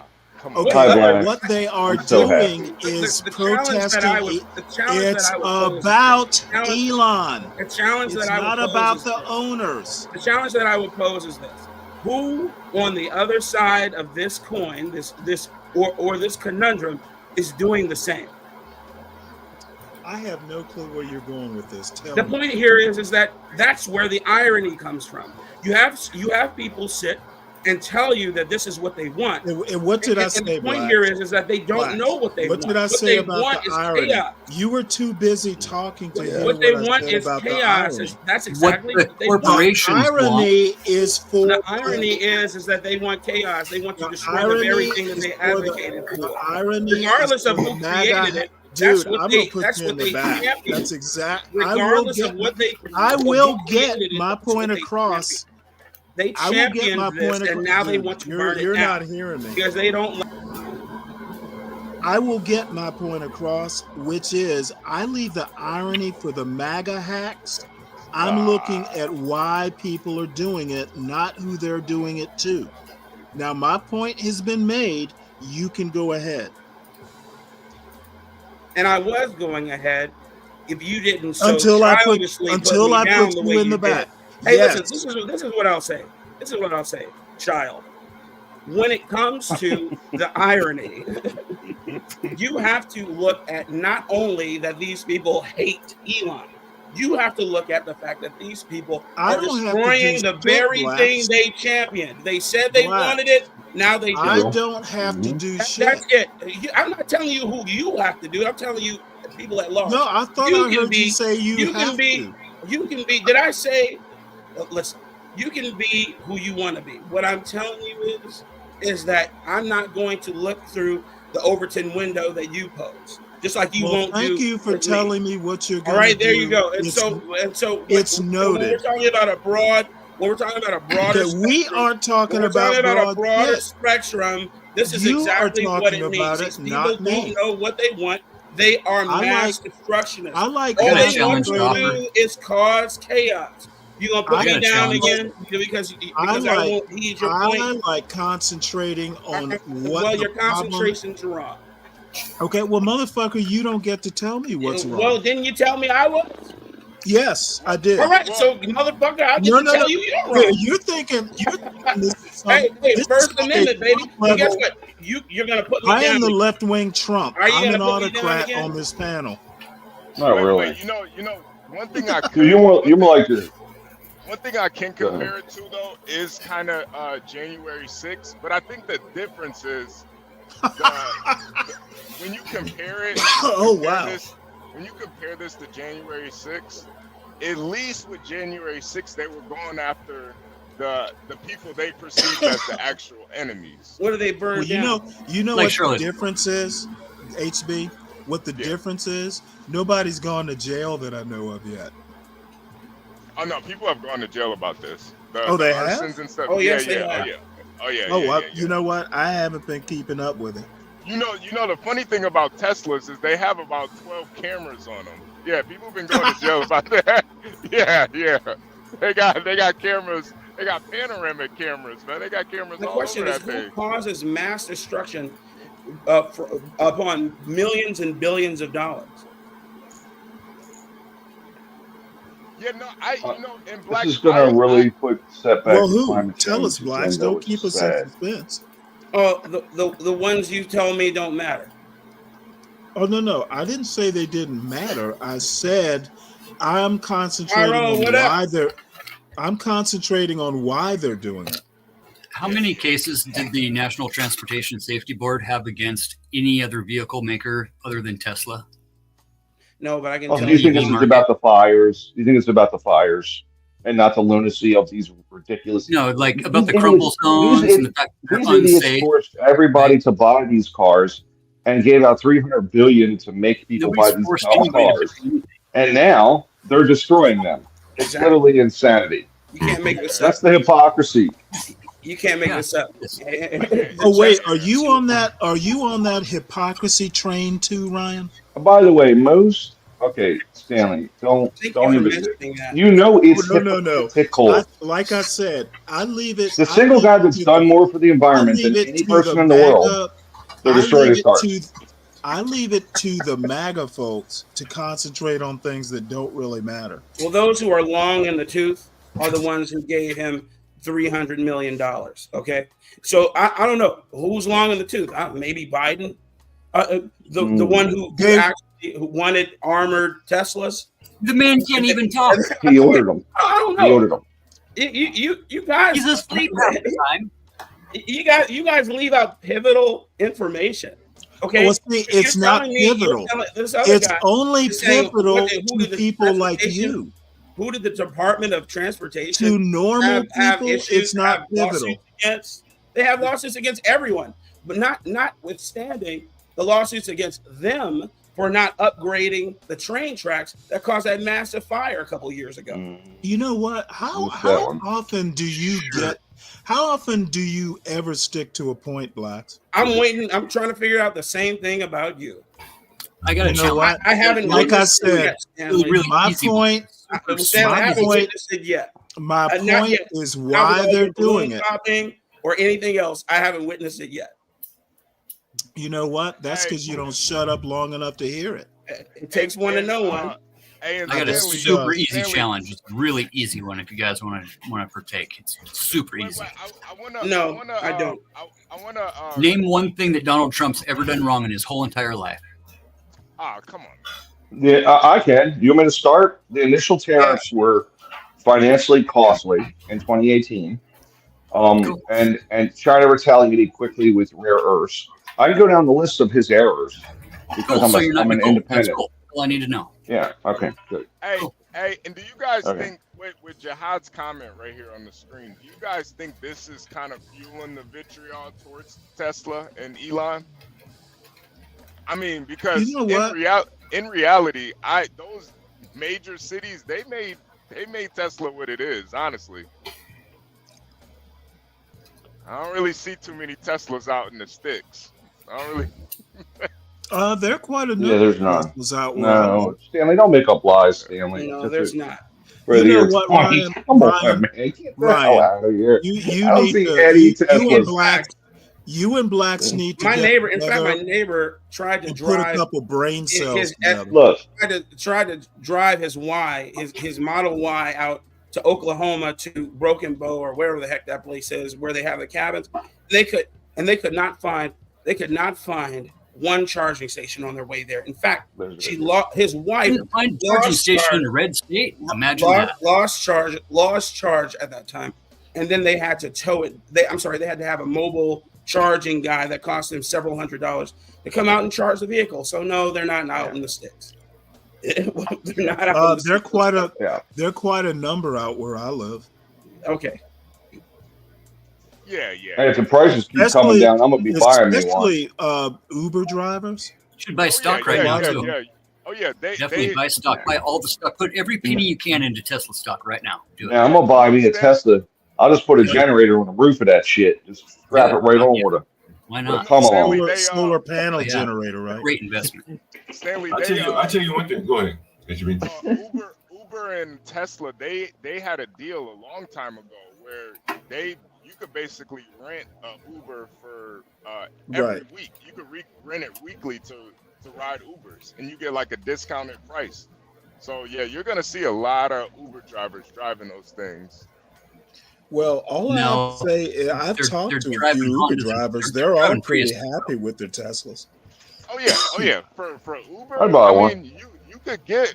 Listen, you could get 500,000 miles on those Teslas. It's amazing for Uber. You know, I'd only get the self-driving one though. I want the Just like self-driving. any other EV on the market. The It's cheaper and decapitator. safer.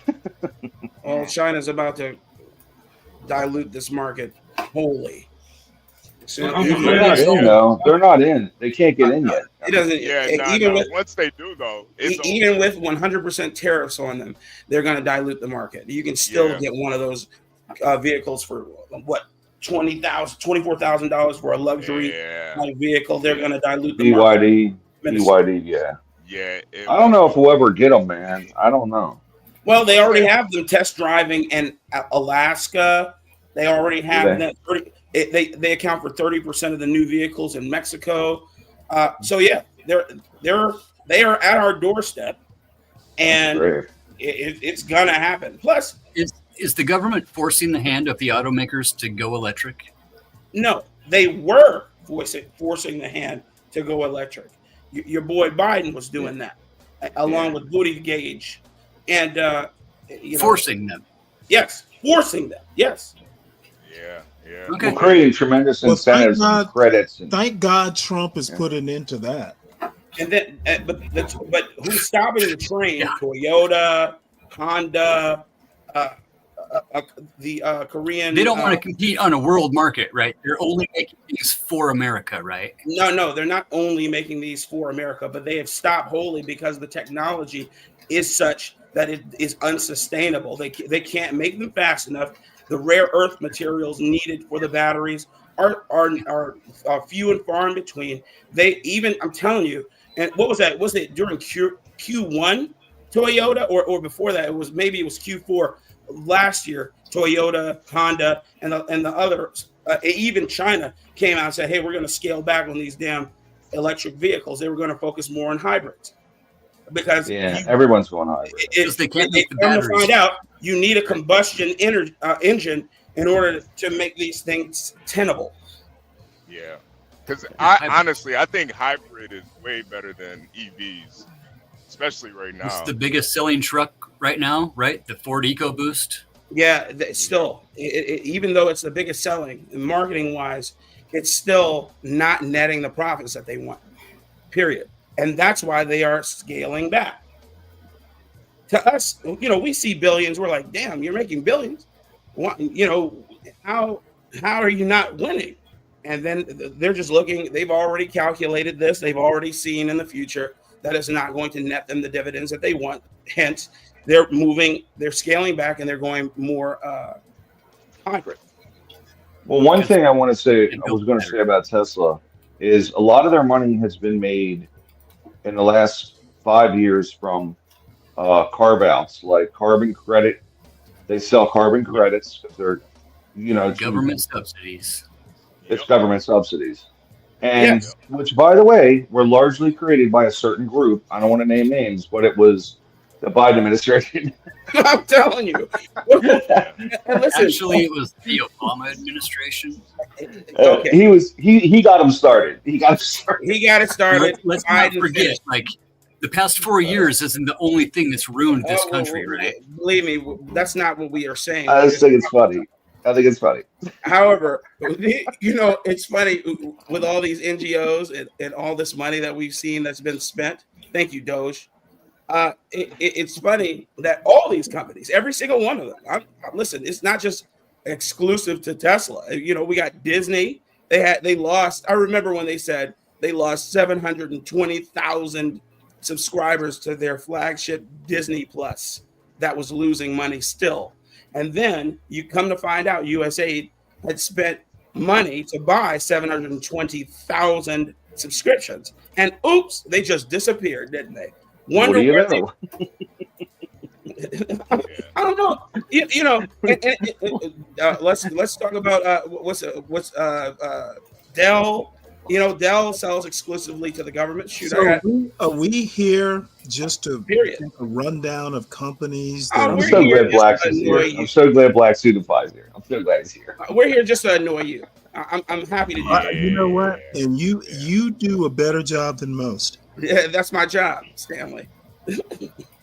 Well, I just was thinking about tax cuts for the rich, and largely Elon's done very well from a lot of the tax cuts for the environmental shit, right? So tax cuts for the rich. Well, he's just simply playing by the game of that the Democrats created incentives to go environmental, and he did, and now they're like tax cuts for the rich. It doesn't make sense.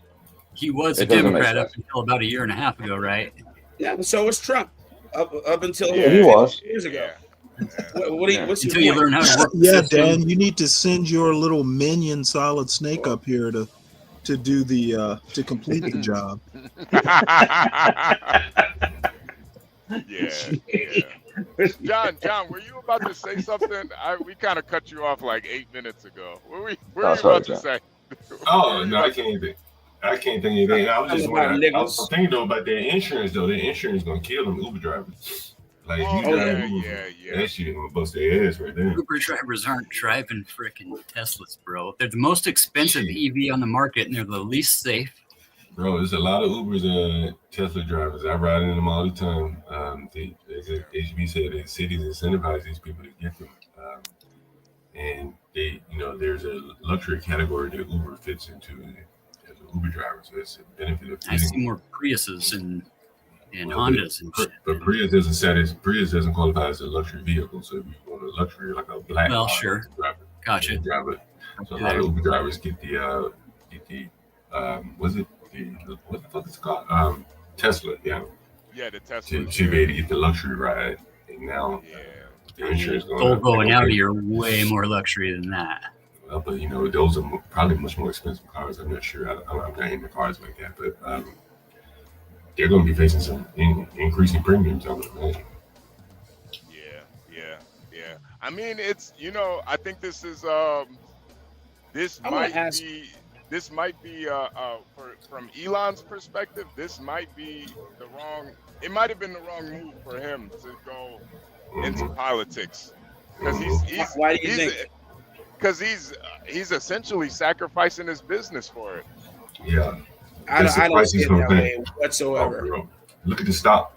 No, the stock is getting hammered right now. Yeah, but wasn't it getting hammered? Wasn't it getting hammered 2 years ago? Do you don't remember that when they were saying everybody should liquidate their shares immediately? It was lower than this. Well, that's because of Twitter. That's political.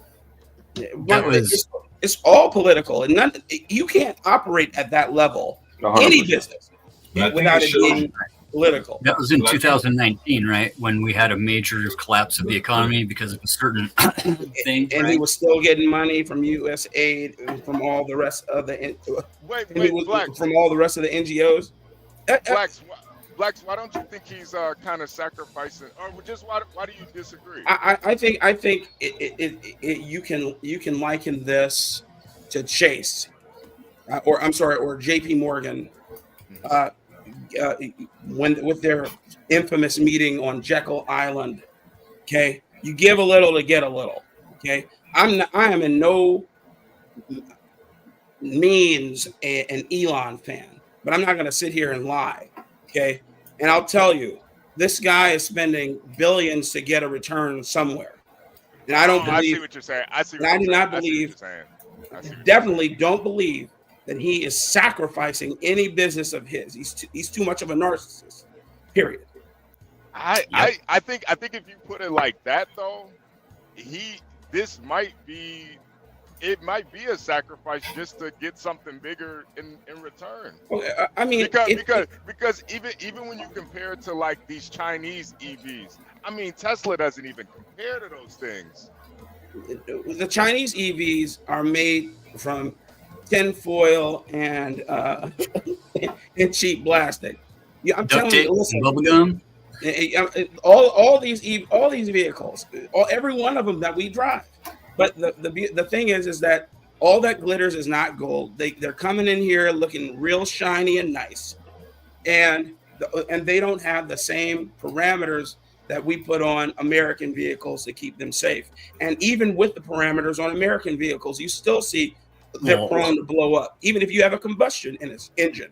So a lot of it's political, of course. Okay, but all I'm saying is that when you make that juxtaposition, when you say, he's sacrificing something, yeah, of course we all do to get what we want. Okay, he's just doing it on a megalomaniac scale. You know what I mean? We couldn't fathom losing $50 billion. Hey, Blacks, let me ask you this: go ahead. Is it possible that he didn't calculate? He miscalculated. He's not a genius. Very possible. Very possible. We can't calculate everything. No, of course. But do I think he has a team of people along with himself who look for these eventualities? Absolutely. And do I think he has a contingency plan? Absolutely. Do I think that this is part of it? Yes. I don't think that he's just out in the fray. I don't think this billionaire. I want y'all to just think about this. The Taiwan Academy is not making his own decisions. Okay, there you go. That's number one. But two, if you all had several $100 million to your name, do you think you'd be set back by some of the exposures that you have right now to the world? No.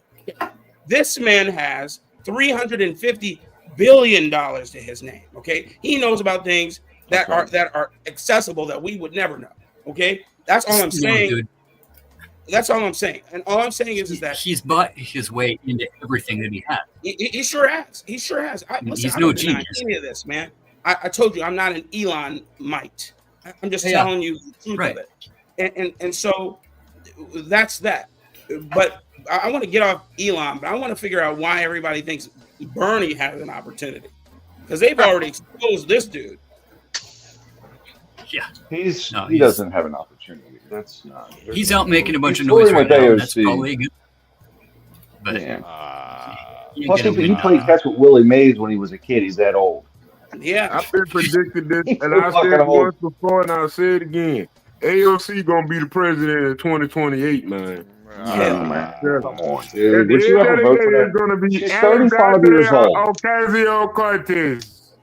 She's 35 years Rocky old, man. Cortez. Nobody's That's a good voting ticket for right her. there. Nobody's voting for She her. gonna Nobody's win, I'm voting for her. telling you. Wouldn't be She bad ain't to look winning. Nobody's at. voting for her. By the time 2028 come around, man, ain't nobody gonna give a damn about the Man, presidency. I'm telling you. her approval ratings are historically low. She's gonna need a bulldozer to dig herself out of the hole she's created. She's There's not no that smart. Well, I would think if Trump can get elected, so could she.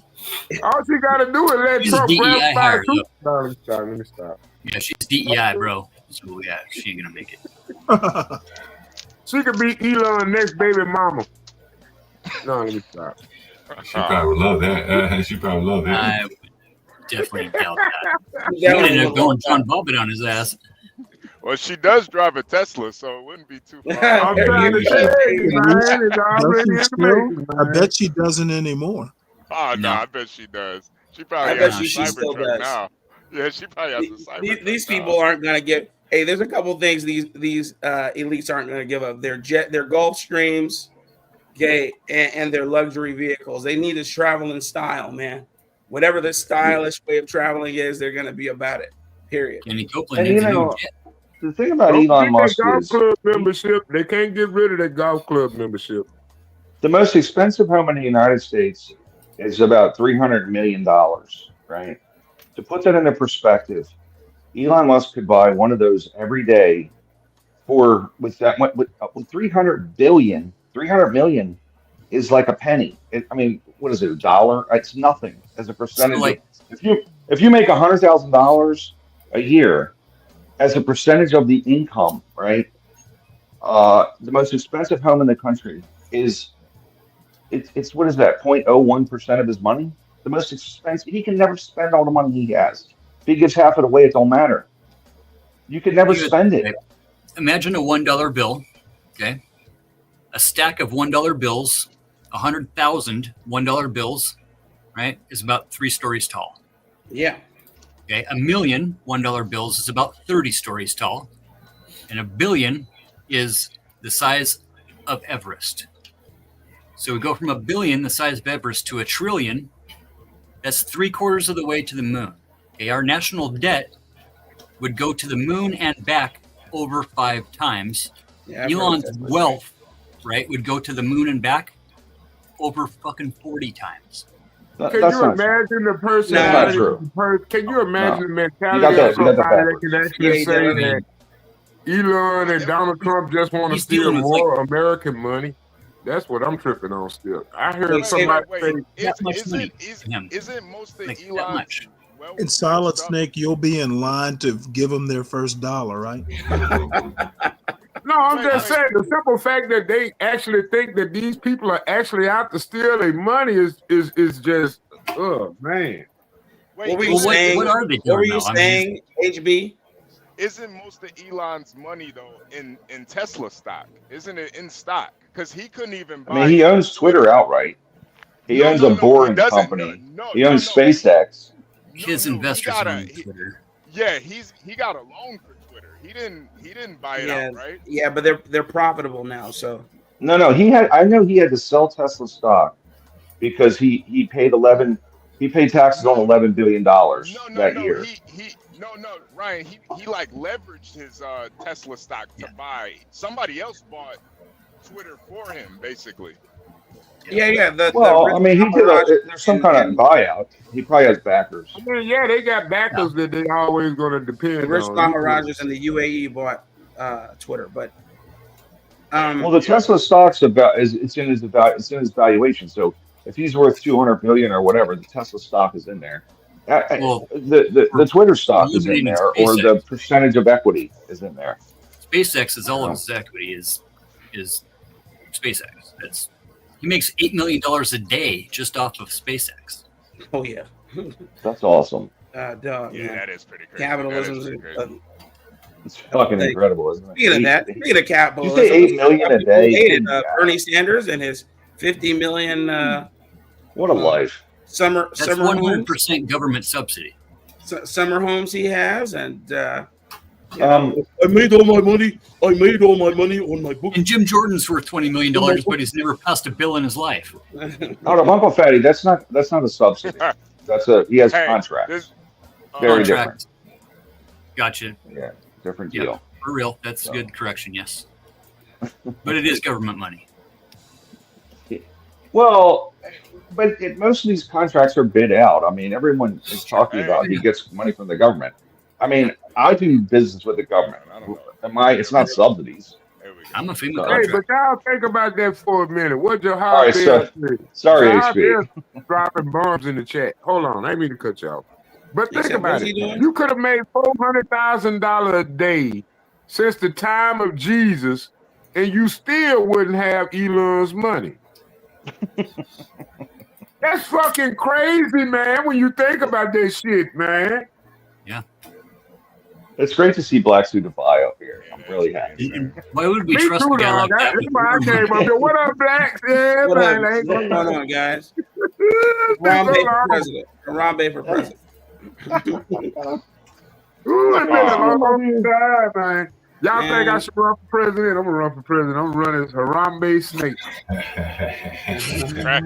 Crack for everybody. Three Yeah, get crack for everybody. Now let me stop. Get crack will be your running mate.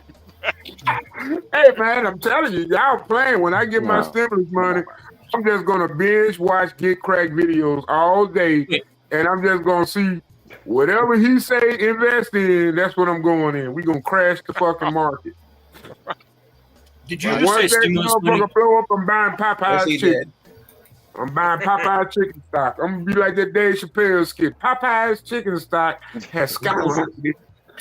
I'm rich, bitch. I got a whole truck full of new popes. Wait, Solid Snake, you really believe in those stimulus checks? You think they're gonna come? You think? I'm trying to tell you, man. Look here, man. Dave Chappelle, I'm gonna tell you something. It's something about that thing they always say about the Illuminati. They show you what they're gonna do before they do it. And it's sort of kind of ridiculous how synonymous Dave Chappelle skits are to reality today. Yeah, man. It really is. Definitely agree. Yeah, the Clayton Bigsby one. That shit is. I Like, mean, come on, whoever would have thought we would have seen a black KKK's, motherfucker supporter. Yeah, and now you got all these black Trump supporters out here on YouTube, loud and proud, like, yeah, I voted for Trump, bitch. Look at Kanye. Look at Kanye. The man literally has Nazi symbols on T-shirts. Like, I'm trying to tell you, man, this shit is ridiculous. It's almost like you want to predict the future. Just go watch old Dave Chappelle skit. That's all.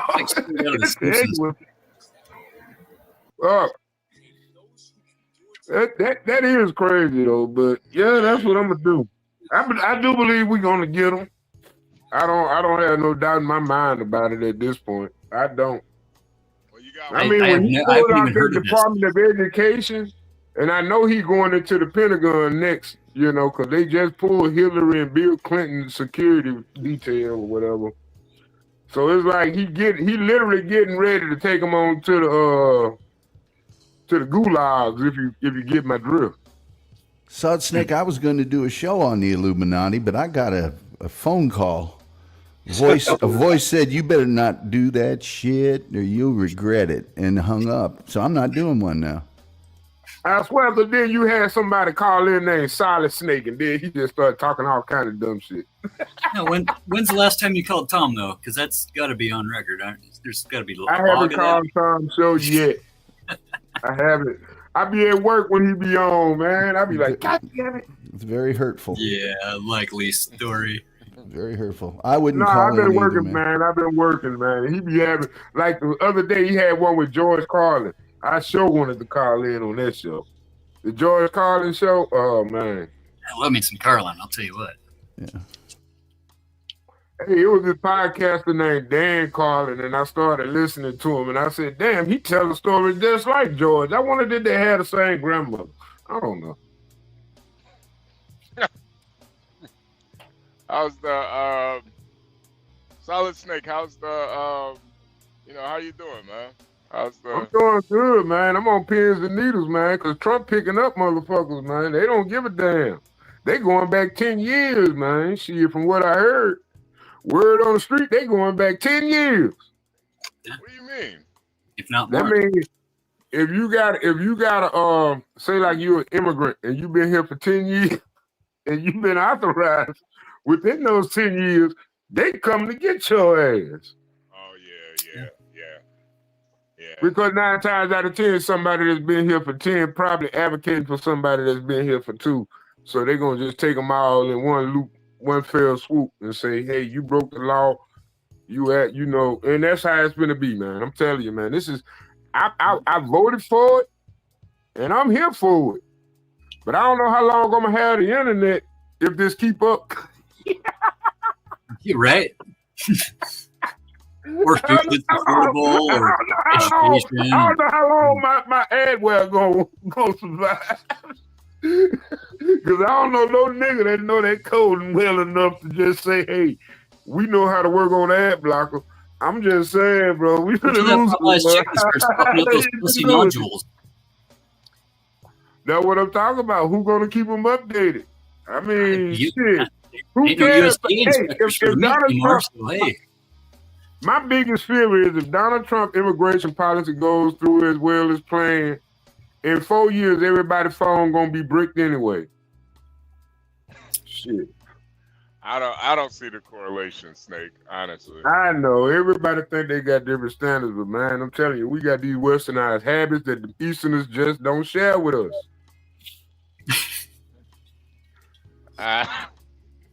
I know.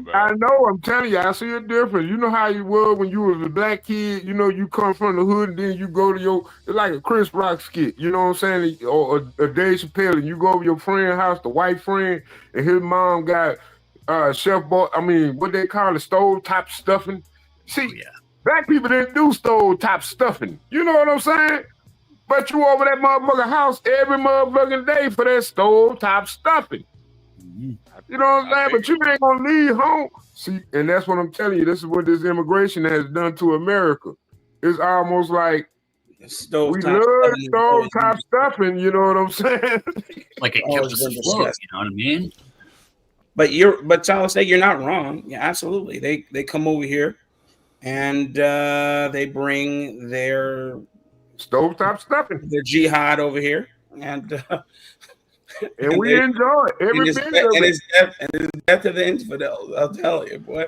It's definitely a jihad because ain't no black businesses standing when they get through.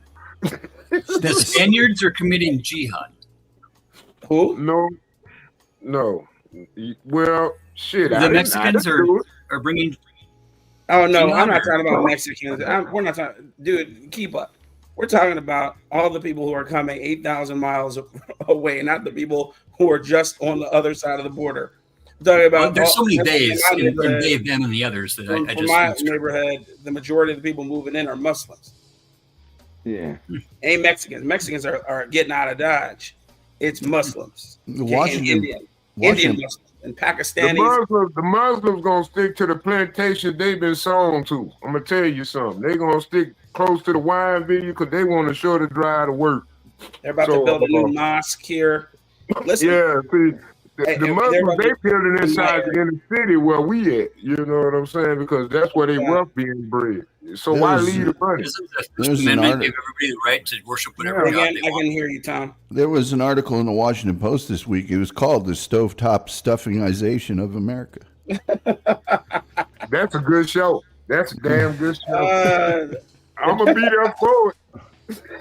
I probably show up in the chat. Hit the cash app. Hit the cash. Oh, everybody. That reminds me. Everybody, hit the like button, man. Everybody enjoying the show, man. Hit the like button. Yeah, we all boomers and cooners over here. We just chit chatting and shit. You know what I'm saying? But hit that like button, man. And if you can't hit that share button for that Sunday morning drive for that Saturday morning drive for your friends if they got to go to work on a Saturday, man. Let's enjoy their day at work. And shout out to everybody that got to work on Saturday, all the FedEx and UPS drivers and all the truck drivers that got to drive during the weekend. You know? Uh-huh. Yeah, you know what I'm saying? Hell of a guy. So I'm trying to get it better. The mouth of I the did South. want to ask you, Solid Snake, what year specifically do you think that like crack cocaine wasn't as good as it used to be? What year do you? What year did it like? What? Crack? I'm gonna tell you, when the legal immigration started, when they started sending them Venezuelans in the southern part of Texas, and they mixed in with them motherfuckers from down there with what we were talking about, Portia tell you about it now. Over there in Fort Worth, over there in that little area, man, that's where they started cooking that dope at, man. They learned how to cook that dope, man. They set that shit all over there, LA and everywhere else, man. I'm talking about, man, I'm telling you. Down south, Houston, down there, man, they learn how to cook that dope, man. Y'all better cook that dope. Man, I'm telling you, they learn how to cook that dope. Man, I know an old school motherfucker right now cook that dope. That motherfucker get a goddamn $100 rock motherfucker. He can make shit $5,000 by the next morning. Off $100? Off God $100 damn. rock, that motherfucker on baking soda. I got baking soda. You know what I'm saying? Like, god damn, what you think about This that? big. Stay high for hours. Where return? No, I don't do dope, man. I don't get out like that, man. Allegedly. He No, just smokes I the smoke hashish. weed and drink cheap beer. smokes the I think they hashish. putting that shit in the beer now anyway. I think they liquefied it. You ever seen a motherfucker off that 211? I don't do baking Hey, soda. have you guys seen those viral videos of how they make Costco foods? Oh, man. About how Right. they Make Costco. specifically how they make the Costco chicken. No. I thought it was like when the chicken is What about about to KFC chicken? expire. There's a reason why they don't get Well, it called no. chicken, right? Well, You're not talking about the pink slime, are you? No. What I'm saying is there's this video out where there's a guy showing you the recipe for Costco's chicken, and so then he uses his home industrial chemicals that are the equivalent of the industrial chemicals that they use to make the chicken. So the first thing he does is give it a chlorine bath. So he just uses Clorox bleach, and it sits there for a couple minutes, clean, so it can kill all the bacteria. After that, he makes like some sort of industrial salt and sugar mix, and then injects the chicken. Hey! I don't mean to be. Hey, Black, come on, man. Calm down. And calm then down, Black. it covers the You gonna chicken get the video bad, Blacks. You gonna get the with video other bad. with other industrial chemicals. I'm just saying, man. Telling them all this. You telling them too much, Blacks. It's crazy, man. It's just. I mean, it is It's what it just is. It's chemistry. what we're It's eating. I'm just just saying chemistry. that's Costco. Imagine what else we're putting in our bodies. That's all. Yeah, y'all gotta be careful with It ain't this no Wagyu information we beef. putting out here, man. Well, Like, I think one day we got a video probably struck because we started talking about that other drug, that horse drug, the horse tranquilizer. I remember. Yeah, I was reading about I was watching something about chicken the other day, and the guy was describing the difference between like air chilled chicken versus say your regular chicken.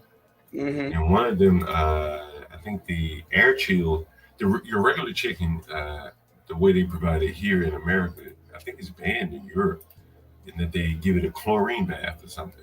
Yeah, didn't I just say that? Yeah. And so you're buying the water weight too, the chlorine, the chemical water weight. That's it. Versus they say you should buy air chilled if you can. That's why the birth rate so low. All this Clorox going through our bloodstream, getting into our nutsack. Just grow your own because right now the Texas legislature, you might know about this. The Texas legislature is had a bill on the floor talking about whether or not people can keep chickens within city limits. Did you know about that? Tom. Yeah, me and Portia talked about that the other day. And I of course voted in favor. Well, I couldn't vote. I let my voice be heard and said, hey, look, I'm in favor of it, because why not? You have all these people talking about, oh man, it's going to be a barnyard out here. I'm like, no, they're saying 6 chickens. Have you ever had 6 chickens? They don't. I'm it trying doesn't. to tell you, man. It doesn't take, and it doesn't take thousands of dollars to house. Eggers. You know, there's 2 different types of chickens for eating and egging. Yeah, I wish of course. Portia could go back and grab that and clip that video where we were talking about it that night. Because she was talking about catching chickens. Yeah. Blacks, they got chickens in Chicago. I can't. I know they do. I know. Back when I was in college, one of my female friends at the time had HB the chicken farmer. In her- Hey, HB, man, I need one of them grade A eggs, man. No. I used to have a neighbor that had chickens in her backyard, man. Do you know where Columbus Park is on the west side? Oh yeah. She had so she stayed right across the street from there, and she had chickens in her right down in her yard at her apartment though. Man, it's so. What's so weird about Texas to me, man, is it's supposed to be like super, Republican, but it's think about Austin. That where remember where the state capital is, and remember who's run roughshod over that place. Yeah. Okay. Yeah. I was just there the other day. Those blacks, cities are blue, right? It blew my mind when I first moved to Texas. They told me my tints were too dark. I'm like, in hot ass fucking Texas, my tints are too dark. What the fuck are you talking about, bro? Yeah. Like, what? HB though, you're living in a more populated area. It's just like everywhere else. The big cities are blue, but you drive about 50 miles west to where you're at. But Tom, that's going away. Tom, you live out here. Yeah. You know that's going away. I'm in A little. Fort Worth though, Tom. I'm in Tarrant County. I know. I'm saying that's still civilization, and it's spreading out, and it's spreading out fast from the big city. I mean, it's like it used to be. If you went up to Sherman or Denison, you were cool. Now, or Denton, not so much. Or Denton's college town, so I was kind of. Well, no, I mean no. I don't mean Denton proper. I mean Denton County. Yeah. You could be in Krugerville. You could be in Aubrey. You could be in Prosper, Little Elm, Pilot Point. You could be in all those places where that's horse country over there. Yeah, and now the city has encroached upon their land. I mean, all those people who had family plots are selling them off. Yeah, concrete and steel, man. They make big money selling those off. But they're still, if you go west of where I'm at. It's still the wild, wild west. You drive 2 hours west, and it's What's that train? I took my children to a Thomas the Train Engine little thing for the holidays, and it was out in Palestine, Texas. Yeah, and that place is still kind of podunk. Oh God, you go out to Marfa, you go out. I mean, and the thing is, there's 11 hours you can go west. You're not Dallas, lying. So it's still plenty of until you get to El Paso, then it gets liberal again. Yeah, or Lubbock, but Lubbock's still kind of. But it's like anywhere else. When I moved here 25 years ago, even Flower Mound was like, I'm not going all the way up there. Right. There was nothing from Grapevine Mills Mall all the way 7, 8, 9 miles. Nothing on either side of the road. Now it's Home city, Depots, housing developments, it's growing fast. And I don't know about you, I can hardly drive on the highway anymore because it's like only about half the license plates are from Texas. That's so many people have moved in here since COVID. It exploded. I think Dallas County, Collin County, and Tarrant County were the fastest growing counties. Maybe Austin in the nation. Harris might have been in there. Yeah, in the nation. Yep, in the everybody nation. Coming here. And Salina is in Collin, and parts of it's in Collin, and they are now the #1 growing city in the nation. Yeah, it's everybody came here for the jobs and the I predicted that COVID was going to make the red states stronger, the red cities, the red districts. That lockdown situation with COVID was Wait till they get unnecessary. Well, Snake, the thing is, I don't know if it depends on what you mean by stronger. We're getting more people, but a lot of them are coming from blue states. That's what I'm trying to tell you. A lot of them angry about the that big COVID cities. situation, and they love the freedom and the freedom of being in Texas at first, or red state, as you will. You know? Austin might as well be California at this point. Yeah, Austin's California. But and you then you got to look at all the freedom of speech. gentrification that was going on in those blue states at that time too. Well, I agree with they you, was in Snake. the middle. They was in the middle of a gentrification area back between 2018 to 2020. They were still laundering that money, but that was most of the profits that was coming off of Trump's bills that he had processed, you know, when he had came in office during 2016. So when they came out with the PPP loans, I still want to know why they prosecuting the PPP loans when it was actually necessary. And I don't see a problem with the PPP loans. Yeah, you had some corruption, but most of that was from people that already, in my opinion, if you profit more than $300,000 a month anyway during COVID, you didn't necessarily need the PPP loan. I mean, at that point, because you really just regulating yourself into oblivion when you look at how they operated that situation. Well, Corey Bush's husband is going to jail because of that. Yeah, I mean, I don't agree with that though. I don't agree with that. Oh man, I don't. If we're not going to lock up the politicians that's been laundering money for all these years, the PPP loans need to walk free anyway because that's our money. Listen, that's still our money, you know. And yeah, you may say, hey, you didn't use it right, but what are you doing to the politicians that didn't administer it right? You know what I'm saying? You can't hold one accountable. You can't hold a student accountable if you ain't holding the teacher accountable. That's my point. San Antonio. Well, San Antonio. I mean, you could consider that North End. Austin. No, I'm just saying because. All right, Solid. All right, we heard you. Where would you prefer that your tax money does go to? I prefer the tax money go back to the people's pocket. Well, yeah, go to that'd me. be great, but let's say it does. No. Listen. We don't sat here since 1990. When was the NAFTA agreement signed? I keep bringing that back up. 94, I believe, or something around that. I keep bringing the NAFTA agreement up because just like it was a president that went against Bill Clinton was saying it's going to be a large sucking sound, and if we don't prepare for this, if we pass this bill, we need to be able to allow ourselves to procure ourselves. We got third world countries. We trying to build up competition. We're not building up other countries. We're building up new competition to drive the industry forward.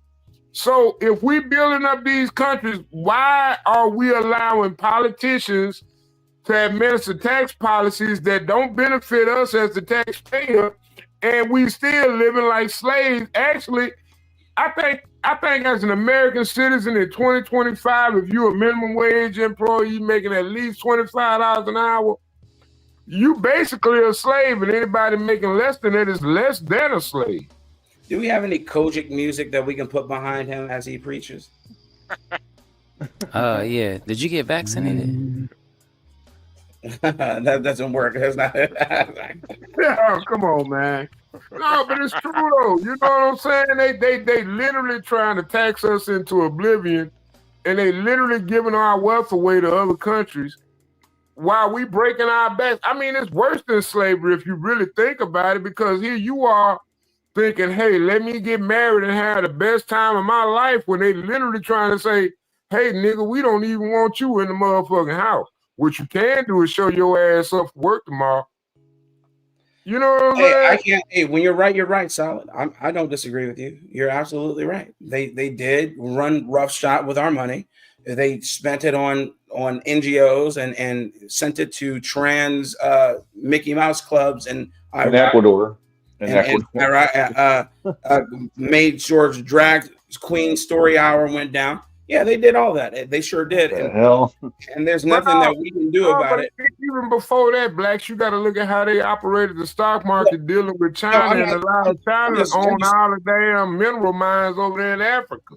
Well, we had all these mineral mines, and you got all these damn black people over here. Why you just didn't give us reparations? All right, Silent Snake, man. I just need like 20 seconds, man. That's it, man. Jesus Some Christ, breathing man. room. Oh my God, Solid, you cannot convince me you don't smoke crack, man. You can't convince me. That mind is too. Who's playing Wu-Tang? Oh shit, you can hear that? My bad. Yeah, John, you gotta turn that down. You gotta turn that down, John. All right, huh? Hold on a second. You come from the crime side, the New York Times side. I just need a second. We gotta let it breathe for a second, man. Jesus, Ryan, you doing all right over there, man? I'm good, man. Yeah, I'm good. You working on any new projects? Not really. DC seems to be defunded. So even for They've defunded. They've defunded right DC. now. You're struggling. No, well, they forced people back to work, and a lot of the lease space in DC is just shell. It's shell space basically. So being that they have to return to work, a lot of that space that's been leased by the government years ago, they're forcing people back. So that's created some business. And then there's a lot of flux, man. It's hard to say. I mean, I'm doing okay. But I tell you what I face from around, at least from around here, and I would say this probably the worst it's been as long as I've been here. To be honest with you, man, like yeah, the fucking. So, I mean, property values and rentals are going down in terms of the. Motherfuckers is broke, man. I never seen it like this around here. Motherfuckers broke, man, broke as fuck. Like if it weren't for these immigrants, like these Americans, fucked up, man. Oh man, it's unbelievable. That's what I was trying to tell you, John. You could have got that crackhead, man. That crackhead, man. I'm telling you, she can make $10 an hour. What's 3 hours to her, man? That's half a day's rent. Yeah, it's the worst I've seen it around here, though, man. I bet you $20 if you call that woman, she gonna tell you how long it gonna take you to get here. You gonna say I'll be there within an hour. You know how long 60 minutes is? She got your rent money there, $60 a day. I got your pay. I'm trying to tell you, John, you're dealing with the wrong crowd. Just got to get you a clean crackhead. You got to get. But like I'm saying, Ryan, I think this, the uncertainty. I think it really kind of thrown things out of whack here. People, facing job loss probably for the first time in 20 years. So they seem to tighten their belts, which is kind of interesting. Yeah, I would agree with that. I mean, I think it's short-lived. I mean, a lot of the stuff, like the whole idea, this is like a Silicon Valley thing where they fire everybody and cause major disruption and then hire back as needed. So a lot of people will come back. There is some redundancy in government, of course, but it's not like, they're not going to not operate. So we'll probably lose 10% of the DC workforce or something, or in that range. But they could probably lose 30% of it, and it won't really impact anything. No, you're probably right about that. Well, they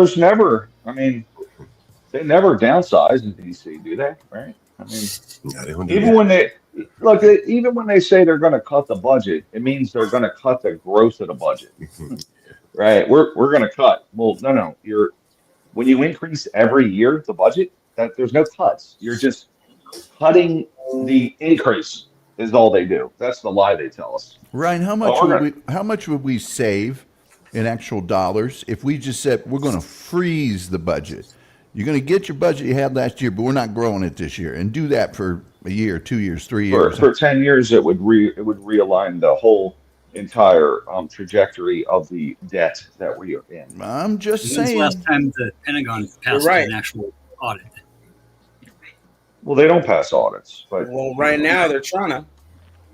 Yeah, but the Pentagon grows. Every department grows just and no one talks about this. Like the government's grown from 15% of GDP to 25% under Biden, and I'm not being critical of Biden. It's just grown, and now we're scaling it back to a more reasonable percentage of GDP. Like because we can only produce so much tax revenue to pay for the shit. No one talks about when that. we don't make anything. Yeah, especially when we're getting a bunch of people that pay taxes. when you don't get anything for it. Well, if you want to get the government efficient, freeze that budget for 3 or 4 years. Yeah, I mean, Well, I don't disagree.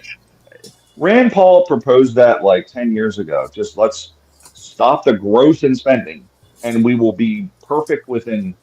But now it's grown. So now I think he proposed 5 years. Now it's going to take 10 because it continues to grow with the higher interest rate that it's at now. Right. So, It's so funny. It's kind of like I'm just juxtaposing it with this. It really doesn't have anything to do with the government, but it does have something to do with money. You have that guy. I can't call him a gentleman because he's not, but he's still a human being. So he's a man who got killed by Luigi in New York, right? Came up behind him, shot him. Brian something. This CEO. Okay, the CEO of United Health or whatever, and UHC, yeah. And you have all these people online talking about free this guy Luigi. I'm like, because their medical bills were $120,000 or $500,000. And I'm like, man, you don't understand how health insurance works, because the insurer didn't charge you that money. The insurer, when they come in and you have billing and coding, they come in and they say, hey, look, you said this costs $4,000. We're only going to give you $1,000. You said, and so then they inflate the prices. I'm like, that is the hospital. Holy. I'm like, so you killed the wrong guy. I'm like, you should have been going up. You should have been going after the board of directors at the hospital, because those are the guys who are making all the money. Those guys. I'm like, and so I'm just saying, when it comes to the inflated dollar, when it comes to how much money people are spending, it's these companies who decide that they're going to inflate their prices so that they can get a better share for their my goodness, their shareholders.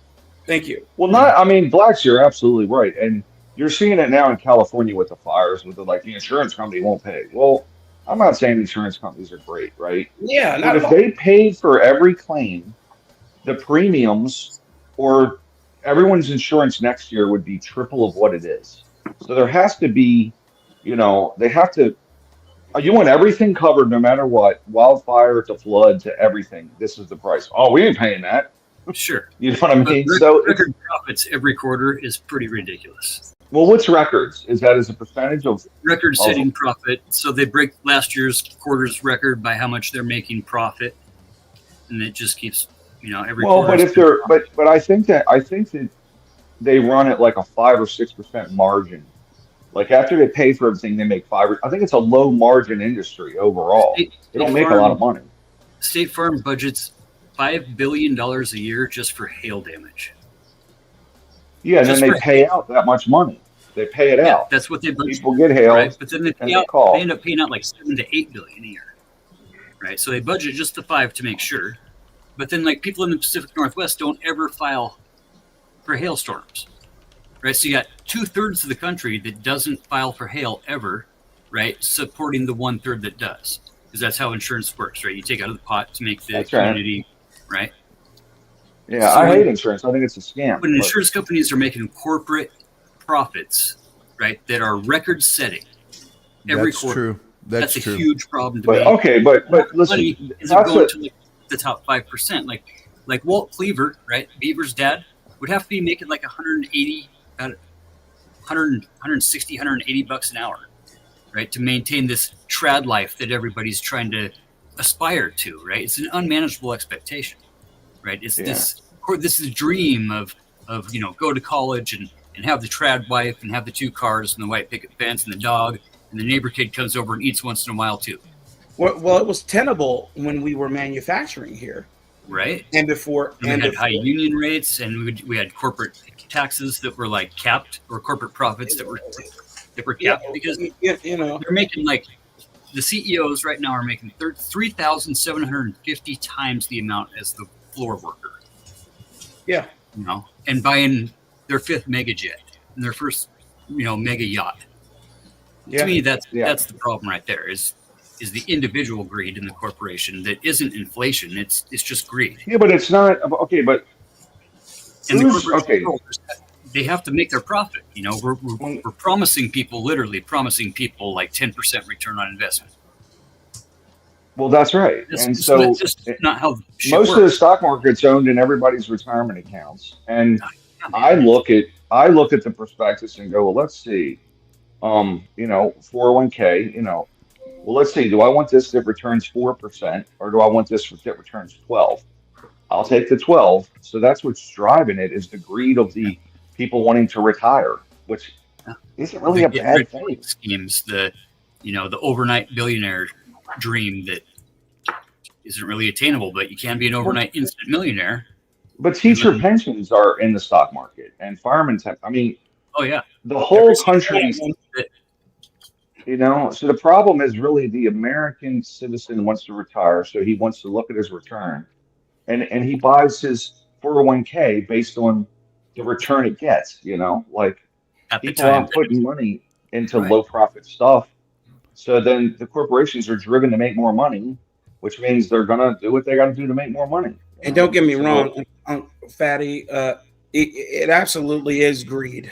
I'm not going to even pretend like it isn't. It comes down to it. That's all it really is. I mean, we can't say it's not. It's absolute. Citizens United is pretty much, in my opinion, the worst thing that ever happened to America. Yeah. Being able to have record-setting corporations by politicians on both sides of the aisle. But hold on, Uncle Fatty, you have to qualify that because they say record-setting, right? I mean, if you have a snowball stand with 3 employees and you do $10,000 in sales, right? And you make $3,000.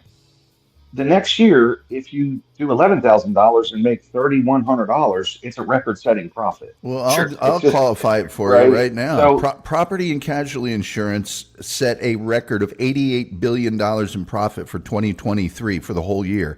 In the first quarter of 2024, they had $39 billion in profit in just that quarter.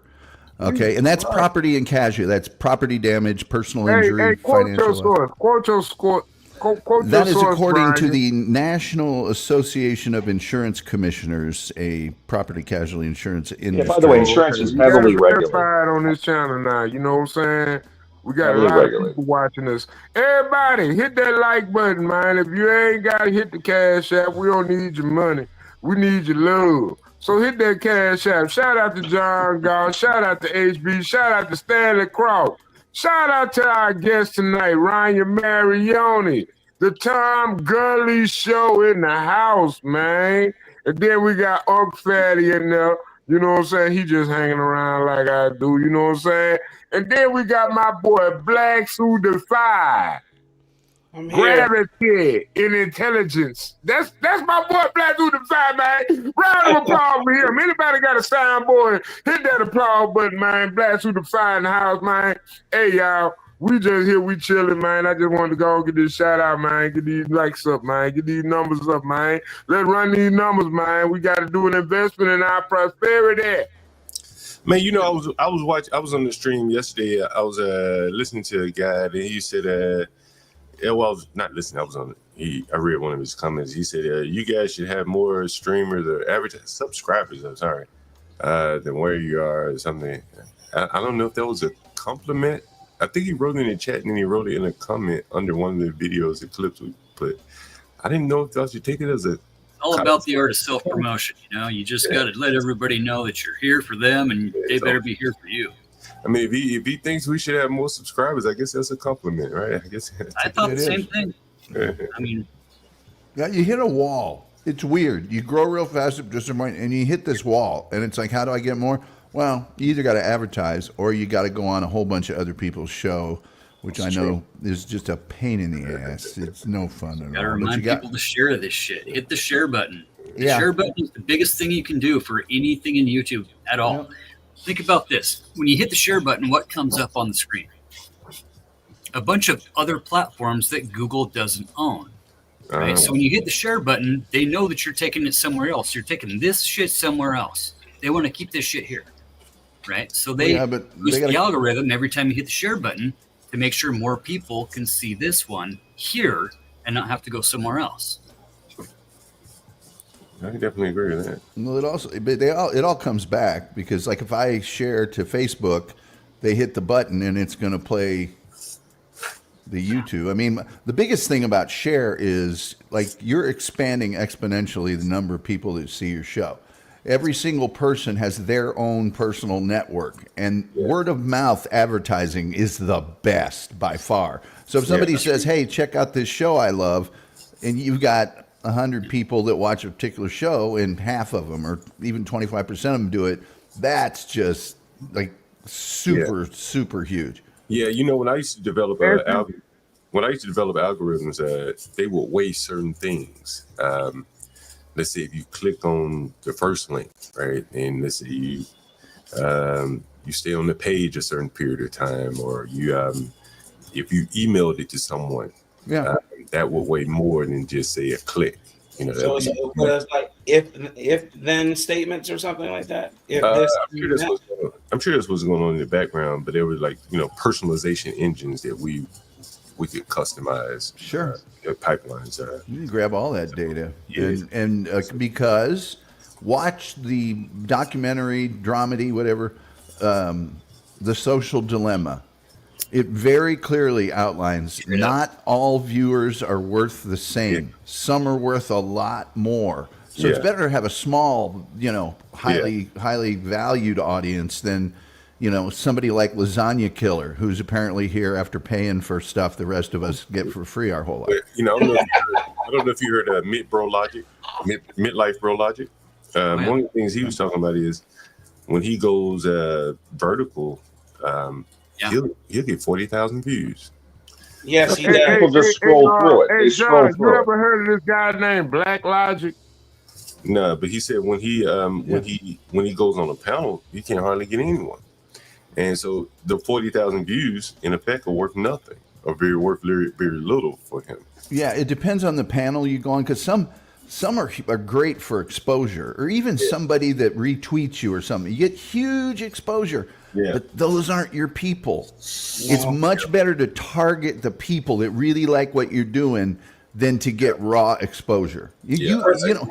I watched WDW, this channel about Disney, and he like you said, Tom, he's in this sphere of influence, a collective of YouTubers who talk about Walt Disney, who talk about Marvel, all that. And I'm talking about the numbers these guys do when they go live, man. 10,000. 20,000 people watching them, and then those numbers translate to their own individual platforms, because like you said, it's the quality of the viewer. It's these people are like, oh, well, since I like Walt Disney and Disney owns Marvel, I'll go over there because he talks about Marvel all the time. Oh, well, he talks about DC, and absolutely, I agree with you. You guys want to know where the money's at on YouTube? It's in home improvement and power tools. Yep. Power tool sector is off the chain. Yeah, I watch a lot of home improvement. I honestly do as well. Car repair, home repair. People don't look for a manual. Engines. They don't look for a manual. If you need to know something how to do a car, you just type in make, model, need to fix headlight, and there's a video shows you how to do No, fuck that. Instructables. I hate watching them motherfuckers. They take forever with that shit. Yeah. Yeah, jump right ahead. Wow, man. I'm just saying. They just want to fuck. First off, and then they want to tell some dumbass story in the beginning, like, first time I did this, like, shut the fuck up. But you got to look at how long the video lasts. If it's 20 minutes, don't do it. For that stuff. If you go to a 3-minute one, then you're fine. But I ain't gonna call out my boy name, man. I watched the YouTube video the other day, and I blew up my snowblower following the directions. Sat back and watched how long the video was of the material he was covering versus the ad he was advertising. And it was like, you can get these old school ass Android phones, and you could probably still run that old, what they call it, I can't think of the name of the app. I'm not gonna call it out on YouTube anyway. I'm not gonna snitch. But you can literally watch how long the clip is of the internal advertising of the channel. When we we get like an advertisement for Pine Sol. So you can clean the floors so they don't look like solid snakes. You know what I'm saying? Because Solid Snake got some dirty ass looking flows. All that ink dried up. But anyway. Well, Ryan was just about to say, I knew this You know, guy. if you had Pine Sol, you wouldn't have that problem. I But knew I a mean, guy. we can structure ads around stuff like that. We can clip it, and then you know what I'm saying. Hey, we can go and ship it to them. You know what I'm saying? They'll say, hey, we'll donate this much to your channel every month. You know, we'll pay for so many hours. That's how this thing works, and I don't Yeah. think we understand that. It's And a I think that's why I try to cut down the cursing and all the. So you're saying embedded advertising is It's You know? affiliate advertising. When you have got a code or something that you can give out for a product that relates directly to a portion of sales, that's really what Google AdWords was. And Google Yeah. AdSense was when you put your ad on there. If somebody clicked it, you got a certain amount. If somebody bought it, you got a certain amount. Hey okay? man, that's exactly And how I use my Bitcoin mining operation. I use it off Google Ads at the beginning, like way back in 07. Yeah, because I didn't think Google was going to be that big. Well, there's this concept. It's called 1,000 True Fans Theory. And this guy, Kevin Kelly, pioneered it. And it basically states that creators can achieve a sustainable income by focusing on building a community of 1,000 deeply engaged supporters who are willing to consistently purchase their work. And that should be the goal. It shouldn't be, I want to get as many people as I want. I want to be in everybody's house and everybody's browser. No, wrong. You want deeply, deeply devoted followers. 1,000 of them. Exactly. You want to keep it true to the name. You want to keep it true to the game. You're going to keep it true to the brand. I saw this one video the other day. This guy was trying to build a heater. Couldn't do it to save his life. Hey, you know what I was listening to the other day? This nigga called it the Chitlin Circuit. And I was listening to him, and I started listening to him, and I thought about where the hell did he get that idea, the Chitlin Circuit? And that's a trending term. And we should have capitalized on that because the Chitlin Circuit comes from me invigorating the algorithm with the topic of chitlins. Because, hey, you know what? One day me, Stanley, and Virgo was up here, and we were just talking shit. And that's that night we had that raid. But I think about it, I think about all these different social media platforms, and I think about how many people think about the term chitlins. Don't nobody ever think about chitlins. So every time you look around, I'm always thinking something outside the box. So I wanted to see how they hit the algorithm. And when I heard this nigga say the Chitlin Circuit, I said, wait a minute, where the hell he come up with the name Chitlin? Because chitlin wasn't trending until we said something about it and that we made it a meme. We got to know the power of words, man. I'm telling you, man, this internet, that's why I be so scared to join this bitch. Because I say if they burning up Teslas, ain't no motherfucking Teslas in my backyard. I ain't got nothing but my house. They gonna blow that bitch up. And I ain't gonna have nowhere to stay. I'm gonna have to go riff from John. John gonna get that call. hey, man, my house got blown up, man. Hey, man, I got $5, man. Let me ask you a question. You working somewhere? You working somewhere locally? What you done in the past? Where you living? You got in the criminal history. Oh, domestic violence. You gotta check. Well, the main thing about that social dilemma thing too, is that if you're not paying for a product, you are the product. Yeah, definitely true. Your data's worth something. Anything you fill out online that wants your data, you just gave away 50, 75, in some cases $150. They want that data so bad. That's why they'll give you a little free, hey, just sign up here and we'll email you a meme or whatever it is. Man, meme generation, it costs pennies. And you just gave away all your data, which companies are craving. Other thing is, if you're the kind of person that purchases things online, oh boy, you're worth a lot. It costs a lot to reach you, know. Yeah. I've been sitting up, and I ain't gonna lie, I ain't saying I'm getting famous, but I've been knowing a lot of people saying, shit, And then I feel like you saying, come on, man. And then there's You people know, I that, be that are worth advertising nothing. with that. You know what I'm saying? I'm selling my information because that's what they do.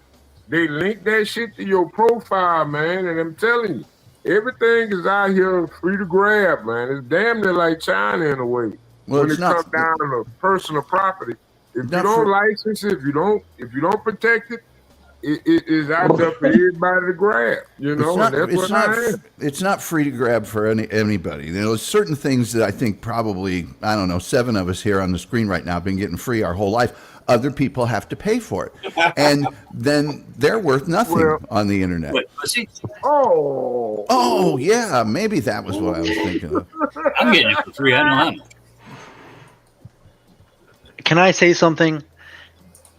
Except just for did. Dawn, You just did None say of you guys, something. none of you guys get bitches. Like, I don't know you, Uncle Fatty. Sorry, Right. but yeah, Uncle Fatty, I Yeah. don't know you, but I know everybody else on here except you. How do you know that? Wait, no, I fuck with you, Solid Snake. How do you Never know mind, that? Not you. What None of you guys forensic get what bitches. forensic Oh, proof? there you go. What proof of that do you showed have? his answer. Lasagna Killer. What up, man? Shout out to Lasagna Killer. What He proof do you joined have the of that? chat, What y'all. actual factual proof of that do you have? Is it just your intuition? The same intuition that said, I can't get a girl myself, so I'll reach into my wallet for one. Exactly. That's what you do. You don't want to know. Come on now. Now, listen, Tom. Tom, you old school. I understand. But man, I'm gonna tell you something, man. Yeah, Growing up Solid out Snake, here, please tell him. This man does not know. man, look, these hoes ain't loyal. Exactly. Well, who says I expect him to be? Well, it don't matter, and you need to protect yourself. I'm Don't doing just this. wear a I'm doing condom. the. You I'm don't doing. wear a condom. You use a bank card. I'm If doing she ain't got a this. cash app, fuck that bitch. She just don't get paid. I'm doing just this. saying, dog. I'm doing the same thing he's doing and you're doing. I'm just not paying for it. Better Uh-oh. have a cash app. Getting You got a a phone cash call. app? I ain't got no money. You ain't gonna have no nigga come rob me. Yeah, man. I mean, cash app and Apple that's Pay. hell. Okay. $10. Let's think about this. Why do most $10 men make work, your house. right? Whether they want to acknowledge this or not, most men work and make money because they love bitches. Can we all not agree with that? And with that, Yeah, I would put some stock on that. Thank you. That's all I'm saying. That's all I'm saying. I'm just saying, if a bitch want to give me some pussy and say she use a certain drug and she need that to get a little higher for the night, I'ma holler at my boy. I'ma hit his cash app or something like that on my anonymous account. You know what I'm saying? I got like 4 or 5 cash. Hey man, they call it money laundering, but hell, if the Congress ain't getting charged for it, why should I? I voted for them to be in office. Why the hell they get away with it and I get charged with it? I'm the one that pay their motherfucking salary. I don't know what the hell America thinking, but somebody need to get these motherfuckers on point. And I hope like hell Donald Trump go ahead and lay it on out for these motherfuckers. Wait, why are you making so much? You're making so much sense right now, Solid Snake. A lot of So hope. much sense. Holy shit! Why the hell I gotta go to jail for the shit and y'all ain't? What the fuck? Y'all got investments in the prison. I ain't got that level yet. Show me them prison stocks so I can invest in them. All I got is Bob Bark on mine. What Bob Bark is? Shit, you better invest in them. Fuck that. If you go to jail, you know you got some good shoes. And them You get a couple of motherfuckers make ramens and some some damn good envelopes. shower shoes. My bad. A few ramens and some envelopes go a long ways. I'm trying to tell you, go on and invest in that motherfucking prison system. You ain't got to hit that nigga cash app. Hit that prison cash app so they can get some of their return back on their money when they get them jobs out show, because they're going to be the first one to get hired. You think they're going to do a job program out here in the free world when they got everybody locked up in the cell trying to get out on work release? Who you think going to be the most? Who you think going to be the most obedient employee?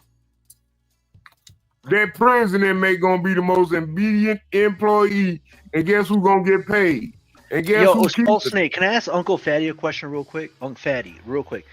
No, although you seem pretty chill, you're like, you're kind of unk. You have the unk status because you have like you're older, right? But you're still chill and you're not fat. That's one thing that I do appreciate. You're an older guy. You're not fat. Most people that are older, they're fat. Like fucking Black Hudefi, Minalty, he's fat as shit. Tom Goley's also Big fat fatty. as shit. Yeah, like most people are fat at your age, so I do respect that you're keeping your shape. But the question I'm trying to ask you is, for if you're talking about like dudes who are like in their mid-20s, late 20s, early 30s, you know how it is nowadays. What advice would you give them about the bitches? I'm talking about specifically about the bitches. I'm not talking about like work and all that. I'm talking about specifically about the bitches. So this I like this. This panel has turned a corner I didn't expect it to turn. Right. So I am a twice ordained Christian minister. And Praise God, praise God, praise God, Jesus Christ. The Church of the Flying Spaghetti Monster as well. I've done as a minister. I only prefer to perform weddings for gay folks. I've done 19 of them so far. No, I'm being for real. I love this question because I would say anybody can be a bitch. And when it comes to bitches, listen to old Snoop Dogg. Bitches ain't shit. No. But let's be. I'm talking about. Okay? I'm talking about being for real. Like I am. For real. You would tell a young guy just to it's like this. Love. Right? If you're going into something in life, especially into a relationship, and it's not a fuck yes situation, then it's a fuck no. Even if it's 99% yes, right? If it's not a fuck yes. That's real. No, that's real. That's real. Right? I feel that. I feel that. That's real. That's real. You know, if you even think for a second before you're getting married, that person is a bitch. There's going to be resentments there, right? There's going to be kind of an unresolved something there in the foundation that's not right. And relationships to me are like houses. I'm a home builder, so I've done this analogy forever. But like, what's the first thing we do when we build a home? Foundation. No, we go to the architect and we make plans. Yeah, architect. My bad. Right, and we get permits and we figure shit out because we always jump into relationships, and that's just, first thing we do is we got to dig a hole. Actually, we got to know where to dig the hole. We got to stake it out. How do we do that? We go to the plot map. So it's all the way back that we have to like get off of our instinctual humanity, especially in relationships where it's all about managing expectations. Everything we do in life is about managing expectations. This is the thing that billionaires use as part of their mantra, their daily shit, like Gary Vee and Jordan Peterson or whatever, like managing expectations. Everything we do when we communicate is setting a boundary, relaying a consequence, one way or another. It's all about boundaries, consequences, knowing how to spot boundaries, being cognitively aware, being in relationships. Man, you study this shit. You study this shit. Yeah, man. I go deep on this shit, especially relationship stuff. Like, okay, but here's the difference though. Like, you seem like an older cat. You've probably had like a decent amount of relationships. I'm talking about my kids are in their mid-20s. It's 2025 though. What would you tell the younger kid or the younger guy who like? Okay, no disrespect when I say this. The bitches that you had at your early 20s are different than the chicks now. Sure. You know what I'm saying? For sure. It's like the chicks that you had, they didn't have no Instagram or or like, you know what I'm saying? It was just like it was like Becky around the corner, or like, you know what I mean? It was. So, what advice would you give like younger guys who have to deal with like, all right, it all has to be through like social media in a sense. Communication. It's all about communication. You know it's the what? only way to manage an expectation in any situation in life. If you can stop and say, what is the expectation? It'll change your perspective on the whole entire thing, right? Because we skip that part in our brains. So with relationships like that, like if you find somebody that you're digging on, that you're vibing on, and it's a fuck yes thing, like tell that person. Yeah, but the thing is that this and is a it's hard to problem. do, Like but, this is a problem. The bitches get so much attention nowadays. It's like sure, you but know, they're not gonna take enough time to like pay attention to what you're saying. they will. You know what I mean? They will. Lasagna. In both ways. Check this out. Why don't you do this? I got 3 steps. Stop, look, listen. Don't talk. Just listen. Stop, look, and listen. That's all you got to do, Lasagna Killer. Stop. Okay, wait. Okay, I fuck with that, Salt Snake. So you're telling me That's it. if I see a chick that I like, I gotta stop, look at her, and then listen to her. Listen. That's it. Now you old enough to know better. No, Salt Snake. I'm 26, bro. No, Salt Snake. I'm 26. I grew up in the media, bro. Like I'm telling you, these bitches are crazy nowadays. Yeah. But you know what's and crazier? So are you. Hey, Dudes. admit it. You gotta admit that you are not perfect. You Yeah, crazy. I know that, Salt Salt Snake, but I'm just saying, like, And these guess bitches what? are crazier than me. Until you admit that, it's gonna drive you into a much more insane path. I promise you that. So what you need to do is when you see a beautiful woman, you need to stop, assess your life, look at her value, and listen to her words.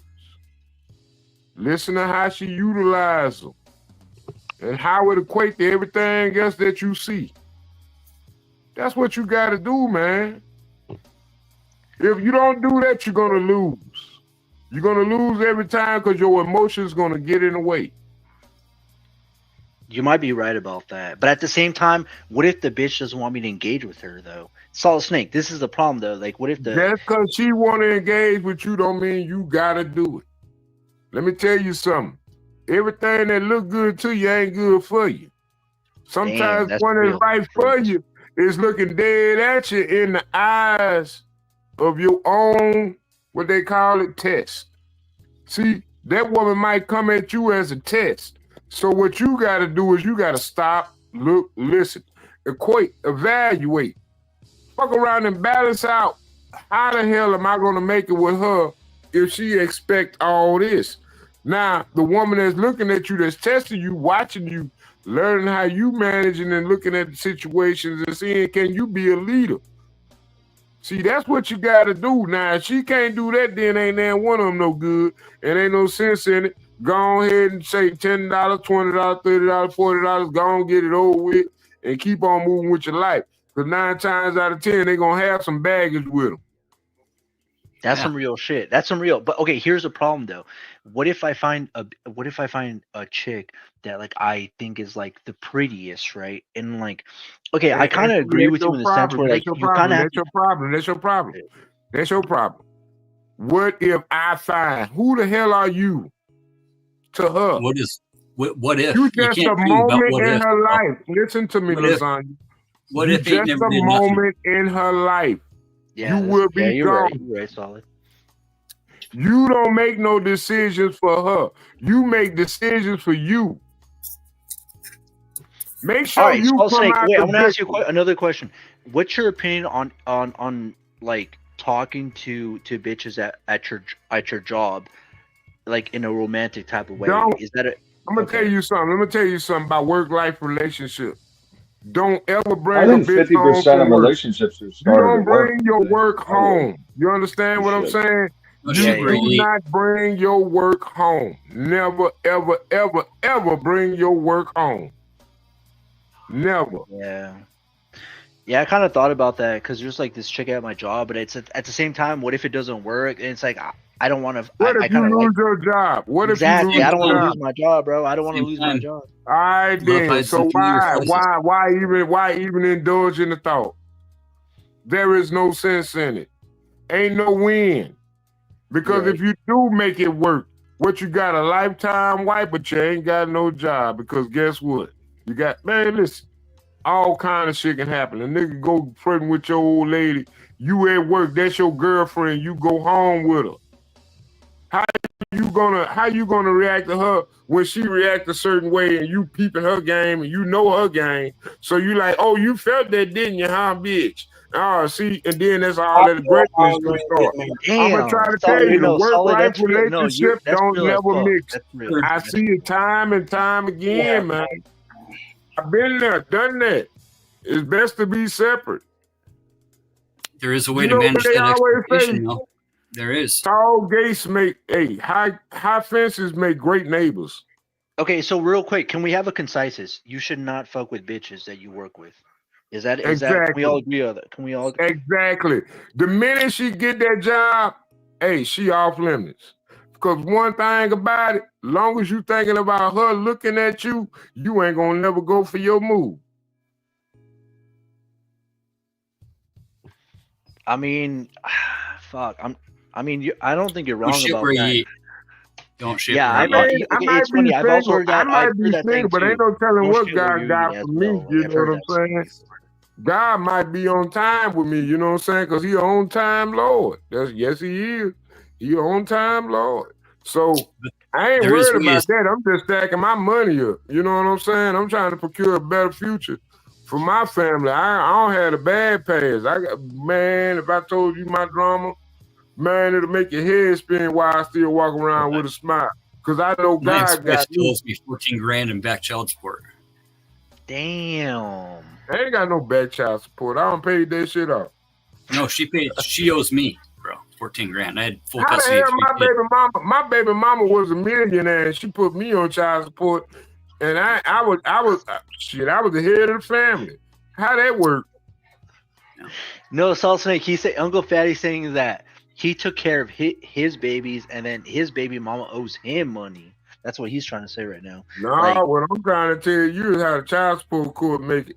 Nigga, that's just, like I said the other night, white people don't have the same plight in federal and family court that black people do. Why do you, okay, no. Why do you have to take it? Why do you have to take it there, bro? Let me tell you something.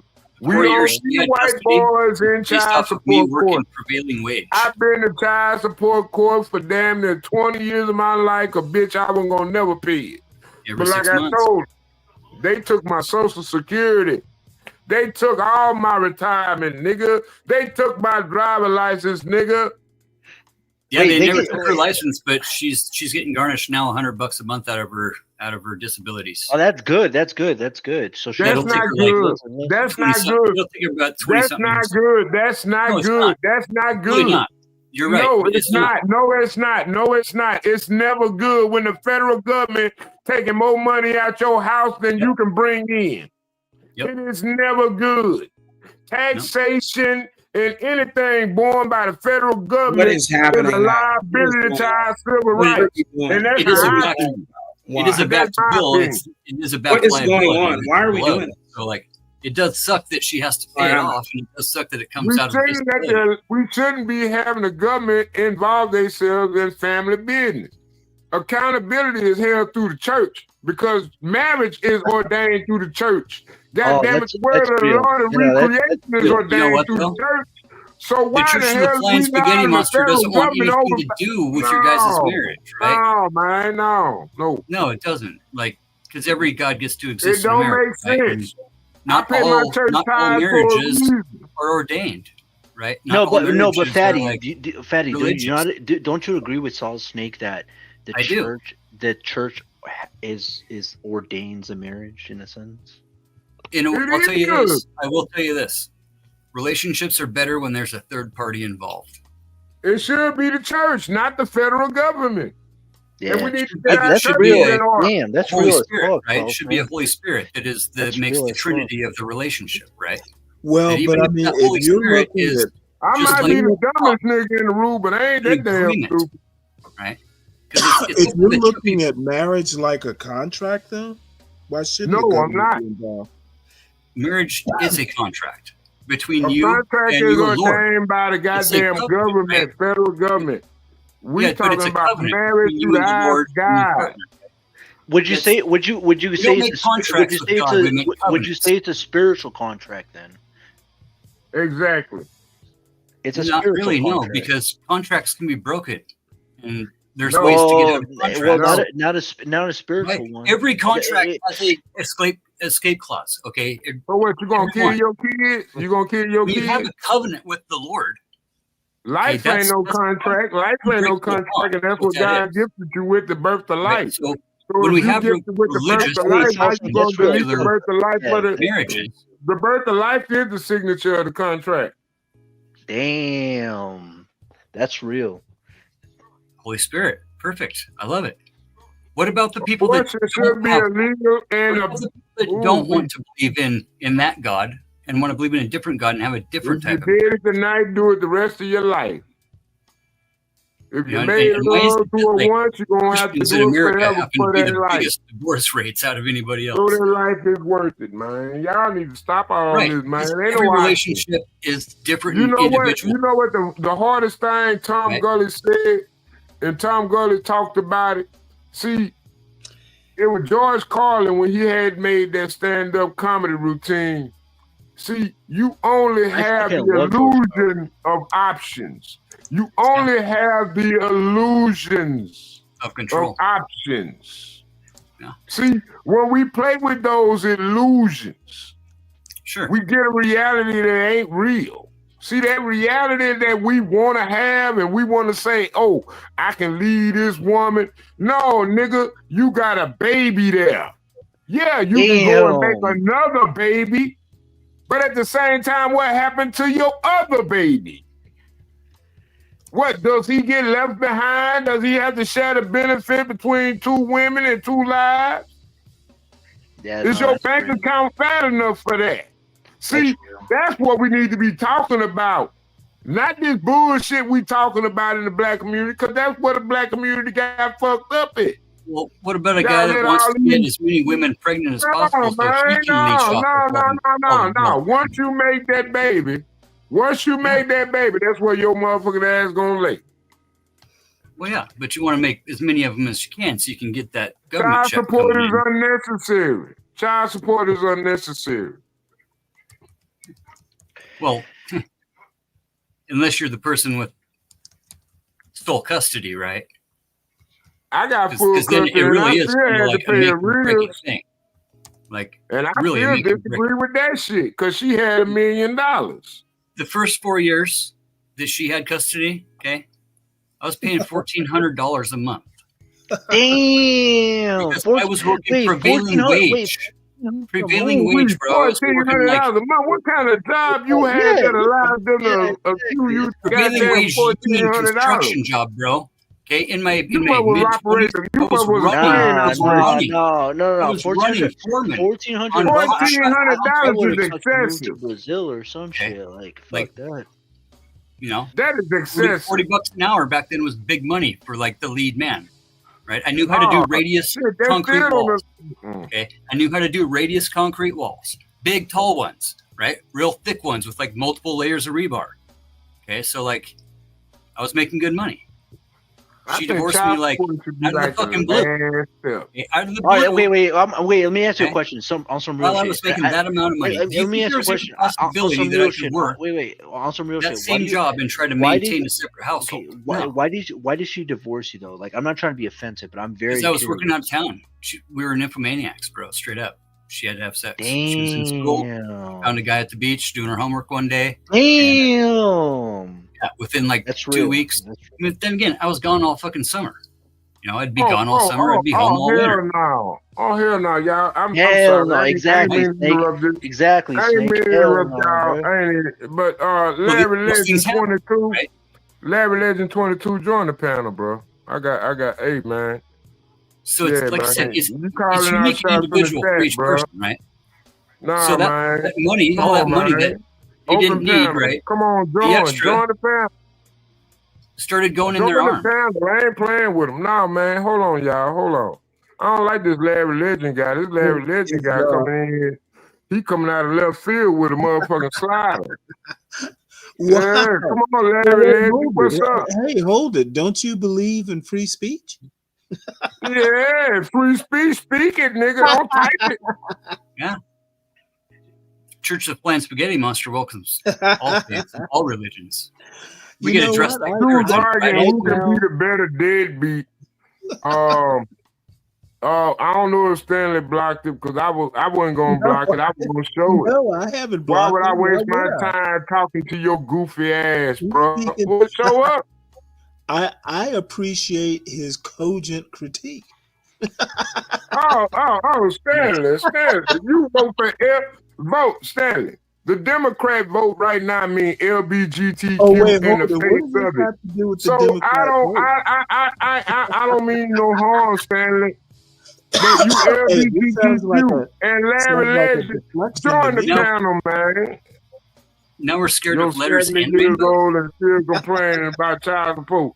Nigga, I'm only 46. I'm 46 years. Okay, no, but can I wait? Solid, real quick with Fatty. So Fatty, you said that the chick that you had kids with, and when I say this, I'm genuinely curious. I'm not trying to be offensive. So did you know she was a nympho before you married her, or? Oh yeah, look, we had 3 kids before we were 21, bro. Oh my god, dude. Oh yeah, that's so fucked. No offense. No offense. No offense. We did the 365 challenge for 4 years. Yeah, no offense when I say that. If you didn't have a NAFTA agreement, you probably could have had a job. That's all I can say. Yeah, I was running a fucking job for Bill Gates, bro, in Shoreline, Washington. Yep, if they went offshore on our damn jobs, you wouldn't have never lost yours, and you probably would have had a better future for your kids. But which is why it's so ridiculous that we got Democrats talking about shit from 1965, and you don't had all this shit happen since then, and y'all still ain't adjusted. You're still holding on to shit from fucking 40 years ago when the dichotomy of the motherfucking politics don't change over damn near 12 times. It's fucking ridiculous, man. I'm talking about what Diapers Don's doing right now. Oh, he doing good. I'm not talking about like what George Bush did or George Bush. Well, what did Sr. Diaper Don do? What did Diaper Don do? What did Diaper Don? That what you call him? Diaper Don. Diaper Don, yeah. The mango Mussolini. Yeah, the mango Mussolini. Oh Lord, come on with it. Come on with it. Come on, man. You know what he did? I'm MAGA, bro. I'm MAGA. I'm MAGA tard, dog. You know what he did? He told his brother when his kid's brother was dying of cancer to just let him die. No. So there's liability to the family. Hey, you know what? Hey, bro. You know what? I'd rather die alone and leave my wealth to the family or my share wealth to the family than to burden them with hospital costs and all the money laundering that's been done by the Democrats. Because I mean, let's literally be honest. During COVID, did the Democrats not pass legislation to put COVID patients in old folks' homes? Did they not do it? No, solid. That bill passed by 90% Oh, vote. come on, Yes, man. it did. Stop it, man. Y'all Yes, living in it did. delusion world, man. Stop it. Yeah, pay taxes all your life. Pay taxes. Pay taxes. You don't worry about Nancy Pelosi $200 million income in her stocks when she only making $400 a year. Come on, man. Stop it. You don't give a damn about America. You give a damn about your ideology. That's the only damn thing you care about. Their job. You know nothing about the dynamic of man-made existence. She's like 17th or 18th on the list, bro. You know who's all above her as far as profiting off of their job in government? Who? It's not the libtards, bro. Get a clue. Get a clue. Who's Name got one, the money? name one, Who's the name one, libtards got the name money? one. Follow the Name money. one. Name one. How Call about Jim names, Jordan? man. Say How about names. I Jim- said Nancy Jim Pelosi, Jordan? nigga. Where yours Jim at? Where Jordan, your the former name at? coach at you at the former wrestling coach, right? Ohio State, yeah, right. Didn't turn in his co-coach that was, fondling the boys. Jim Wait Jordan, a minute, Drew. Wait a minute. guy You who's- talking about a case like that, and I literally had to watch on a goddamn TikTok video Jim, I don't- LGBT parade. Jordan, right? Okay, you talking about characters. Let's talk about Kamala Harris, vice president candidate. That's all of a sudden trending in liberal media. Why is he worth $20 million? I don't know why y'all liberal media heads want to come and try to infiltrate conservative talk spaces. Yeah, I gotta get some beef with y'all, man. It's called like you, man. Come on, man. Ain't nobody with that gay shit, man. It's called perspective. I know it hurts when you hear this stuff because you've never heard it before. This is denial that you're going through right now. Okay, and fight or flight at the same time. Okay, we can start rationalizing. I don't agree with Saul Snake. When he says Mang, it's hard to like. Hit dog holler. Well, all I have to say, it's just perspective, bro. That's all it is. It's nothing you're doing personal. most of the hollering on this panel. Well, okay, all I gotta say is, I mean, I'm a follow the money guy. That's what I am. I'm a Ross Perot guy.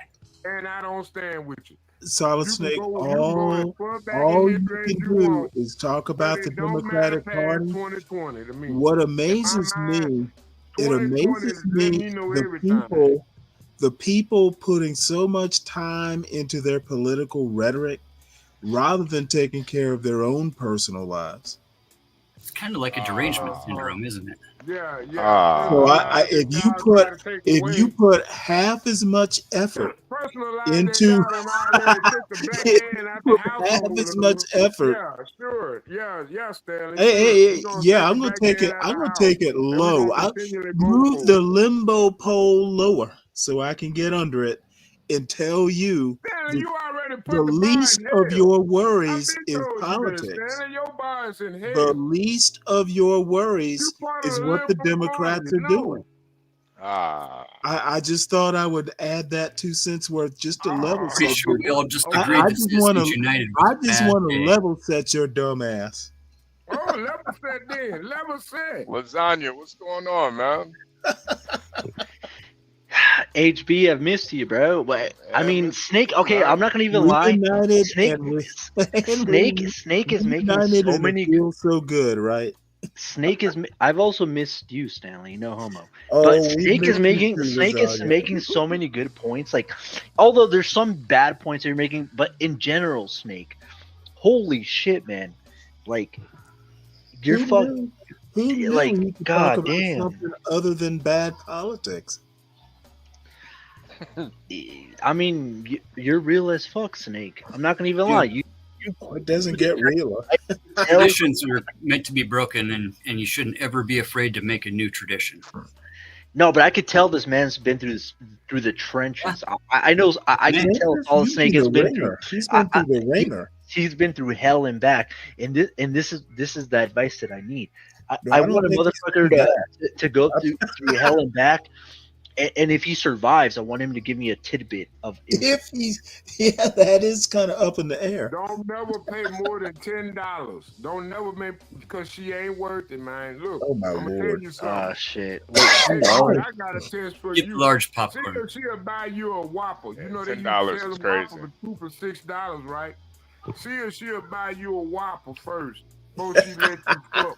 Good point. I'm gonna tell you something. She let you fuck before she buy them Whoppers because that's the most valuable in her damn business. Lasagna. I'm trying to tell you the truth, man. Let me level set. Let me level set you right quick. Hey, Solid. How about close your mouth so you can generate some saliva so your mouth isn't dry. Find God first. Lasagna, don't let Solid Snake tell you that life is all one-sided. I literally have had a wonderful experience with women. Would recommend marriage. It was awesome for me. So you need to understand that there are two sides of life's coin. What's your side? Okay, so explain your side then, Stanley. Hey, you know what? Now, unfortunately, the marriage didn't work out quite the way I thought it would. But okay. I'm talking about before. I'm talking about before, obviously, right? And I do feel bad for that, but literally from high school to the time I was married, you know what? I was careful. I was discerning. I didn't stay with women that, it was obvious I wasn't going to get along with in the long term. And I met my wife purely by accident. So, and you know what? I knew when I met her, I had to have her, and she felt the same way. Kind of magic. We met. It wasn't quite. It was love at second sight. At first sight, it was interest. So it worked out. Yeah, I've been through that. I lost mine. I lost mine. Fuck. So I would never be one to say. The only advice I have is if you, and it's what Uncle Fatty said actually. If it's not fuck yeah, I can't live without her. Don't do it. Yeah. And do not get a woman pregnant before you're ready to be a father. Yeah. Like when you know, you won't even really have to question it. And honestly, lasagna too. My thing is like when you're dating, try to date a woman that's actually better than you. I know it sounds kind of crazy, but it's true. Well, he'll have his pick of the litter then.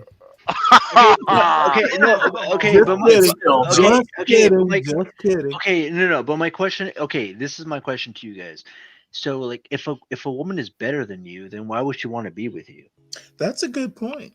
Because you're trying to make her better, and she's trying to make you better at the same time.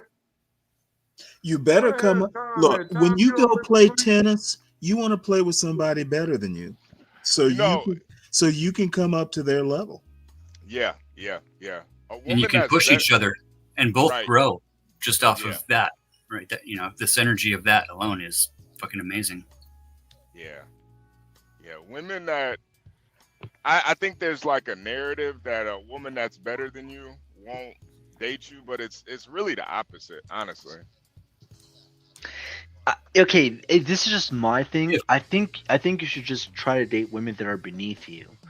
I think nah. See, that's where you go They're wrong. gonna bring you down, bro. Yeah, that's where you go wrong. They'll bring you down. You're thinking, that's not dating. That's something else. No, because think about it. If you date women that are beneath you, it's like you don't have to like worry so much. Whereas like if you're dating a woman that's like much above you, you're just like you're always worrying about like, okay, is she talking to another dude? Is she like you know what I mean? It's like Lasagna,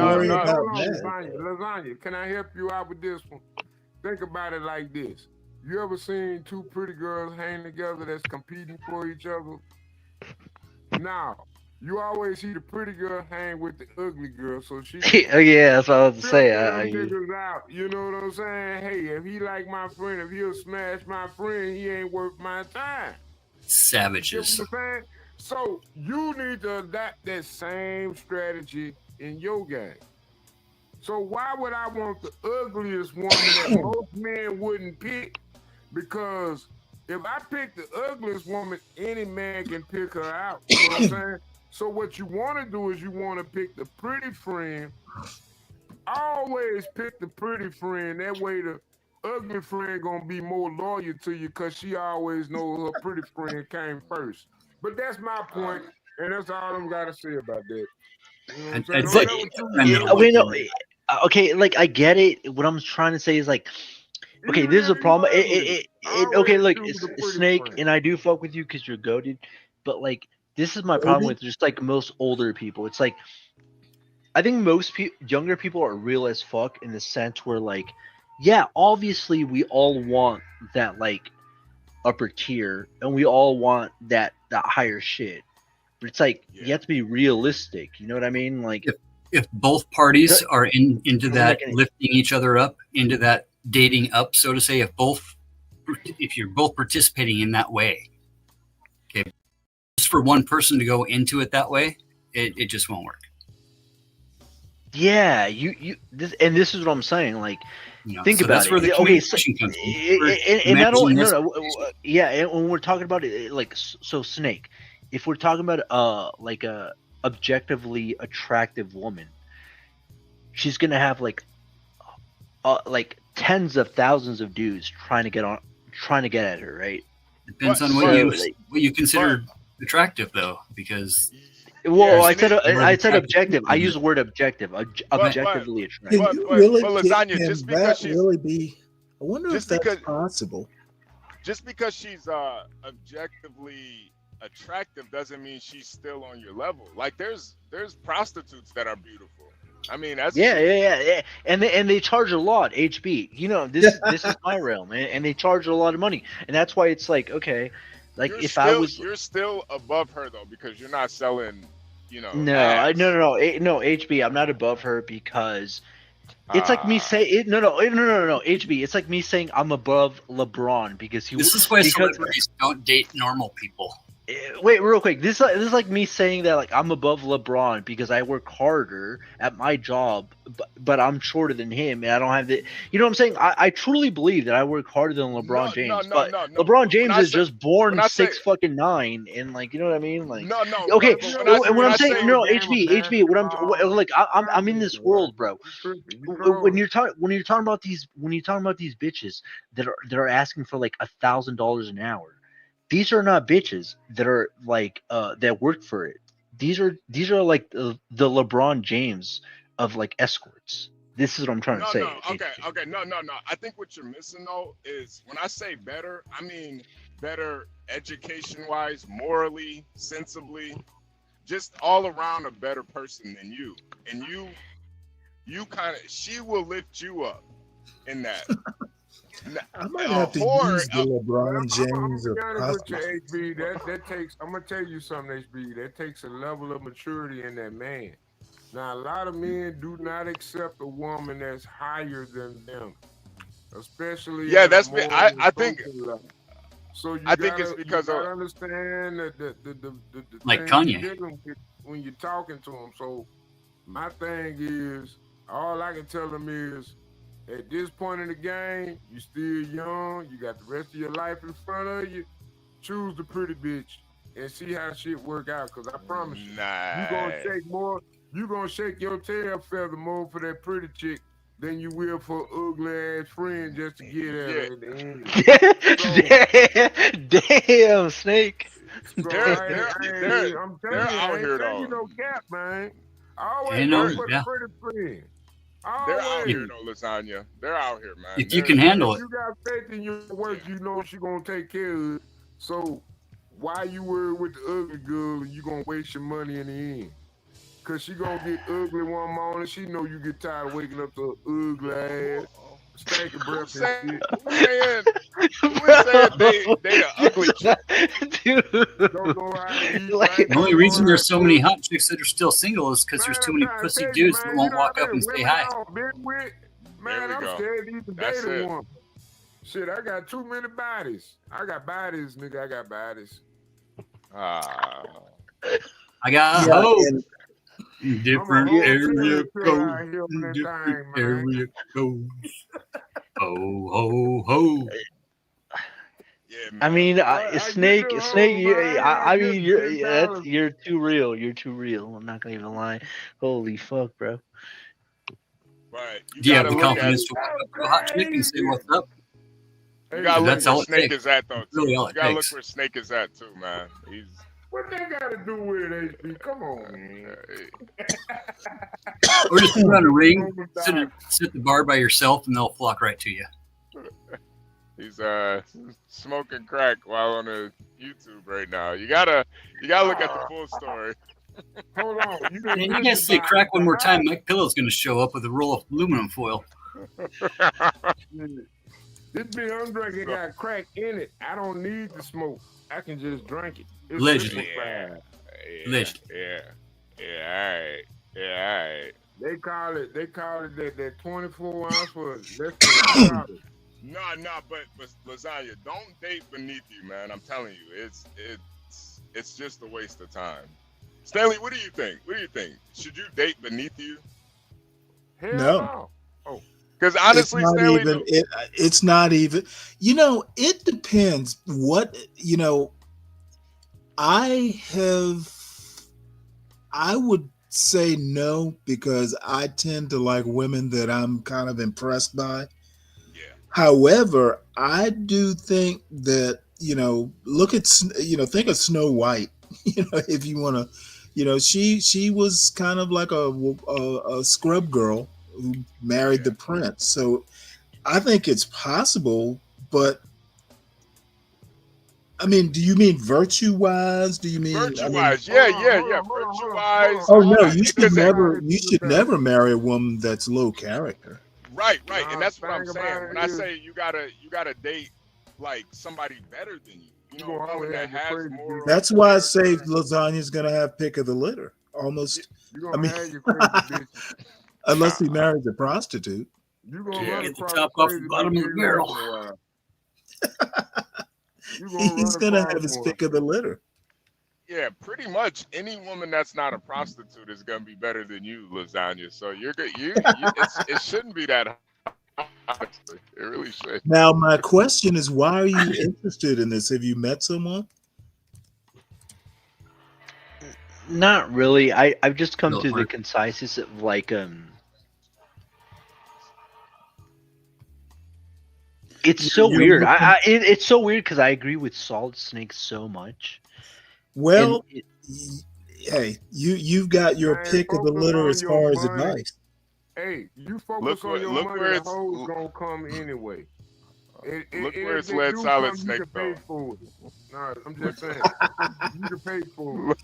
Well, see, HB, that's the part of the lesson lasagna isn't absorbing. Yeah, he doesn't see that part. Knocking at the door and you feel like you got the right one in, look good. I don't pay you. How do you manage that expectation with your partner? Exactly, Fatty. You know, I saw this story today where this man, he's gonna go to jail for the rest of his life. Okay, so this guy, I think he's like in his early 40s. He got out of work, got home, opened his door, went inside, said hi to his wife. She didn't respond, so he's like, okay, whatever. Then went into his bedroom and then found his wife with an 18-year-old dude. He ended up 18 years old, and the wife was 31, and the guy was like in his early 40s, whatever. Nice. But he ended up stabbing both of them, but the woman survived, but the 18-year-old died. And there's a mugshot of him, and then now he's gonna go to jail for the rest of his life. And my whole point with this is like, you can be 41, you can be 51, you can be 61. It's like, I in my opinion, and in my own estimation, at the point at which you think you have a bitch figured out is the point at which you're fooled. I don't think there's a point in a man's life where you can have a woman figured out. If you think you have hold on. Let me finish my point. If you think you have her figured out, that means she's fooling you. Lasagna, I think the only possible true match for you will be a woman hater. I'm sorry, a man hater. Okay, look, I'm saying this. I would not say. I would not. Yes, I would not say this to a woman. Obviously, we're all men on here, but I would not obviously. Well, women. I'm not. Look, dude, I'm not going up to bitches and telling them this. But what I'm saying is like you're not conveying the vibe. Yes, I'm not going up to a woman and telling her this. But in my own brain, I'm the negative energy. You know? No, what I'm saying is that like I do think that I'm very like religious because I grew up very religious. I do think that that's obvious. I think that the curse of man is to be alone, right? And to be alone is to have. You no refer partner. to women as bitches. Yeah, because they are. It's even biblical. It's even biblical, right? If you look at Adam and Eve, right? We can justify and rationalize stuff from Old Testaments, and tell ourselves that we're going to think that way. We can form our own worldview and prescribe ourselves into a system that we don't even understand. Right? Well, or we can be flexible. I have a question. That's fine, but that's fine. But Jesus is king, so I mean, sure. I have a question. That can all be great, right? And that can be the most holy thing ever. But you have to be able to adapt and overcome in life, right? No, you don't, because life is finite. Jesus is not finite. Jesus is eternal. Can right. I ask you a question? Life will throw you a branch in the middle of your path that you've set out for yourself, right? We manifest our own path. We But look again, for the path. life is finite. Jesus is eternal. I don't care. I don't care about life and what it throws me. The more you refer to females and women as bitches, the more you're going to look at them that way without even noticing it. Right? So you're going to have an automatic bias going in. Because I do think that women are a second class type of citizen. See, I mean, I can tell you, you're going to find maybe 1% of American women are down with the trad life. I'm not talking about. Cool. Wait. I'm not talking about a trad. No. Okay, wait. You're conflating what I'm saying. I don't. No, I'm not. I am. Yes, I am. Yes, you said a trad. I never talked about a trad life. I don't need a. Nobody woman wants to be looked at by their partner as a second class person. Okay, but that's not trad. Okay, that's not trad. Like, okay. What I've learned is like. I don't need a woman to cook for me. I don't need a woman to like do anything for. What I'm saying is that like if you look at Genesis, right? If you look at Adam, if you look at Adam and Eve, the person that kind of like entered evil into the world was a woman because she took the bite of the apple. So I do think in like Christian terms or like I guess Jesus terms or godly terms in the Western hemisphere, like original sin. The original sin. It's the worst fucking virus that has spread across the entire world. No. Okay. You're not. You're okay. The worldview of original sin. I'm telling you, it's not good. Okay, but you're not. Okay, but the original sin was taken by the woman, right? So I do think this is just my to hold her accountable for that today is not her burden to bear anymore. Okay, right? I don't care. Okay, look, I'm telling you my opinion. I'm telling you that, and that ended a long time ago. No, it didn't. How long are you going to keep telling us this opinion? We get the gist. I mean, I have a question. I don't want to cut you off. This guy's rebuting my opinion. What I'm saying is that I think women are like very sinful originally. Sure, but you know what's even more sinful is guys that look at their women and think that the women are plotting and scheming against them when they're really not. That's what ends up happening. I'm telling you. Wait. Hold on a second, guys. I want to hear Stanley's question. Go ahead, Stanley. Let's assume that you find someone. How are every now and again, when a couple gets together, they do broach, hey, what did you do before me? What kind of women did you date before me? How are you going to explain that?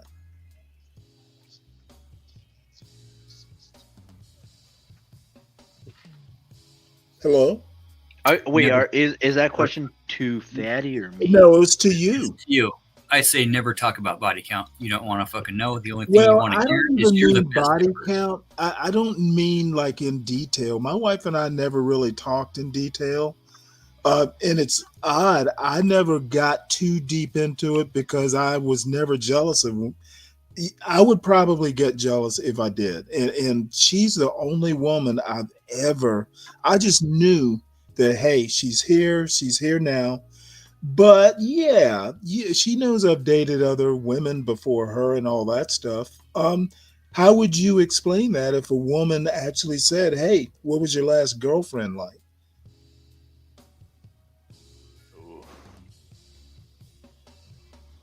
To you, Lasagna. Okay, repeat that again, Stanley. Because I thought you were talking. I thought you were talking about Fatty. Good. No. You have a very interesting quote dating history. I'm curious to know if a woman ever kind of wants to know, well, hey, what was your last relationship like? Are you going to skip over back to that original relationship you told us about? Or are you going to kind of fess up? Hey, I paid for it. Stanley, I would never tell. Well, no, I'm curious. Okay, Stanley, this is what I'm saying. This is the difference between me and you. I do think that right now and falling in love as we speak. There's like okay, so let me answer this. I will answer you, Fatty, and I will also answer. Well, no, I know you're different than me. I'm interested to know what you think. And that's what I'm trying to answer, right? So I don't know, Fatty, but Stanley, I told you I grew up in a very it would be kind of a cult Christian kind of way, right?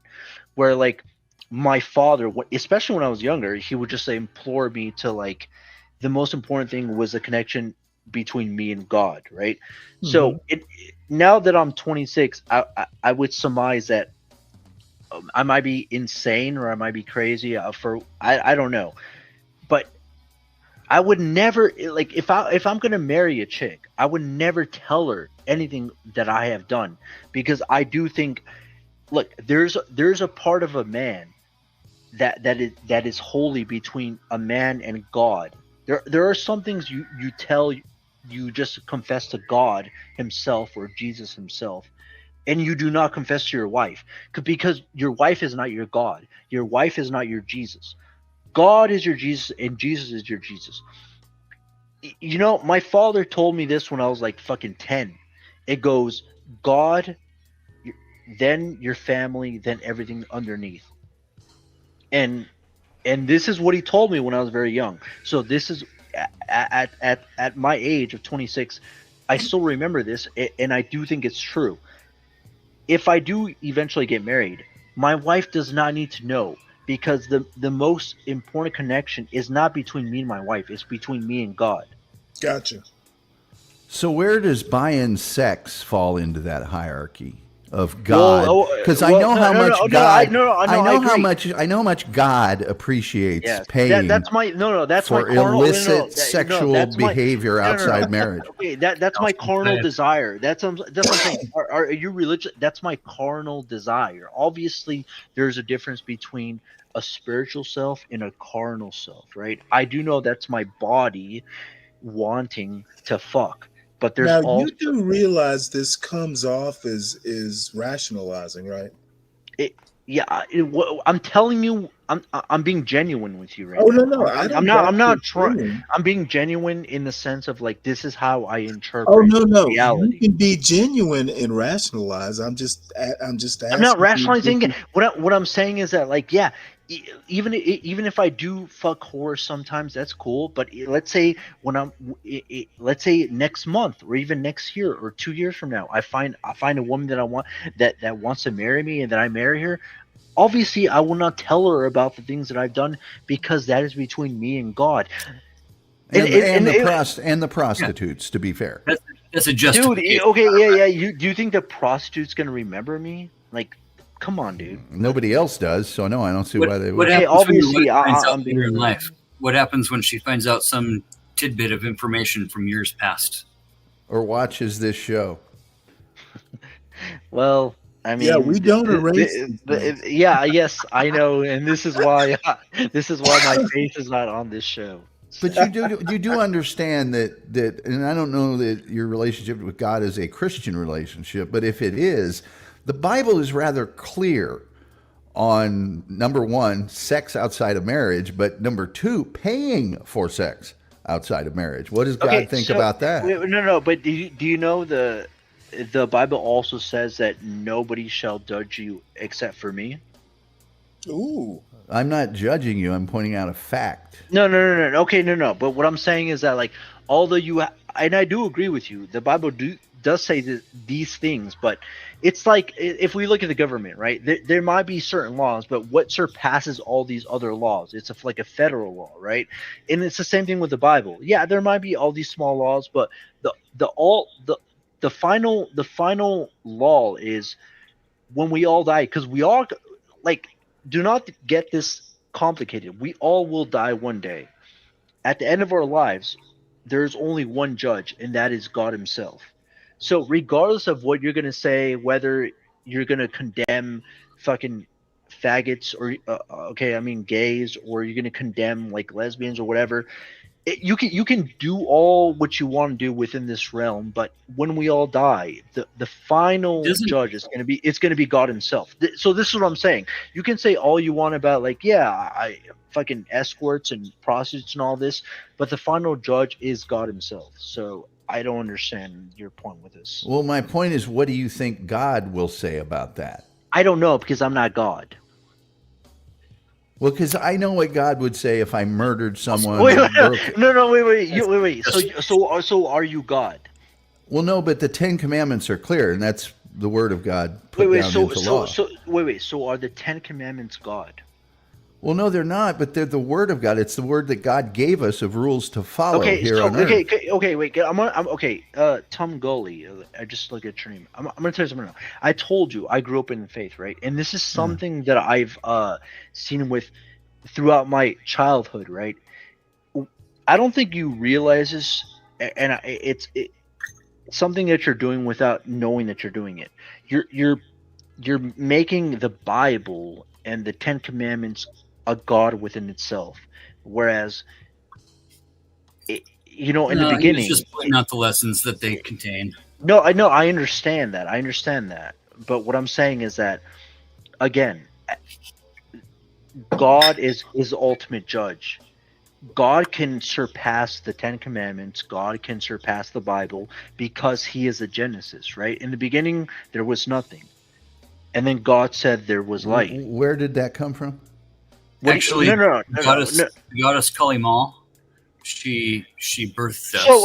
So let me ask you guys a question. So what is more important? But you just quoted the Bible.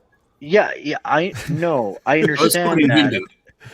Okay, so what's more important then, the Bible or God? Who's the bigger God? Well, I The don't Bible think isn't God.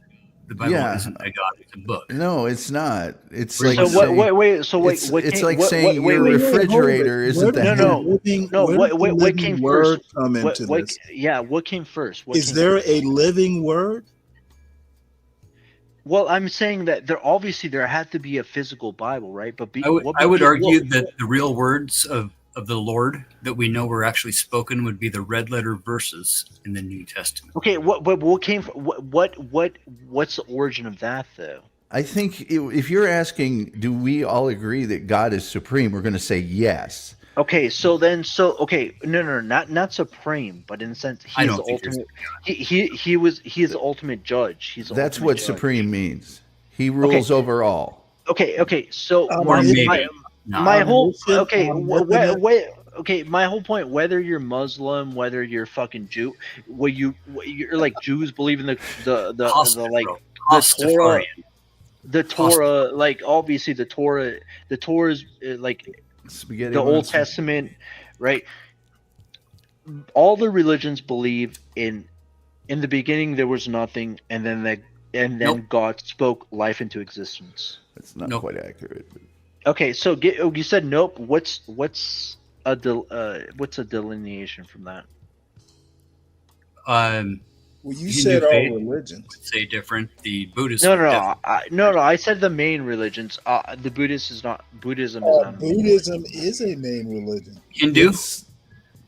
There are more. There are more Buddhists on earth than Christians. No, they're okay. Like the more. Okay, let me link this, and you can bring this up. Hold up. Is today the last day of Ramadan too? The prominent religions are Muslim and Christian within the entire world. Nah. Nope. Don't even. That's not even close to true.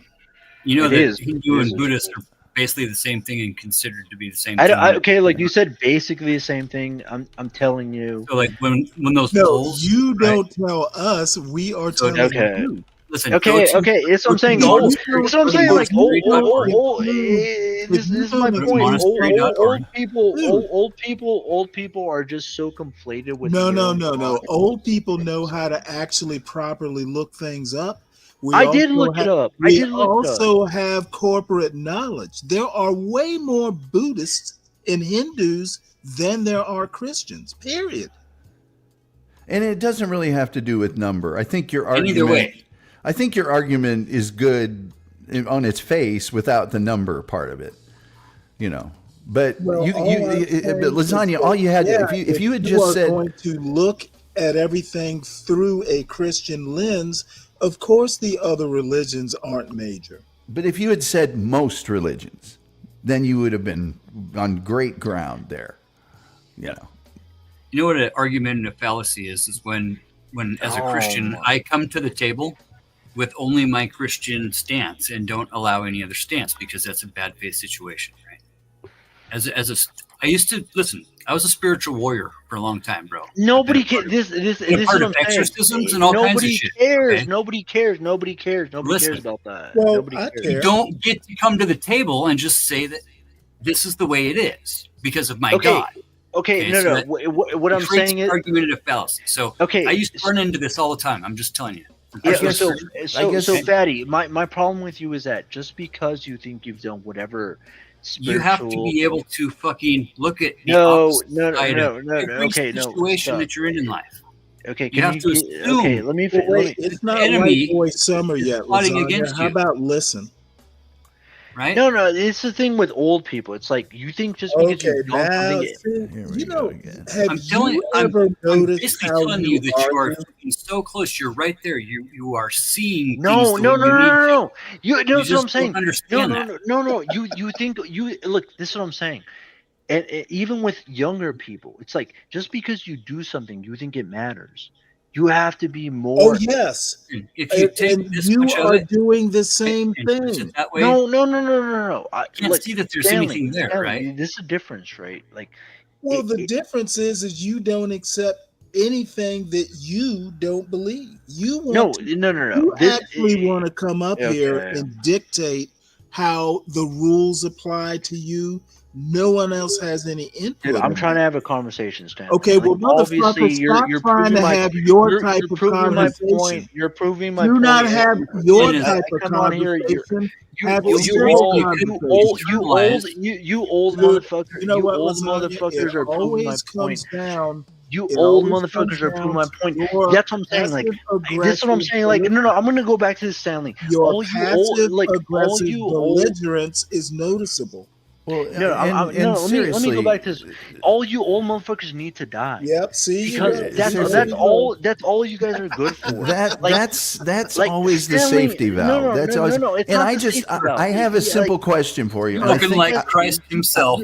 No, you need to die. I have a simple question for you. I think You're it's God's little son. I have a simple open-ended question for you. Let me finish my point. No, stop. Okay, I'll let you all go. right. Let me finish my point. Wait, hold it. Who's moderating this panel? I think you guys should die so you can give your life insurance. We're gonna die to Gen Z that would actually do better, because you old motherfuckers are trying to be 20 and 30 years old when you're not. You're just old. Nobody wants you. You're fucking old. Where were you on my dying birthday, already. by the way? All right, I'm not trying to be last 20 week. again. Go ahead, Tom. Jesus Christ himself never spoke more beautiful words. So, my only question, I was trying to get there in a roundabout way, but I'll ask it to you this way, and it's open-ended, and it's not meant in a belligerent fashion.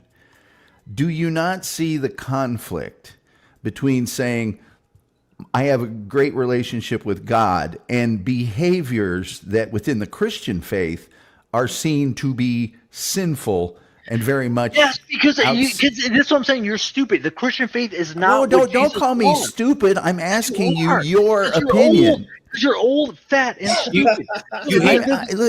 There's absolutely no need for that. I asked you a polite question, open-ended. You can say anything you want. I'm willing to accept your answer because it's your opinion. I'm asking you for your opinion. Because when I pray to God, He's not telling me I need to be indoctrinated to what my parents tell me. When I talk to God, when I pray to God, He's telling me. Just like in God in Roman times when He was crucified, he's not the same Jesus or God in modern times, right? You need to be able to talk to God. You need to be able to listen to God, pray to God. It's a different type of God. Now, Tom Gully, the God you're talking about is some type of like fucking BB gun type of like a Christmas story type of God. You haven't evolved. God is complete. That's what I'm saying. You haven't evolved because God is ever evolving. He's evolving pray with modern times, right? Well, in what my God is currently pray for your telling me. prostitutes. Well, This is what I'm saying. God is Like the future. Stanley in Roman times, like, do you think prostitutes was like a fucking crazy word? No, dude. Like, prostitutes were very common in those times. Mary God, Magdalene was a yeah, prostitute. exactly. No, they're that's kind okay. of common now, if you Let think me finish about my it. point. Let me finish my point. My point is that, especially in Roman times, sexuality was not only rampant, but it was extremely rampant. So when you say these words of There like wasn't much to prostitutes and do all back these then. things, it's like I think I'm closer to God than you are, Stanley, because You know Whoa, what? whoa, aren't you? I thought you weren't Hey, supposed to judge. let me be the first to agree with that statement. wait, no. I look, I can judge, but what I'm saying, the ultimate judge is God. If God tells me that that Stanley will go to heaven, I'm not going to say no, God. I'm going to judge him more than you are. Stanley's going to go to heaven. The same thing, like if a homosexual is going to go to heaven, I'm not going to be like, okay, no, dude, he's gay. Why are you letting him go to heaven? God is the ultimate saying of who's going to go to heaven or hell. My problem Actually, with St. Peter has quite a big hand in that. I don't care about that. I don't care about St. Peter. I don't care about all the man. saints. God is the Dude, ultimate saying who's going to go to you're going heaven to try or to hell. step over St. Pete and just walk your way into Yes. them fucking pearly gates? No. Are you He's got a fucking stupid? skateboard. Let Are me you fucking Bro. stupid? let me Are ask you another question. Are That's you big familiar balls, that bro. many Christian faiths, including the Catholic faith, believe that God is so all powerful that he does not evolve? He's already totally Okay, evolved cool. to I the. don't care. Hold on, Okay, that's fine. I don't care about and that time is immaterial to God. That's Okay, why there cool, is no cool. evolution. Everything Okay, happens to cool, God. cool. It's already happened. It's Okay, instantaneous. cool. But God, at the end of the day, God knows all understanding. You're trying to I agree surmise with God. that. I agree with that. But I just don't think he ever evolves. I think he's already evolved to the highest form.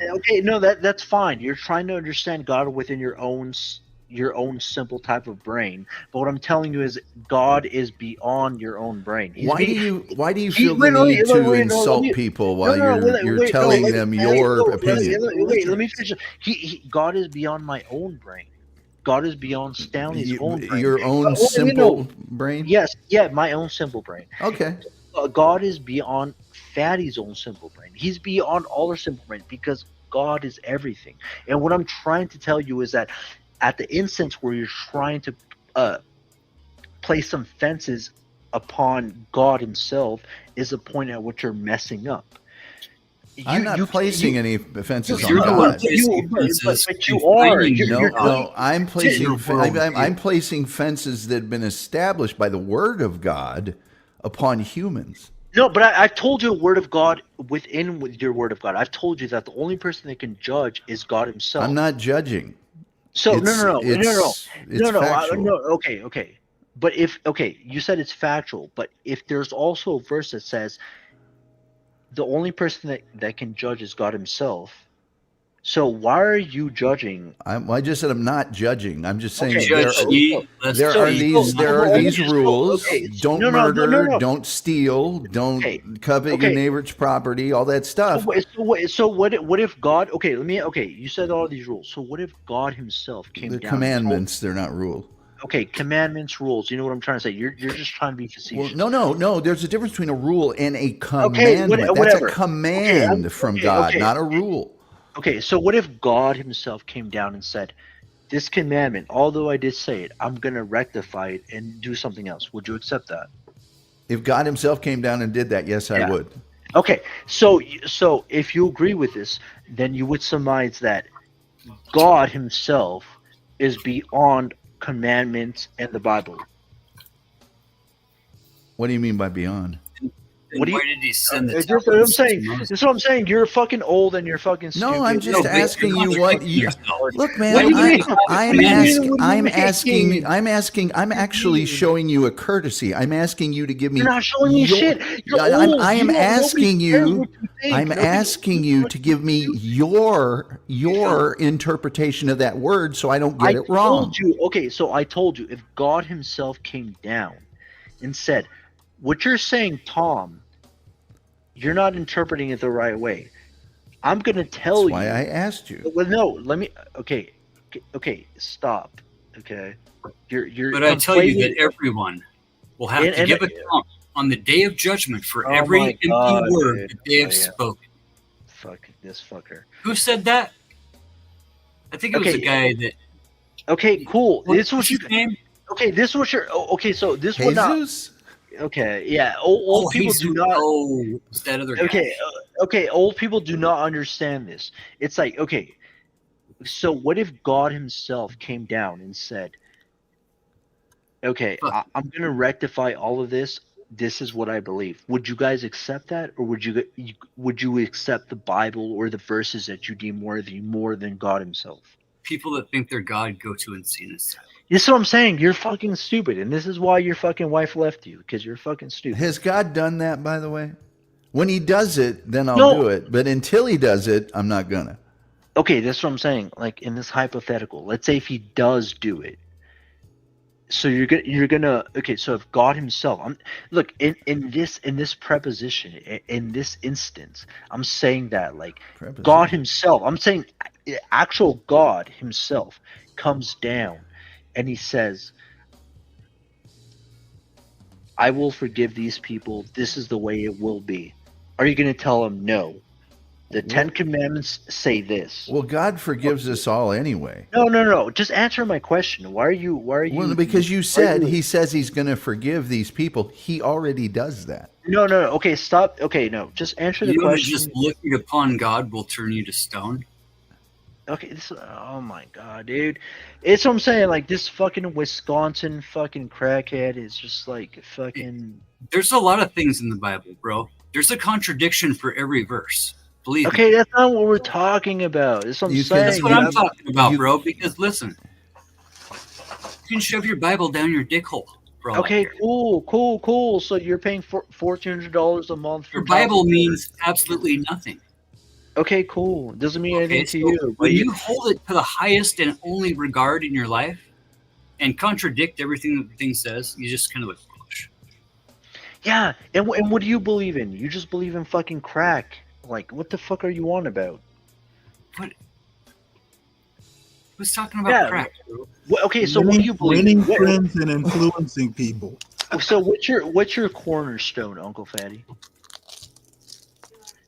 Adapt and overcome. There is no cornerstone. That's what I'm saying. The only thing you believe is like in this carnal world. You don't believe in a god. You don't believe in anything. Because, yeah, that's today, what I'm saying. right now, Yes, 4,200 gods worshipped on Earth today. Okay, that's what I'm Just saying. today. You're dumb, dude. Like you believe. You know the in only like difference this and all between that. me and you? Yeah, because you've been fucked over so many times and you're so stupid. It's not like 4,199, bro. It's one. You know the difference between me and you? Yeah, I like when I was young, I would never fuck. When you I would were never. young. I would never fuck a chick when I was like 18 or 19 and have 3 kids with her. Lord. That's the difference. Even between better. me and you. Yeah, like right. you're fucking stupid for With the doing same that. chick that I was married to, right? You're stupid for doing that. As a Christian couple, right? As a Christian couple who was like very anxious to get our life on with our baby. You said she was a nympho. So what the fuck are you talking about? We were both nymphos. It's not Okay, hard so to that's realize so- that Christians okay, so become fucking it's addicted not- to it's sex not- because it's they not a fucking fuck Christian everybody. thing. It's not a Hello. Christian thing. It's not a Christian thing. Like that's what I'm saying. You're fucking. But isn't retarded. every Christian You're allowed to fucking sin on their retarded. own terms? You're going to tell me that that's not the right type of sin? The fuck are you on about, dude? What are you on about? You're going to tell me that being a nympho is a sin, but it's not the right type of sin, or what? What are you going at? What do you mean the right type of sin? Tell me more, please. Elaborate upon the experience that you have with this. So do you think as a Christian you just like you just choose the type of sin that you want? Don't you usually figure Well, shit that out you after do. you do some reckoning and realize how things were because you don't see it how, like when you were in it, kind of like being in a cult, right? Okay, so did you know your wife was a nympho before you married her? Did we become nymphos together would be a better question. Yes, we did. Okay, so we got married very young. Okay. And we were a Christian couple that was very eager to get our life on with our new elaborate family that was, prescribed to us by our fancy Bible. So what do you love more, God or pussy? Well, seeing as I don't really believe in God or love a God. Okay, so that's your problem. No, that's your problem with my interpretation of my life. right? Because in America, everybody gets to fucking exist, right? Whether we have a god or not, right? And all gods are allowed to fucking exist in America, right? Okay, like I truly think you're a piece of shit, and genuinely, I think you're like a schizophrenic sex addict, and like you ruined your life, and I do think in Do you hate general, me? Do you hate me? I don't hate you. I just Come on, man. Why would I hate you? Just a little bit. No, I'm younger than you. There's no reason for me to hate you. What I will say is that like I do think that women, especially when they're young, just follow a lead. So when you're saying that someone was a nympho, I do think you were a nympho and then your wife became a nympho. Because in general, especially when you're younger, because I'm 26 now. Yeah. The longest kid's fucking older than you, bro. Okay, cool. The longest relationship I've ever had when I was like probably like around maybe like 21, 22. But I would say that women around that age are very susceptible. So I think you were a nympho and then you kind of changed her into being a nympho. Would you admit that you're susceptible at all? I'm 26. There's nothing you can say to me that would that would change my mind in any type of way. Right, because you prescribed your worldview to be what it's going to be. You're going to live according to the way that you see. Because I've gone through way more. I've gone through a lot of experiences that like you can say whatever you want, and like you're prescribing your way, right? You know how it's going to be, right? Because that's the narrow lane that you're setting for yourself, right? Those are the parameters. Those are the boundaries, right? That you're going to live within. So you're boxing yourself in, saying this is the only things I'm going to think about when I go forward are these parameters that are lined out in front of me. No, instead of being able to adapt and overcome, right? Because you never know. No. There is no adapting. End up like in a You cliff. can't adapt and overcome to God. Like I do think that God, like, God helps you adapt and overcome, right? What do you think about sex before marriage? Everybody should do it at least fucking 4 or 5, 20, 50 times. Who gives a fuck if you're married or not? No, what do you mean? That's what I'm saying. Like, who gives a fuck if you're married or not? Like Sex you're is old. sex. That's what I'm saying. You're old as fuck, and although like I'm a lot younger than you, and What about it? I hope the spaghetti monster reaches out with his noodly appendage and touches That's your what I'm saying. You're not being very concise. You What need I'm to be saying is that, touched. like, Seriously. Do you think there's anything wrong with sex before marriage, Lasagna Kelly? Yeah, throughout my just not with prostitutes, right? Yeah, I mean, they don't count. Are they Yeah. 3/5 of a human? Maybe. okay, well, yeah, are you gonna let me answer? Or are you just gonna like fucking keep saying shit? There's just too many questions, bro. Too many questions. Okay, so I don't really know you, but obviously I've had like an actual relationship, and then I've also fucked like fucking escorts, and I've gone through the gambit, and my present state. It's a gamut. You want to get into the smoothies, dude? They pay really good. Thank you, Stanley.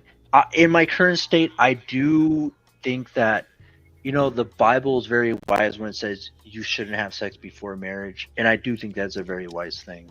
Yeah. So I am trying to practice that now. What did the Aztecs think about? I don't look. I Marriage. don't care. I don't care, dude. Like if you want to fuck till you're fucking 60, that's fine. But you're gonna. What be is mis- it? But What you're is gonna a be guy your age, you're gonna right, be who's a Buddhist monk who's been in a temple his whole life and never spoken a word out loud to think about what you're thinking about? Okay, cool. But I'm not that, so it doesn't matter. Right, but you wouldn't want to have any other perspective in your life, right? So what if you were a bacteria that was just like couldn't perceive anything? Bacterium. What the fuck are you on about, dude? What the fuck are you on I'd be about? more of a fungus, I would think. But But that's what I'm saying. Like you're telling me to think about perspectives that mean nothing to me. Like, okay, cool. Well, I can. no, because perspective is everything in life. Okay, what if I was an indigenous person? When Washington came into like the oceans and conquered me, like, okay, cool, yeah, Keep going. yeah, it would be fucked up. Yeah, I would be fucking killed, probably raped if I was a woman, and like be fucking conquered. Yeah, cool. What's the point of that? You would have died from smallpox, bro. George Okay, cool. Washington. That's what I'm saying. Like, what's the point of me thinking about another person's perspective, especially another person's perspective when they were fucked over? Like, what's Well, the have point? you ever thought of having kids? Sometimes you're going to have to look from their perspective to figure out what's wrong with them. And I'd like to also point out George Washington didn't have to cross the oceans because he was born here in the United States. I'm sorry, like not Washington, but like I think he did go to somewhere like Barbados once. Yeah. What I'm saying is that like the older I get, the more I realize that Jesus is King. We all need to get closer to God, to Jesus. We all need to realize that we all will die one day. Tell him I'll catch up. And that Jesus is the ultimate answer. Everyone is going to die, and nobody's going to remember our names. It doesn't matter, but Jesus will. Jesus will remember our names. Why do you care? There's no names in heaven, bro. Yeah, actually, there are. Yeah, I don't know what you're talking about. No, we will know each other by each other's eternal light. Come on. Yeah, but your name is written in the book. Your name is written in the book. Obviously, when you're going to heaven, nobody knows each other, but your name is written in the book. What you're telling in St. Peter's book. You're okay, right? And you drop your name when you enter the gates, right? Isn't that what's prescribed in the book? Is that like a death book? I think it's in the cloud, technically. I don't know. I like the Old Testament where Lot's daughters got him drunk and raped him. That was a really good story. Okay, I think, Fatty, you've been through like a lot of shit. You need to have more faith in God or Jesus, right? Like, you ever been part of an exorcism? Have you ever been part of an exorcism? Oh yeah. Have you exorcised your own self? Why would I need to do that? Because you have a lot of demons, brother. Well, sometimes the power of Christ compels Those you. are special guests, and they only talk to me every once in a while. There's no room for free rent for you in my head. It's full. Vacancy is clicking no. I'm not judging you, but I think many people would find and this doesn't just happen with you. It happens with pastors of very large followings, and that espousing a relationship with God or Jesus and then indulging in behaviors that run contrary to the teachings of Jesus is somewhat disingenuous. Now, if you're just a sinner, I would agree with that. I would agree with that. If you're a sinner and you're struggling to stop sinning, that's a different topic. But that's a thing that sometimes people would say that those two things together don't make a lot of sense. And compassion and mercy, like meeting people where they're at. That's the red letter versions, right? All that other bullshit is bullshit. You want to be a Christian? Follow the red letters.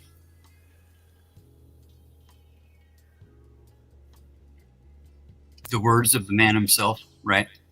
Written down by his friends, right? His apostles.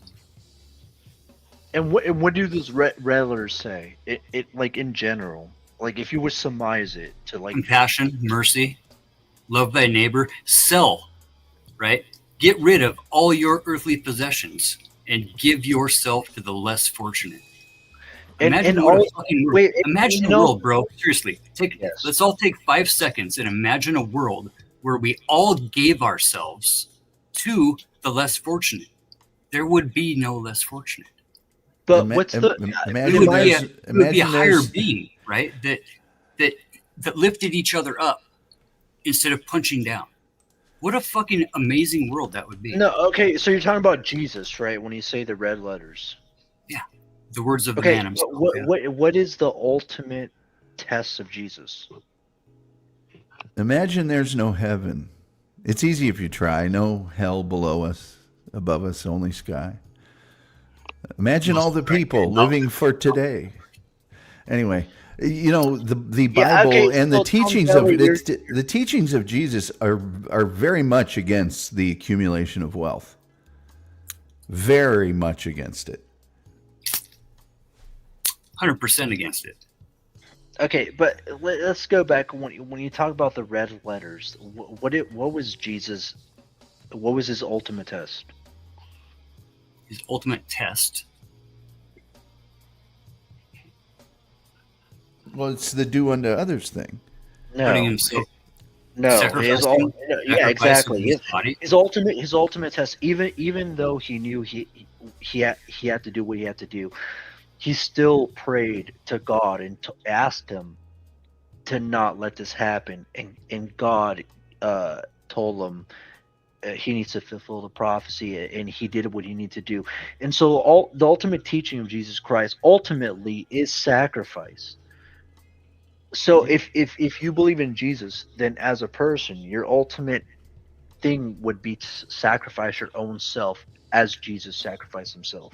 So when you talk about wealth, accumulating wealth, all that's Sacrifice completely that. opposite.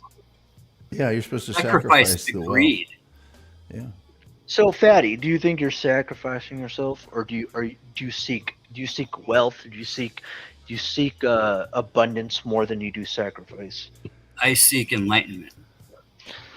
No, like this is the difference between me and you. I'm not gonna lie. Like I can say I'm a greedy person. I'm kind of an asshole. Like I can say like I still need God to teach me things, and I probably will, and I probably hope. Did you see how enlightenment might be synonymous with something like? No, you're just a piece of shit. You don't want to acknowledge that. Like you like. Have you even like an inch of fucking room in your brain to realize that there are other religions on the face of the earth, right? There's other I people don't that worship care differently. about other religions, dude. Like, what the fuck are you on? That's not much of a sacrifice. That's not. Yeah, I mean, you're not really, giving yourself to anybody else to understand anybody else. So it's not. You're in. I know why you're struggling in life, bro. You're in an argumentative fallacy. Straight up. You are in a bad faith situation because you won't meet other people on their fucking ground. How do you fucking win a battle, bro? You know your fucking enemy and you be the first one on the battlefield. Okay, okay. Like the thing is that like real easy concept. It's called the art of war. Okay, there's like no war. What are you even on about? Like life, it's bro. more. There's more to life than what you're just confining yourself to. There's a lot more. And there's a lot of bitches out there that are really hot fucking women, right? That are ladies. Okay. Right? That don't want to be called a bitch and don't want to be seen as lesser than. I mean, it's kind of like a piece of meat type of thing as far as that goes. But like, no shoes in the kitchen. You might fucking run away. Yeah, I know how it goes. That'll never happen for you, bro. That's not how the world is today. Why not? Because women don't want to be treated like bitches and be referred to as bitches. Women want to be referred to as sweetie pie. If they liked it, you wouldn't have to pay them to do it that way. If they liked they would do it for free. I don't think like you guys are thinking like I'm paying like women that you guys like your wives or ex-wives or like the women that I'm paying it's like yeah, that's women that are like fucking you're paying for a receptacle. That's what we're thinking. Yeah, that's fine. You're paying for a receptacle. I have a question, Lasagna. Do you ever call your contractees bitches? Of course not, Stanley. I'm smart. Well, no, I'm curious. Mommy. I mean, it might be part of the play. Stanley, I'm very socially aware in the sense where, like, okay, I get. You don't have to forgive me. You are expert in this field. I'm way less experienced than you are, so it's a genuine question. Check out the Gottman Institute. GOTT? GOTT, yeah. Gottman Institute. It's the best shit for any type of marriage counseling, any type of premarital, postmarital, during. Understanding other people is a path to enlightenment. It's a path to all sorts. It's even a path to strengthening your own argument.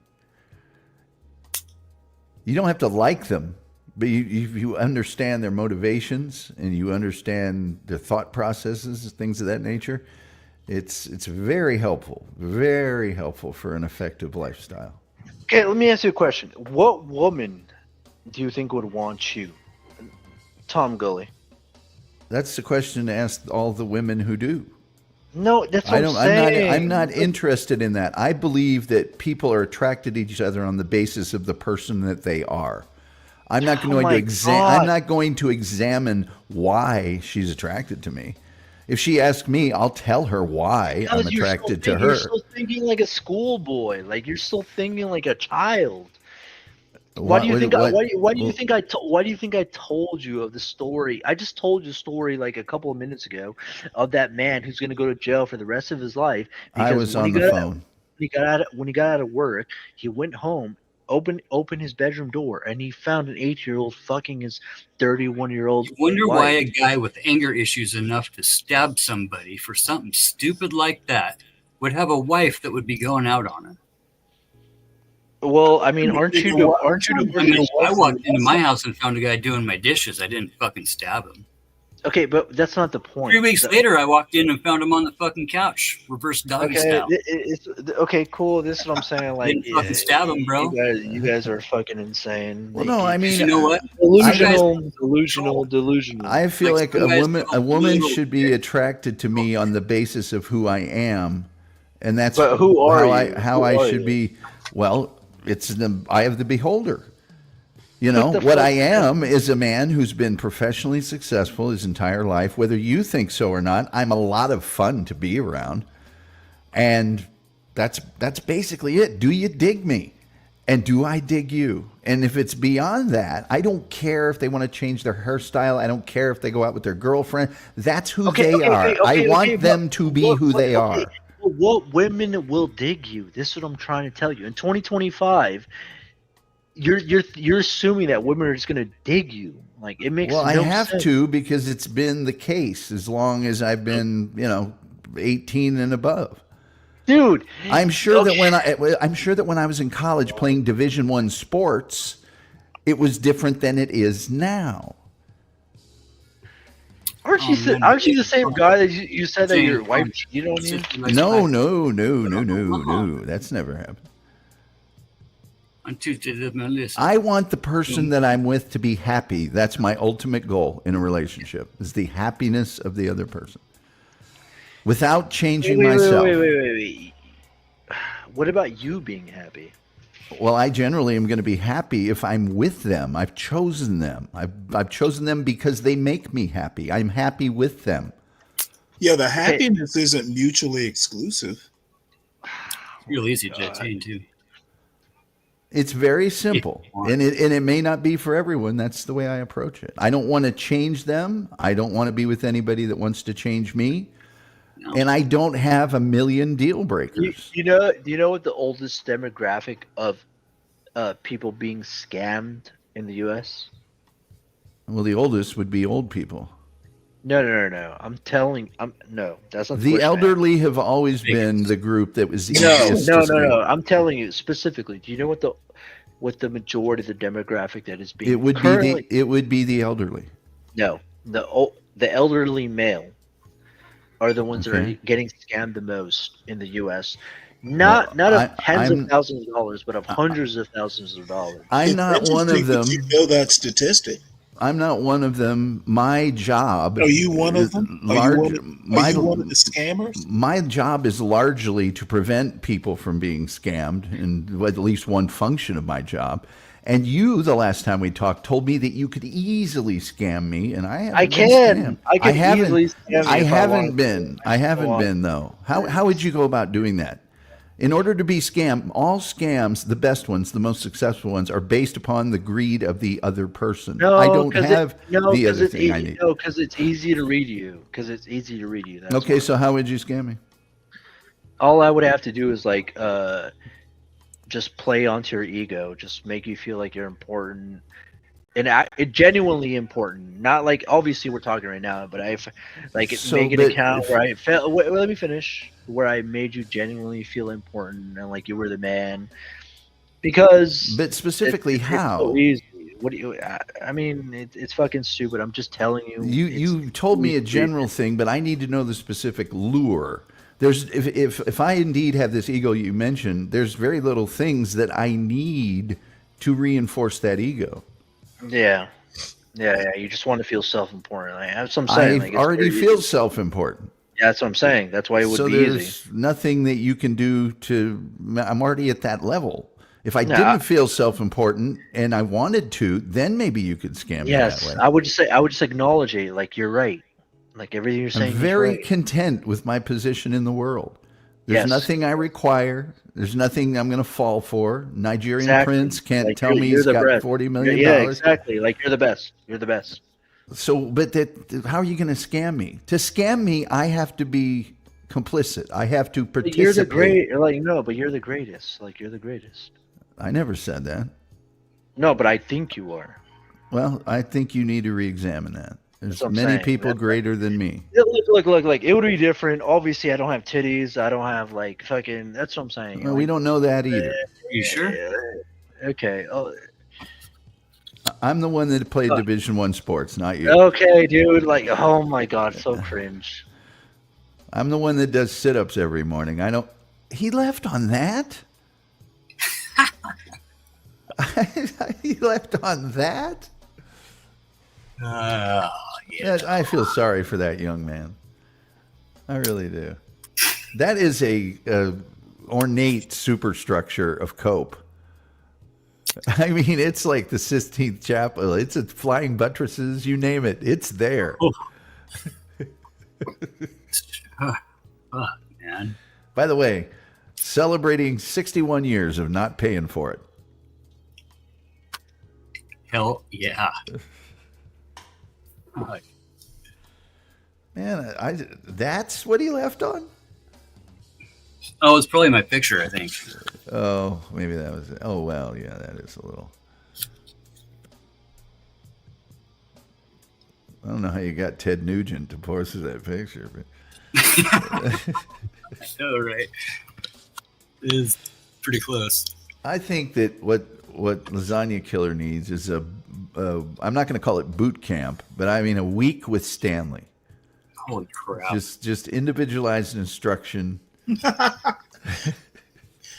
Oh boy. Fishing. Workbooks. You know, that Gottman Institute has good workbooks and a whole process, you know, like a 6-week deal you can go through. And you know, I'm not blaming Lasagna Killer for this, but this anti-old thing, I encounter it more and more and more every day, and I just don't understand the animus, the venom behind it.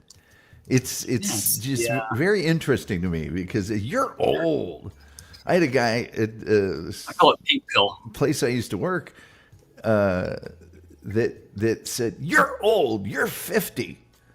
And I just looked, and he did this in front of a bunch of people, like he was going to kick my ass. And I went, "I'm way older than 50." I was 50. That was 10 years ago.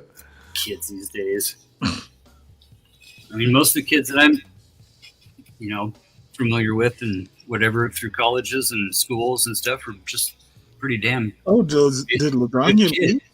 Yeah, he left during when I was talking about we don't really know if. I see you brought up a picture of his Lord and Savior there. Well, I think that might be the reason he left. I don't know. Oh, that's funny. Hey, I need to put that in my back pocket for the next time he gets out of hand. It's taken 2 years to get AI to make a Jesus with the middle finger. And not when I was 20, not when I was 26, but when I was probably 19 and 20, I had very hard, fast beliefs that were just absolutely indestructible. That you couldn't talk me off them. But then this little thing called life started happening to me, and I started weighing things a little more frequently, and I got in situations that weren't as cut and dried as, you know. After the ex spent about, I don't know, 20, 30 grand on supplies for Y2K with her grandma that was like the finger hut addicted gal, you know, the old mail order stuff, right? Yeah. Oh my God, I spent so much money on fucking Y2K food. That was pretty much like, yeah, this whole fucking thing's a scam. It's all a scam. I think George Carlin did put it very well with the whole, the blinder in front of our eyes to give us the illusion of choice. But there still is choices, and choices still do have consequences. And whether those are just minute choices in life, they have to be managed in a way that has some sort of expectation. When we go into life without having any realization that there is an expectation or what the boundaries and consequences are, we end up crossing boundaries really quick. And that kid has no idea of the boundaries that he's put in front of himself. Yeah, well, I do remember being up on midnight 1999 going, there's no way this is going to happen, but just in case. I worked on Y2K also. I was working for Home Depot. They built a new, like a brand new, fully automated 1 million square foot distribution center. And they wanted those of us managers who were computer savvy to come and test out the equipment just to make sure. Nice. So we were there for about maybe 30, 45 minutes and then left. We got to see the, fireworks from the parking lot, and that was it. I just same thing. I waited about a half an hour and went, if it's going to happen, it had already happened. Yeah, exactly. Hey, Lead, I honestly, after watching that, didn't make the connection between I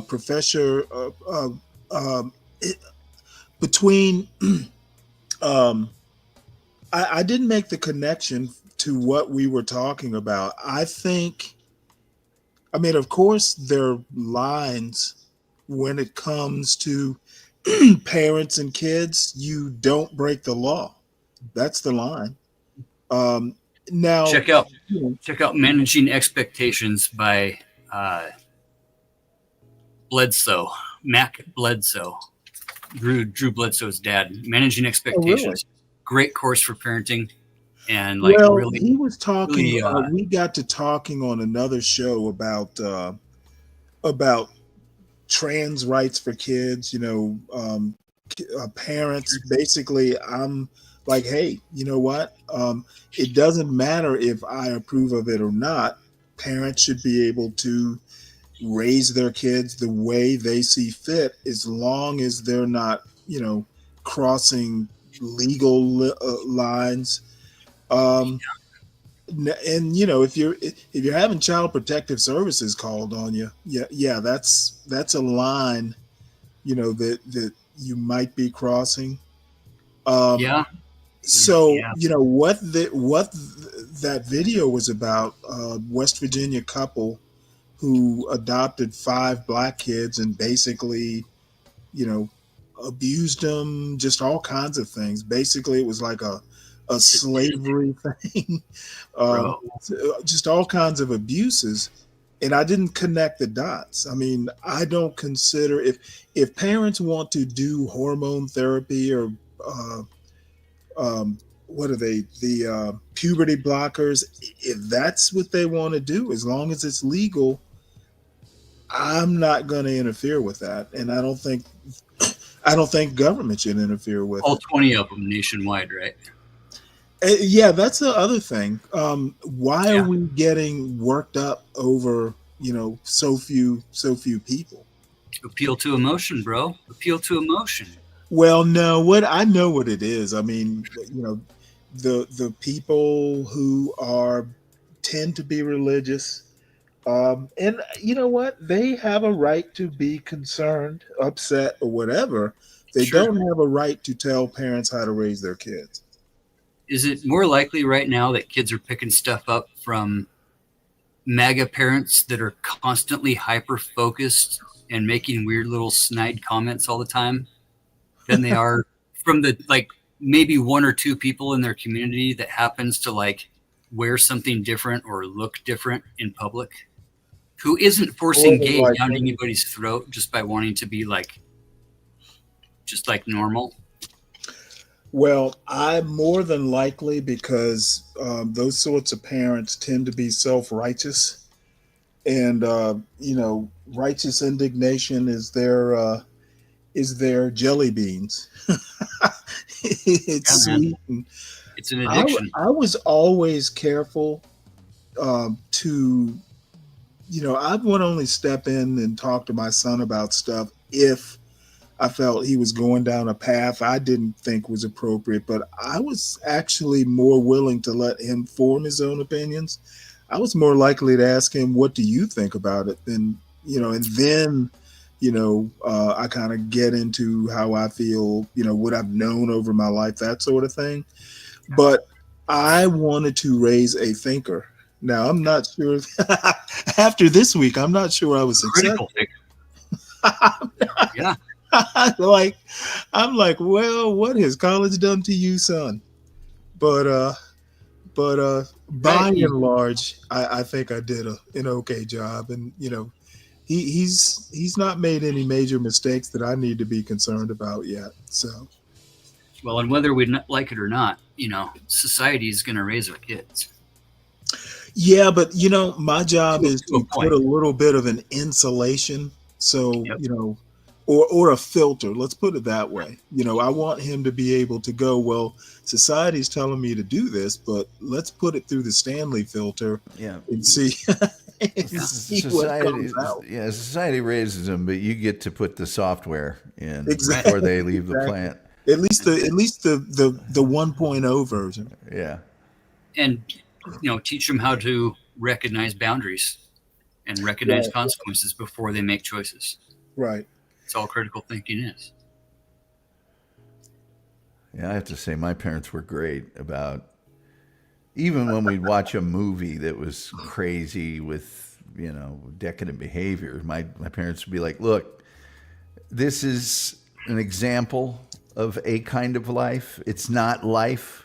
These things happen, but they're probably not the norm, and they're certainly not what we do here. But there's nothing wrong with watching a movie about it if you don't get up and live your life that way, And they were just really great about, hey, some people do that. We do not.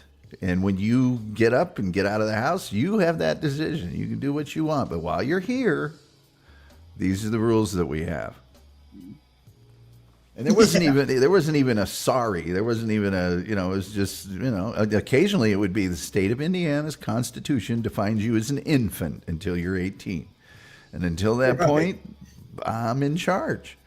If you show responsibility, I will give you more latitude. And if you don't, you will be reined in. That's the way it works. If I can trust you, I'll let you do just about anything. But if I don't trust you, then no. Not going to happen. Well, it's kind of weird. Like, I never gave my son an allowance or anything like that. I was always like, you know what, if you want something, because I'm not going to have that, it's my money. I'm going to spend it like I want. No. If you want something, I will give you whatever you need or whatever I can afford. However, it's going to run through whether I think it's something that's necessary or not. So, and he has a whole gaming computer. My requirement was, okay, if you're going to spend thousands of dollars, you build it yourself. I'm not going to purchase a pre-made. Just you're a computer person, figure it out. And damn sure he did. And one mistake, he needed a bigger chip cooler. He needed a liquid cooling thing. Versus like a plain old fan or something like that. So he passed that test. It's really better for him to kind of, within guardrails, figure it out for yourself. I'm not going to tell you everything. If you can't figure it out, come and let me know. And he actually did a pretty good job. I can't complain. Raising him to be confident is the fucking hardest part, because everything out there tells him to not be confident. Oh yeah, well, luckily he confidence was never was never his problem. I've told Tom or somebody the story about, somebody asked him, was when he was maybe 5, somebody asked him something ridiculous like, are you I don't know, are you a dinosaur or are you something or another?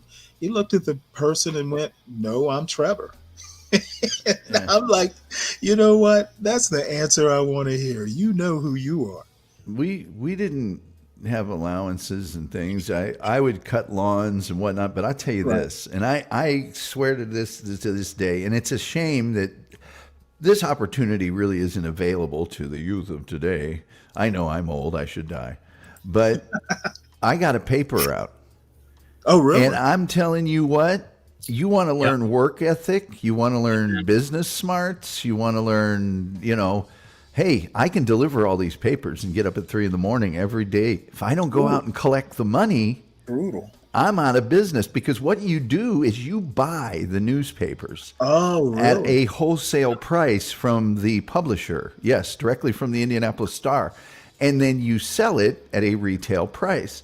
And so you got to go out and collect that money, because every week there was this dude who had a Chevy Nova, and it wasn't a new one. And we all lined up, and you had to pay your money for that week's newspapers. Now, he'd float you a week, but you had to show up. And there was also like pricing. If you had so many weeks without any complaints or whatever, you'd get hand warmers because it's cold or whatever. And then at a certain point, if you went an entire year, we had a white newspaper bag, papers in the front, papers in the back. If you went a year, you were a gold star carrier, and they gave you a golden paper bag with a star on it. And the next year, you got another star. Yeah, I forgot about the golden bag. It was a job, and it was every day out of the year, 7-day-a-week job, man. It was. Well, I can imagine in Indiana in the wintertime, it'd be quite negative 63 wind chill. You're out on a Sunday dragging 100 Sunday editions up and down this giant hill. Oh God, yeah, it was not. So Frost, how you been? Chilling. Your mic's still messed up.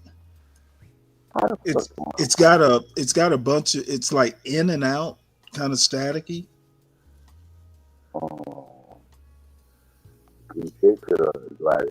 Let me see. So what's been going on? I've seen you in the chat. Okay.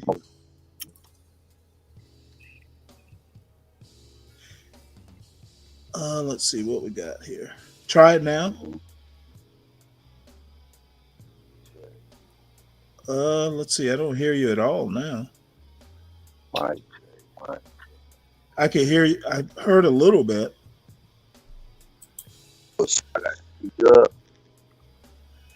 So you've grown a beard, quite a beard.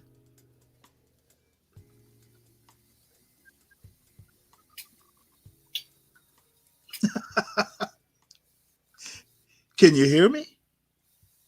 Yeah, I can hear you. Okay, yeah, that's quite a beard you got. Right. Yeah, that mic is pretty rough on us. It's spotty. Should I jump out and jump back in? I can hear you okay now. Maybe you need to hold the mic closer? Nah. Hell no. Hey, I'm not a heavy talker. I just I agree with this. Yeah, try going out and coming back in. Maybe that'll fix it.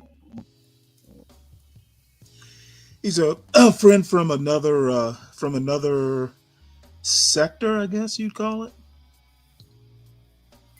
Tell you, man, power tool sector is where it's at.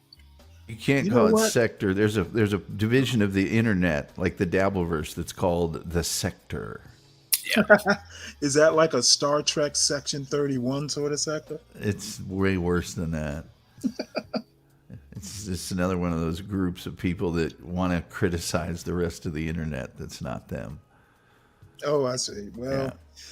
I think every sector does that in one Yeah. way or another. It's true. It's true. Well, I don't know if Frost comes back. Probably about to wrap this up. It's 7:30, and I don't know. I hadn't really planned on coming on in the morning, though. Now my son left this morning to go back. My father-in-law will be here in a few minutes. He's going back today. Nice. So I don't know. I guess I'll go out and get beer and cook something, or maybe I will come on tonight. I hope you had a good week for a visit. No, it's pretty good. It's always nice. Though my son left his room in a mess, I'm gonna have to guess because I'm gonna actually, since he's not using it a lot, I'm gonna take. I got my boom mic is supposed to be here today. I've got what else do I have? I've got a couple things for my laptop. I'm gonna just move it into his room and make it into at least a somewhat of a studio.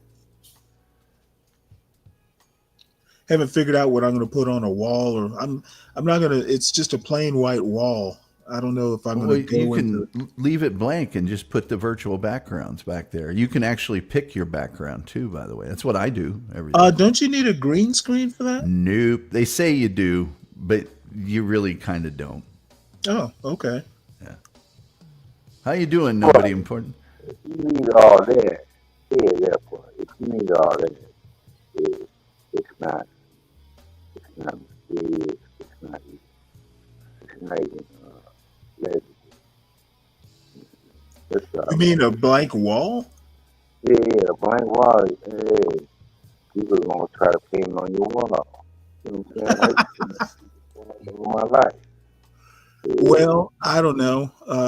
Usually, I don't even use the camera, but I don't know. I might. The thing is that I don't have a desk in my room. I usually just kind of, use my laptop in a chair on my knees, and I don't know. Having a desk, will make me at least feel more professional. I even got a mouse. I haven't used a mouse, a computer mouse, in years. I usually just use the touchpad. Well, here we go. All right, so I started on this. What you got there, Uncle Fatty? That's where I'm heading. I got to get out of here. We got fresh snow. Holy shit! Oh, you going skiing? Yeah, I'm gonna go riding. Oh yeah, we got 9 inches overnight. Well, I'll put it to you this way: it is nice and sunny and a blue sky here in Georgia. It's gonna get up, I think, into the 70s. Damn, that is a lot. That I can't believe that's in the United States. Oh yeah, buddy. I got a quick question, though. Yeah. Yeah. Wow. Shout out Georgia. Shout out to Georgia. Yeah. I'm quite happy. You can pretty much say winter's over now. It's only going to get warmer. Yeah, we got at least another month. That's one thing I never learned to do. I lived in Rhode Island for a couple years, and I had access to Vermont, decent access to Vermont, and I was always too busy. Yeah, that's still ice bowl over there. You don't get the big powder snow like we get. Yeah. Yeah, it's pretty nice. Dan, it's been a pleasure. Tom, yeah, as always, Uncle Fatty. I enjoyed it. Good to meet you. John, all the guys, Miss Portia, thanks again. Yeah, I don't know. I haven't seen Portia today. She'll probably be on at some point. She might be over on John's running a week in review over there. Yeah, nice. Yeah, well, his take on the news is always unique. I'll put it that way. Actually, it's unique what he thinks is news. That too. So, all right, Be have good, bud. fun. You know it. I'll be a knee-deep powder in about 30 minutes. Lucky you. Hell yeah. Me, I like to stay warm. Me too. I would never, we get snow on the ground, and my wife and my son would go sledding in the backyard. We had a slight incline, and I'm not going out and playing in the snow. I'm from Georgia. I don't do that shit.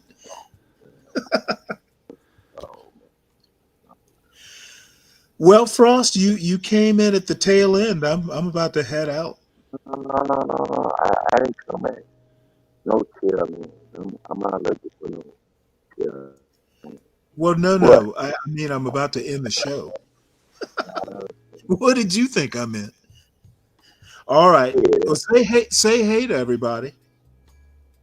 Well, didn't say hey to me first. Okay. Well, tell them Stanley said hello. I know Benji does shows almost every day, so we on the same page. You know what I'm saying? But some pages are Is that right? Some pages are sticky. That's funny. I'm not trying to learn that. You know what I'm saying? Hey, I'm ready for my goddamn books. All right. Well, Tom, I enjoyed it as always. Same here.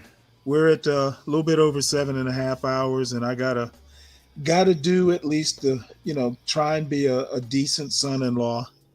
So I will see everybody later. Before I sign out, everybody make sure you hit the like button on your way out.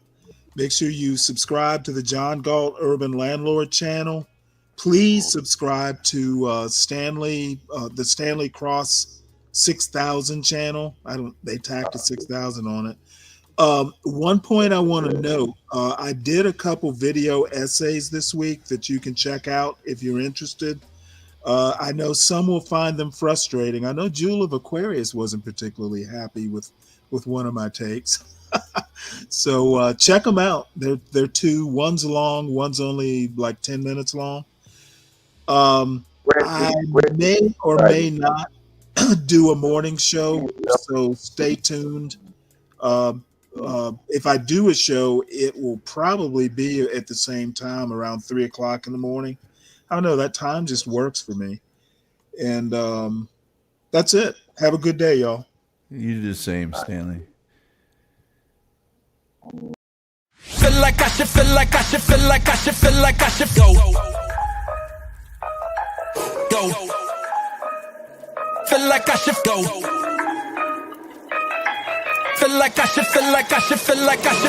I should go.